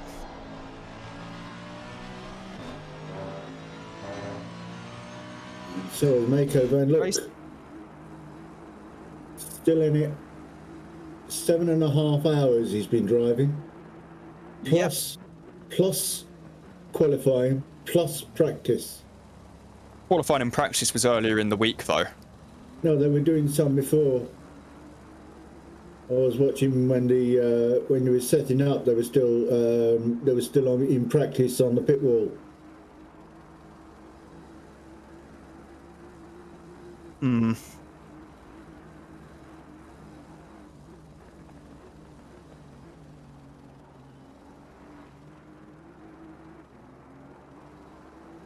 But anyway, Mr. Williamson is bombing along in his number 21. There's Jake Moore in the Audi.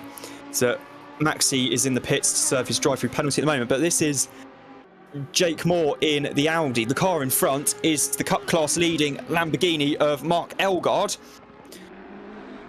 in 4th place. Half an hour to try and hold on.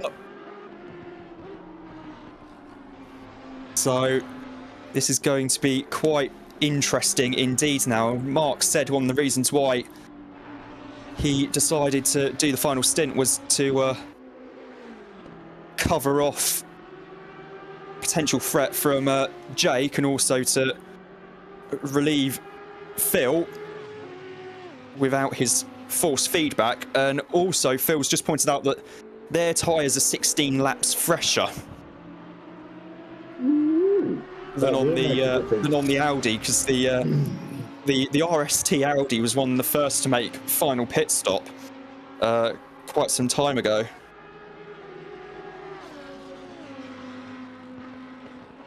Jake's in an Audi. And actually, Belgian Racing have just actually got back to us on the YouTube live chat, saying thanks for the respect, but I have a friend. But Maiko said that he's got a friend around his. So they're driving with a 2-driver lineup. So it hasn't been. So he hasn't been doing the whole race, sharing the wheel with a friend of his. I mean, Mr. Anonymous.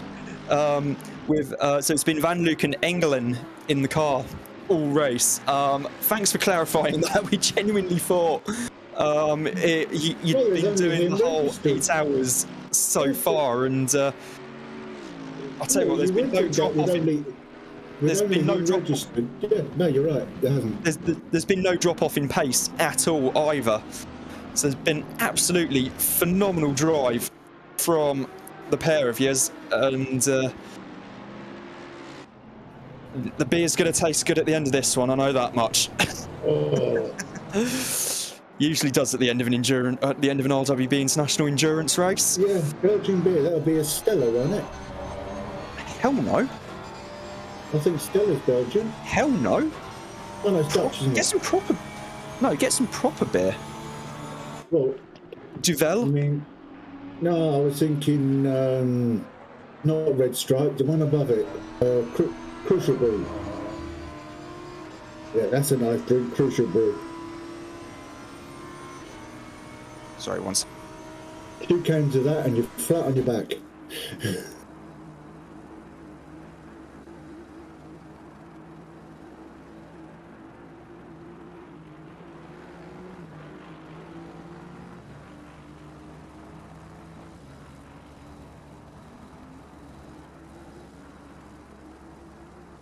Oh, Roblo's gone off mic again.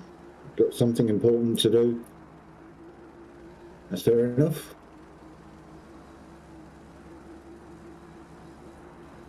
So we're less than 30 minutes of this thrilling, enthralling An exciting race.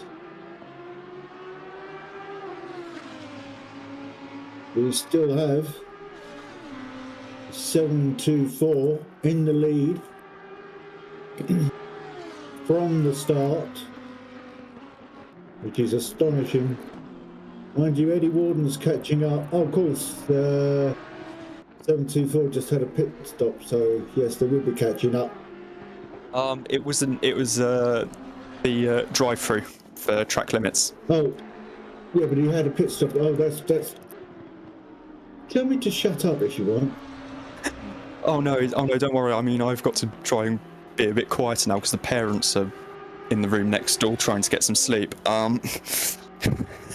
Which is great when you've got half an hour left, and whilst I could disconnect the laptop and run everything downstairs, it would absolutely ruin the experience. Ooh, spin there for Mark Elgard. Oh no! Spun out of 4th place. That's seen.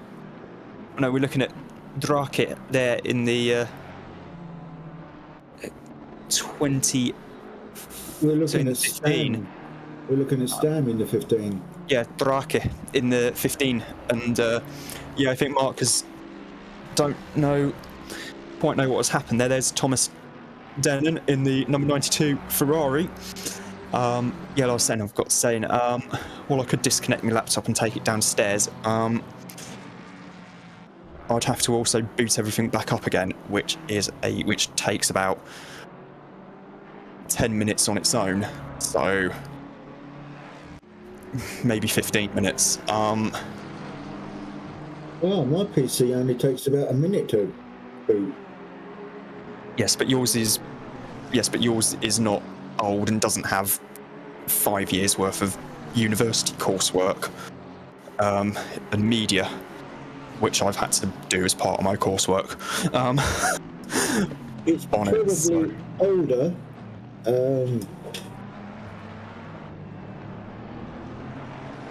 It's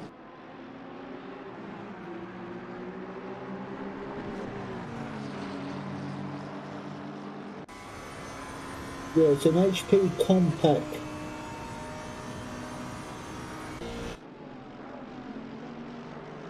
Interestingly, it's still showing. Pitbull's still showing. I was going to say Pitbull's still showing something, but it's probably not up to date. Showing what? Go on. Showing what? It's no, Pitbull's not up to date. Phil Varley's just said that Mark's been given a little nudge from the 88 in the middle of Ascari. Oh, Jake, give him a push. Yeah, I noticed that. I did notice that. I said there's a touch there. Yeah.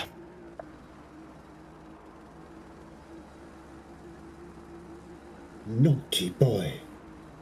Currently looking at Dan Williamson in the 21. Raccoons Racing Aston Martin.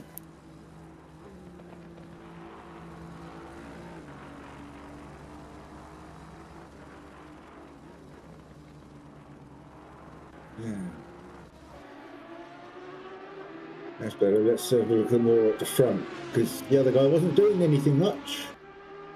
There's Elgard and Moore. Yep, still at it. Battling away. Battle for 4th place overall, with 7.5 hours completed in this 8-hour race. Yep. Jousting lances at the ready. More than that. More than that. All right, AK-47 at the ready. Yeah, sounds more like it. Or a 9-inch howitzer. Maybe not that. Server engrenage. I wonder what that means. I don't know. I think they're a company though. There's Elgard in the taking a lot of curb there on the exit of Ascari. Yeah, It's very much. trying to stay away from Jake. Oh, they're jerking down that straight on the screen. That's a bit better.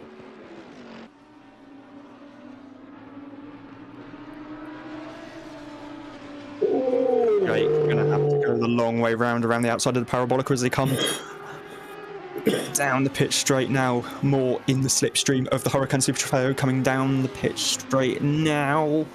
The Hurricane pulling away, making good use of the fact it's a bit more powerful, got a bit less downforce, but hard on the brakes now into the Retifilio, marked, moving towards the inside slightly there to try and cover the inside and reduce the amount of gap Jake has to... Or increase the amount of gap, you mean? No, to decrease the amount of gap which Jake has to try and put the Audi through, coming up towards the Ferranti Della Roggia now. I thought you were going to say like the distance between him. Increase the gap. Trying to increase the gap.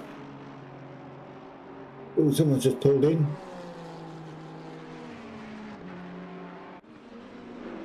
Yeah, gone up to 8 tenths per second now.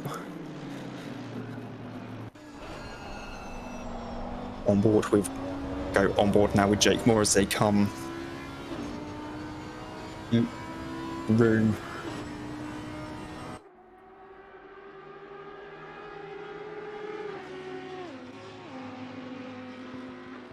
Heading into the Ferranti Ascari once more. As 696 Wajaja has come in.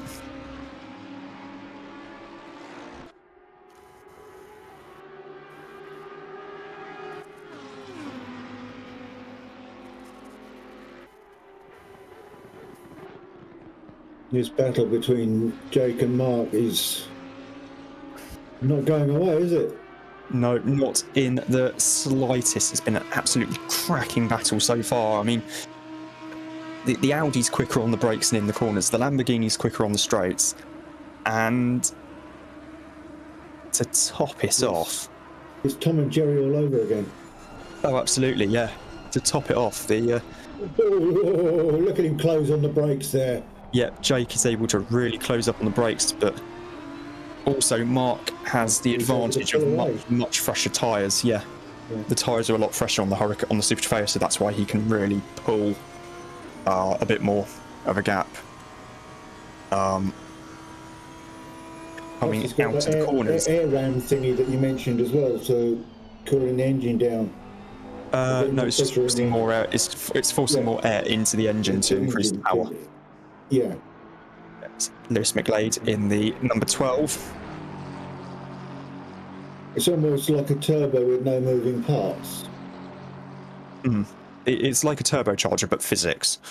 Yeah. So basically. Turbo with no moving parts. Yeah, true. Here we go. Coming up to the straights. Oh, no, we're not.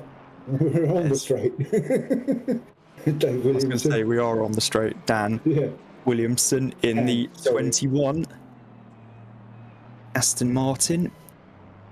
Hard on the brakes for the Retifilio. Sherps is in the 415, and Wajaja is still in the 696, which is a little bit worrying. There's Josh Barton in the 84. And every time you say Wajaja, I'm thinking I mishear you saying Charger. Our RWB Charger. I can mishear you saying that. I know you're not saying it, but it's what's going on in my head. Meanwhile, Phil Varley has just pointed out that Mackenberg is starting to turn it up a bit in the 432, so we could soon have a three-way battle here. I don't know. He's got 8 seconds behind Jake. Yes, but the thing is that this is going to be holding up. This is going to potentially hold up Van Look and Barton and that. And no, it's going to let Mackenberg and co potentially close up a little bit. We'll have a look in a sec. I see, because these two are fighting, they're losing speed. The gap's down to 7.9 now. Mackenberg's just taken 3 tenths out of them. Yeah.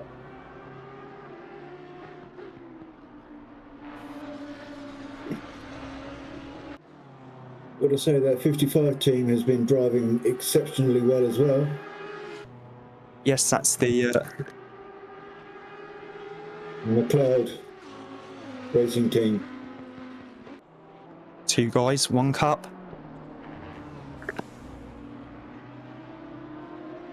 What, McLeod racing team? Mark Egland? Yeah, that's what it says on the entry list. 2 guys, 1 cup.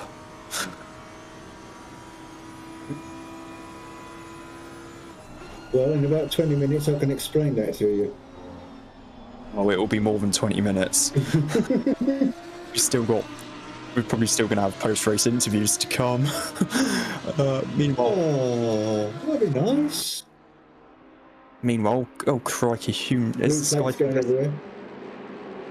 That Sky car has been causing a nuisance of itself all the way through the race, hasn't it? got damage as well. There's Handy in the 787 Aston Martin. The Sky car's got damaged front end. It's just clearly not handling right. Yeah. By the looks of things, and cars are passing it like there's no tomorrow. Yep. And he didn't pull it into the pits to fix his. Would you have pulled in at this point if you're losing this much time at this stage of the race? Depends.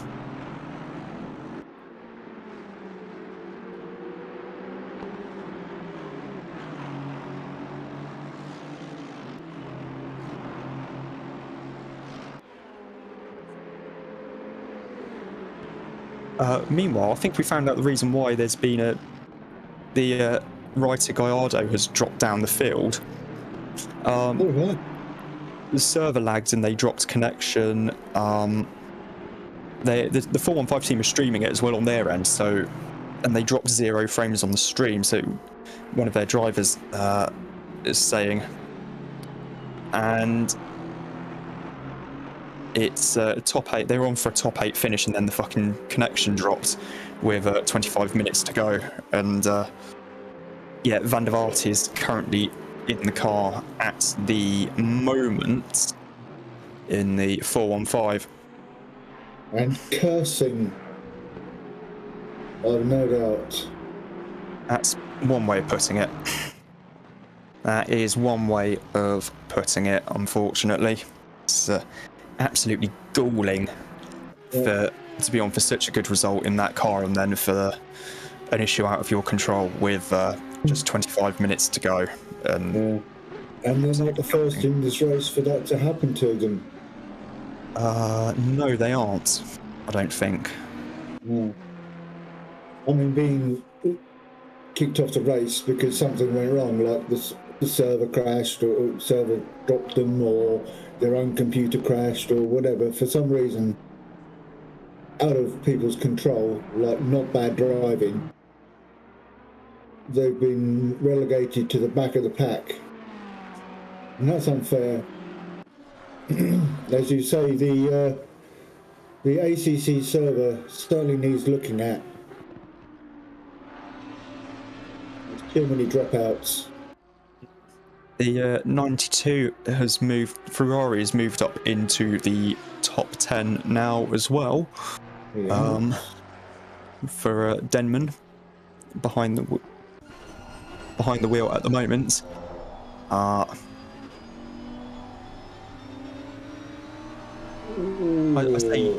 say Denman. One Denman. It's Tom Denman behind the wheel, and Craig Denman has posted about it in the YouTube chat. Yeah. Oh, here he comes, Barton, Special Agent. Yep, Josh Barton, the chief in the Special Agent. 84. Well before your time, that is, Dick Barton, Special Agent, who was on the radio. I was going to say, yeah, that probably is a little bit before my time.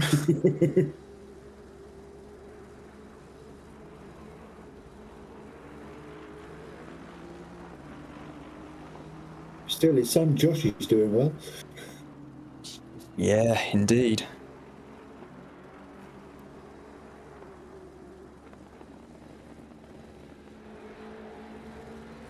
I mean, in a race this long, to actually finish is an achievement in itself. To finish in the top 10 is stunning. To finish where 724 is going to finish is out of this world. It's another Max Verstappen.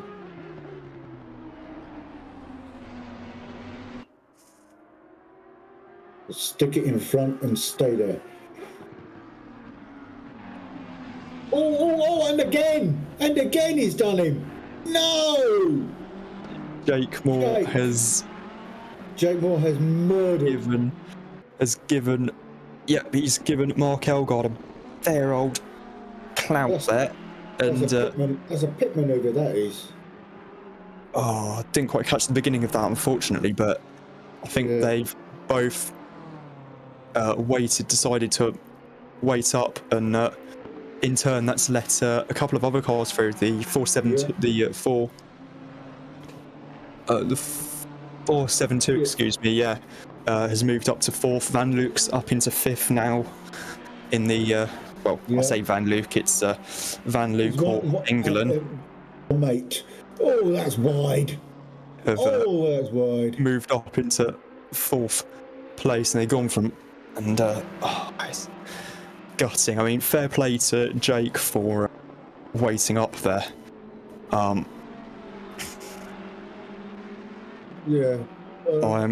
getting Jake did hit him. Jake did the hitting. Oh yeah, I'm not debating that.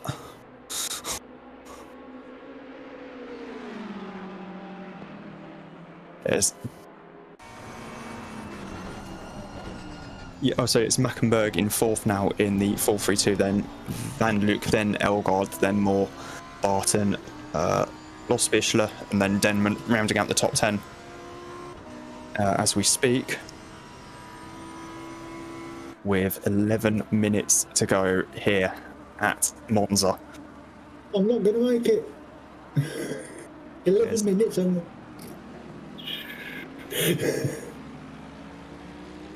Harry bombing around as usual. Yep, there's Elgard. He's got a back marker in between him and Moore now. Yeah. And they've also got I'm surprised that wasn't picked up by race control though. The thing is that they got the Van der Vaart in the Reiter Gallardo, and then in front of them is Van Luke in the 98 Mercedes. So once the traffic clears, we could end up with a three-way battle on the cards for 5th place. Still surprised that there's no penalty come up for Jake. I'm sorry. Well, no, that's because it depends if an incident report's filed. If an incident report's not filed, then it's not going to be looked at, so that's how it is.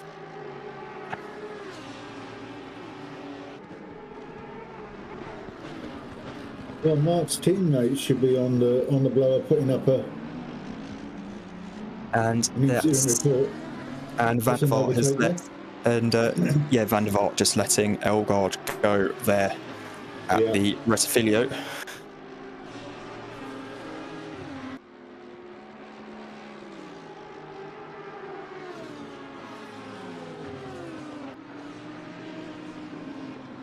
So now we're looking at a battle between Van Luke, Elgard, and Jake Moore, who I think might be closing in on this as well for good measure.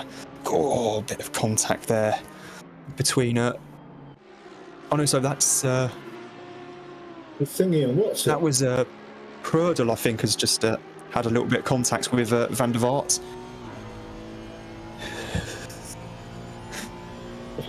And the 98. What made you laugh then? Like fart. No, it's the Belgian racing team have posted in the YouTube chat. What a race this is! Amazing after almost 8 hours. Yeah, It is quite something. it is. I mean, not a single one of them is giving up fighting. Absolutely. As we saw from Jake, I'm coming past, even if I have to come through your rear bumper, I'm coming past.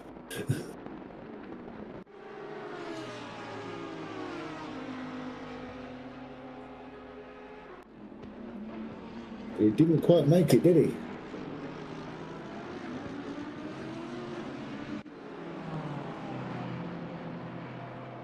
And in fact, the lap 247 incident between the 55 and the 88 is being looked at.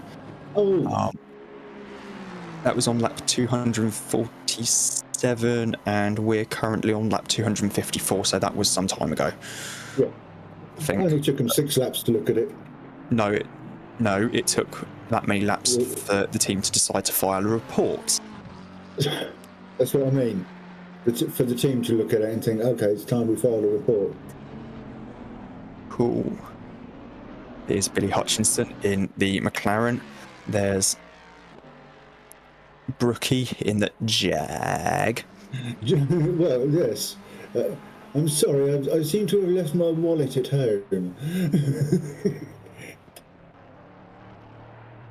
Yes, indeed. Dan Williamson making a late pit stop in the 21 Aston Martin. There's Josh Barton in 8th.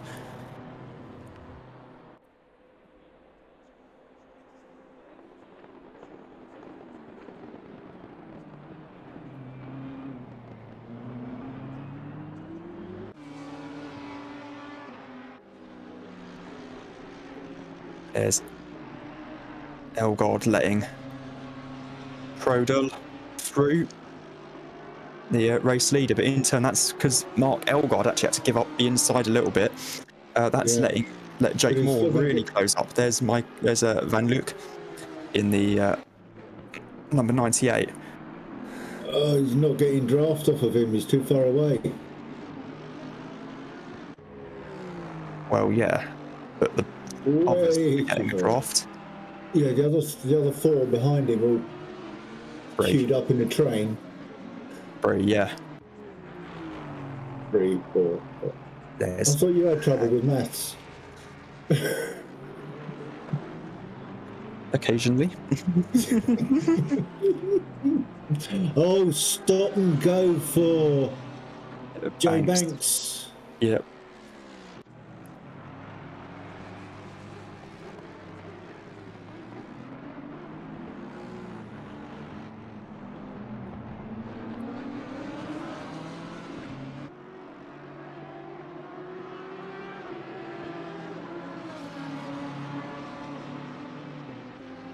Round the curve at Grand 8 with 5 minutes to go. I'm trembling. So excited.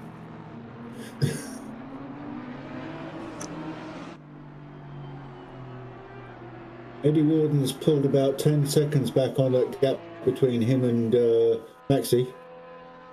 Yep. And there he goes. Speak of the devil, and he shall appear. Yep. He has arrived.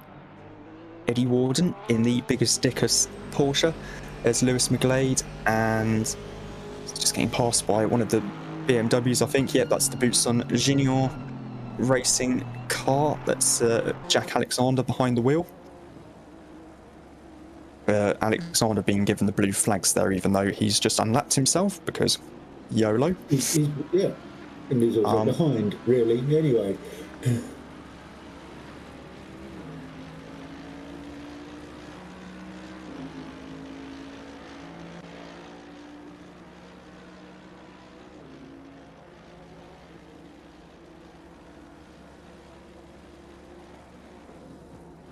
What's happened to Elgard? And Phil Varley is saying that they've been hit for a 3rd time. It's because of their name on the entry list. That's what it is.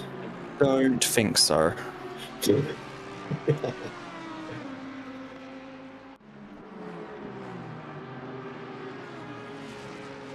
So do you reckon Banksy will leave that stop and go until the end of the race?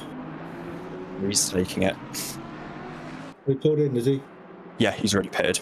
He's already in the pits now. All right. There's Christian Grote in the 416 Jaguar. Stunning performance for the old car. Driving? For the old fella driving? No, for the old car.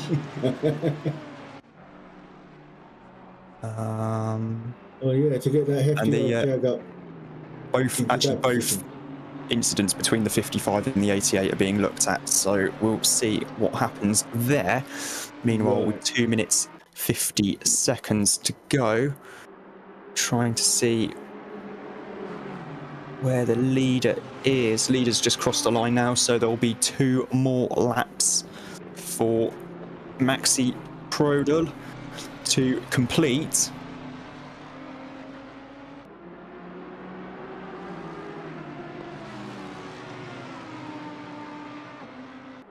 I do love that Jaguar design going up the rear side, up the rear quarter of that car. Really outstanding. The SCB Racing entry in the XKR. Certainly does stand out. 2 minutes to go.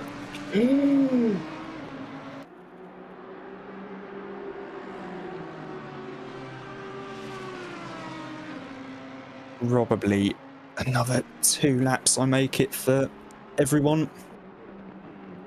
Yeah, because there'll be and then the wind down lap. If they do one. No, there won't and be then the one. moaning and the pointing of fingers shall commence. Oh, Jake Moore still pushing. You could just see him there having a real moment. There's Eddie Warden. Closing up on some more back markers. In the number 3 Porsche. There's Dan Williamson in the 21 Raccoons Racing Aston Martin. First time Raccoons Racing have used anything that isn't a Lamborghini. Yeah, and it's not even in the raccoon livery. Sort of is, thanks to Racer Soul for the livery on that car, if I remember correctly. Meanwhile, Maxi Prodel is starting his final lap of the race. The Writer Engineering Esports team, who have not put a wheel wrong. Fastest lap in qualifying, second on the grid.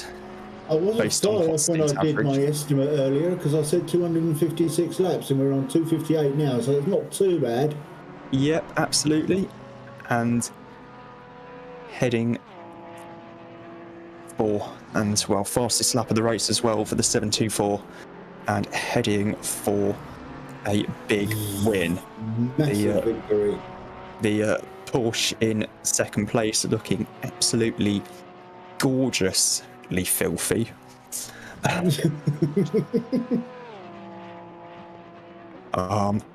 Yeah, love it. Meanwhile, the clock has elapsed. 8 hours have been completed. The white flag has been waved, so this will be the final lap of the race.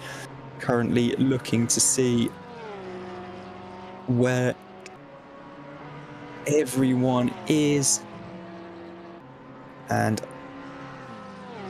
one more lap for Eddie Warden to complete. That's it, they've all got to come round back through the start finish again. Meanwhile, Maxi Prodel and Simon Bauer.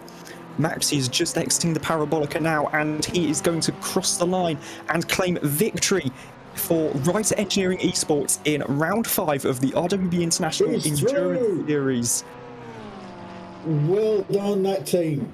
Stunning victory. The 415 has just crossed the line with Van der Vaart driving in 14th place. Jack Alexander's just brought the 10 home in 19th. McGlade has just crossed the line in the 12. Denman is going to finish in 10th in the number 92 Ferrari. We're counting them through as they come home. There's Handy in 11th. There's car getting out the way there because we've got Mackenberg. There's a Audi just about to get out of the way. Drive-through penalty for Pinners in the 17, which he's not going to be serving. The 696 BMW from Indonesia has crossed the line in P21. Cracking job from the team there. Very Hottie. Very. Yep, Pinners has just crossed the line and been given another 30 seconds. There's Tony Wright crossing the line in the 420 Aston Martin. Mark Elgard has beaten Jake Moore by 0.2 of a second after 8 hours of racing, and also winning the Cup class as well in the Huracan Super Trofeo. Mackenberg and Van Luke yet to cross the start-finish line. Barton's finished. Los Bischler's finished.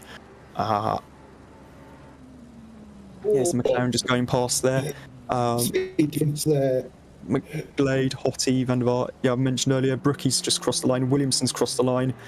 Mackenberg and Van Luke have just crossed the line now between them. Araday has just crossed the line. Well, an Araday. And Drake should be crossing the finish line anytime soon, I would imagine. So a quick round, a quick roundup of the field. It was the 724 of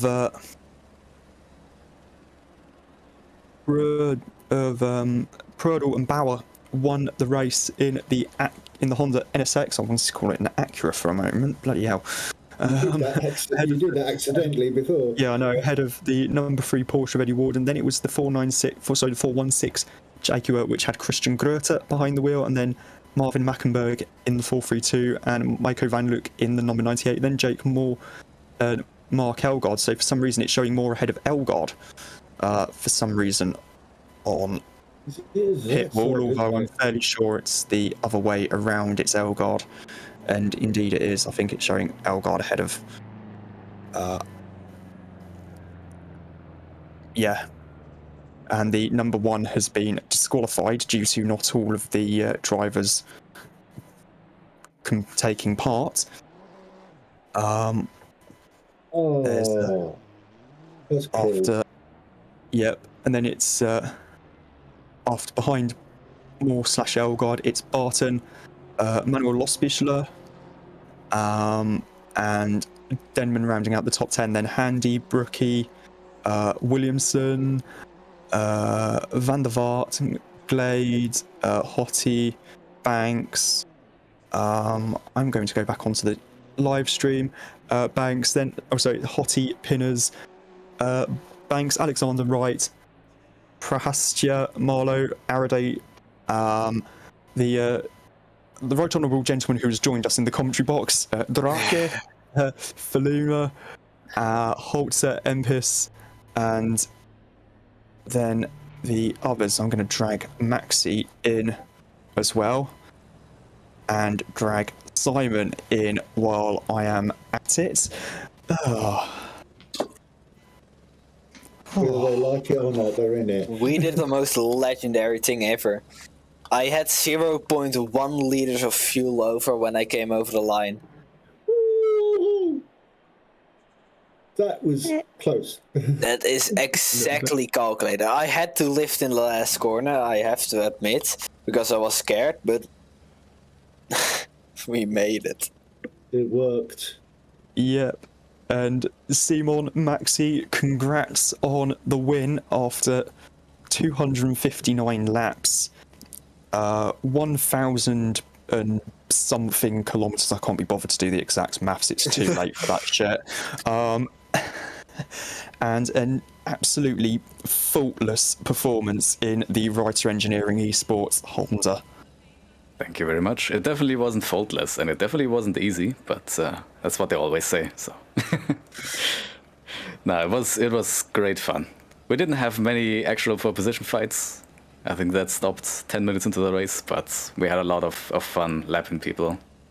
We had some very sketchy, some very exciting moments. Yeah, And, there were one or two cars that were not going to let you pass no matter what. They were just sticking in front of your nose as you were trying to lap them. yeah, but I mean, they weren't forced to let us pass, so I can't blame them. But Yep. it definitely made for an exciting race, so there was never really a boring moment. Probably never Yep, got more than 5 or 6 laps of clean air, so we had our work cut out for us. Let's the engine cool down for a little bit.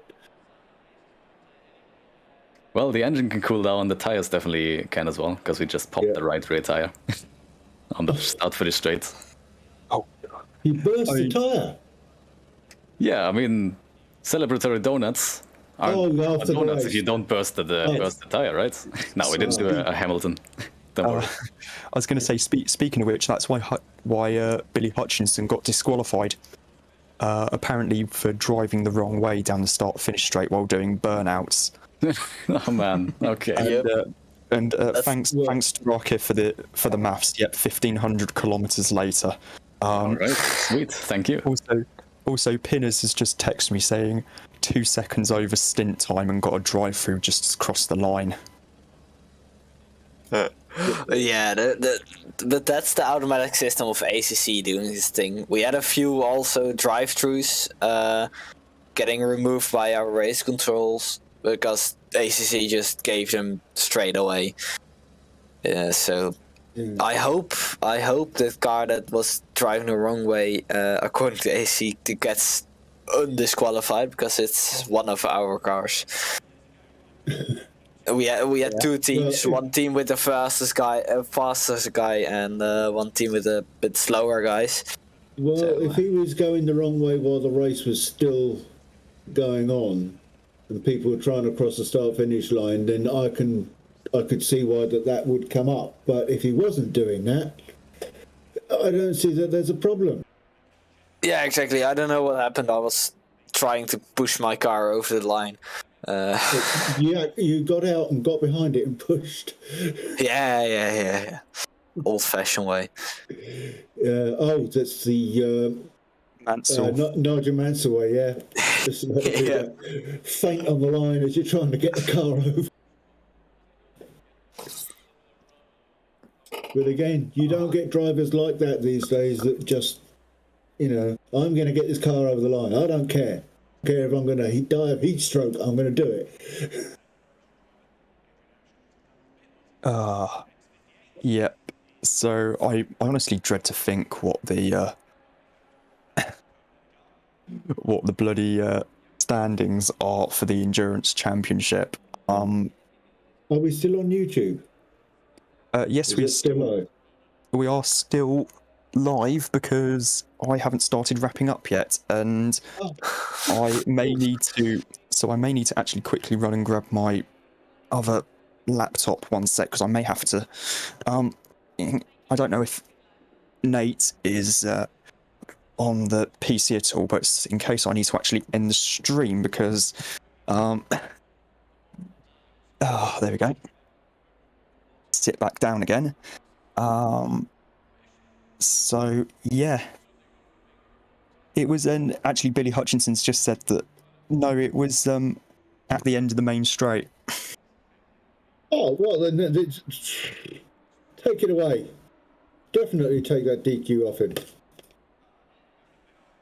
The race was over at that point. I was going to say I'm not even looking at the YouTube chat. Holy shit, I probably should. If he's that far well past the start-finish line, you can play about as much as you like after the finish line, as far as I can tell. Yeah, you're not interfering with anybody. Absolutely fantastic racing. I mean, anyone got any other thoughts they wish to add before we sign off for the night? I want to do it again. Do another. Yeah, I'm not gonna do it again. At least not at Monza. I might get some sleep first, then I might think about it. How about 8 hours of Nordschleife? We haven't got the track in this game, but Nordschleife. No, not in ACC. Rather have Solder. Oh, Or Zandvoort. Zolder maybe. Zandvoort, well. Yeah, I like it because it's in my country. So. Well, I haven't got to grips with it, so. So I'm one of these weak people that if I don't like a track because I haven't got to grips with it, I don't just dislike it, I bloody hate it.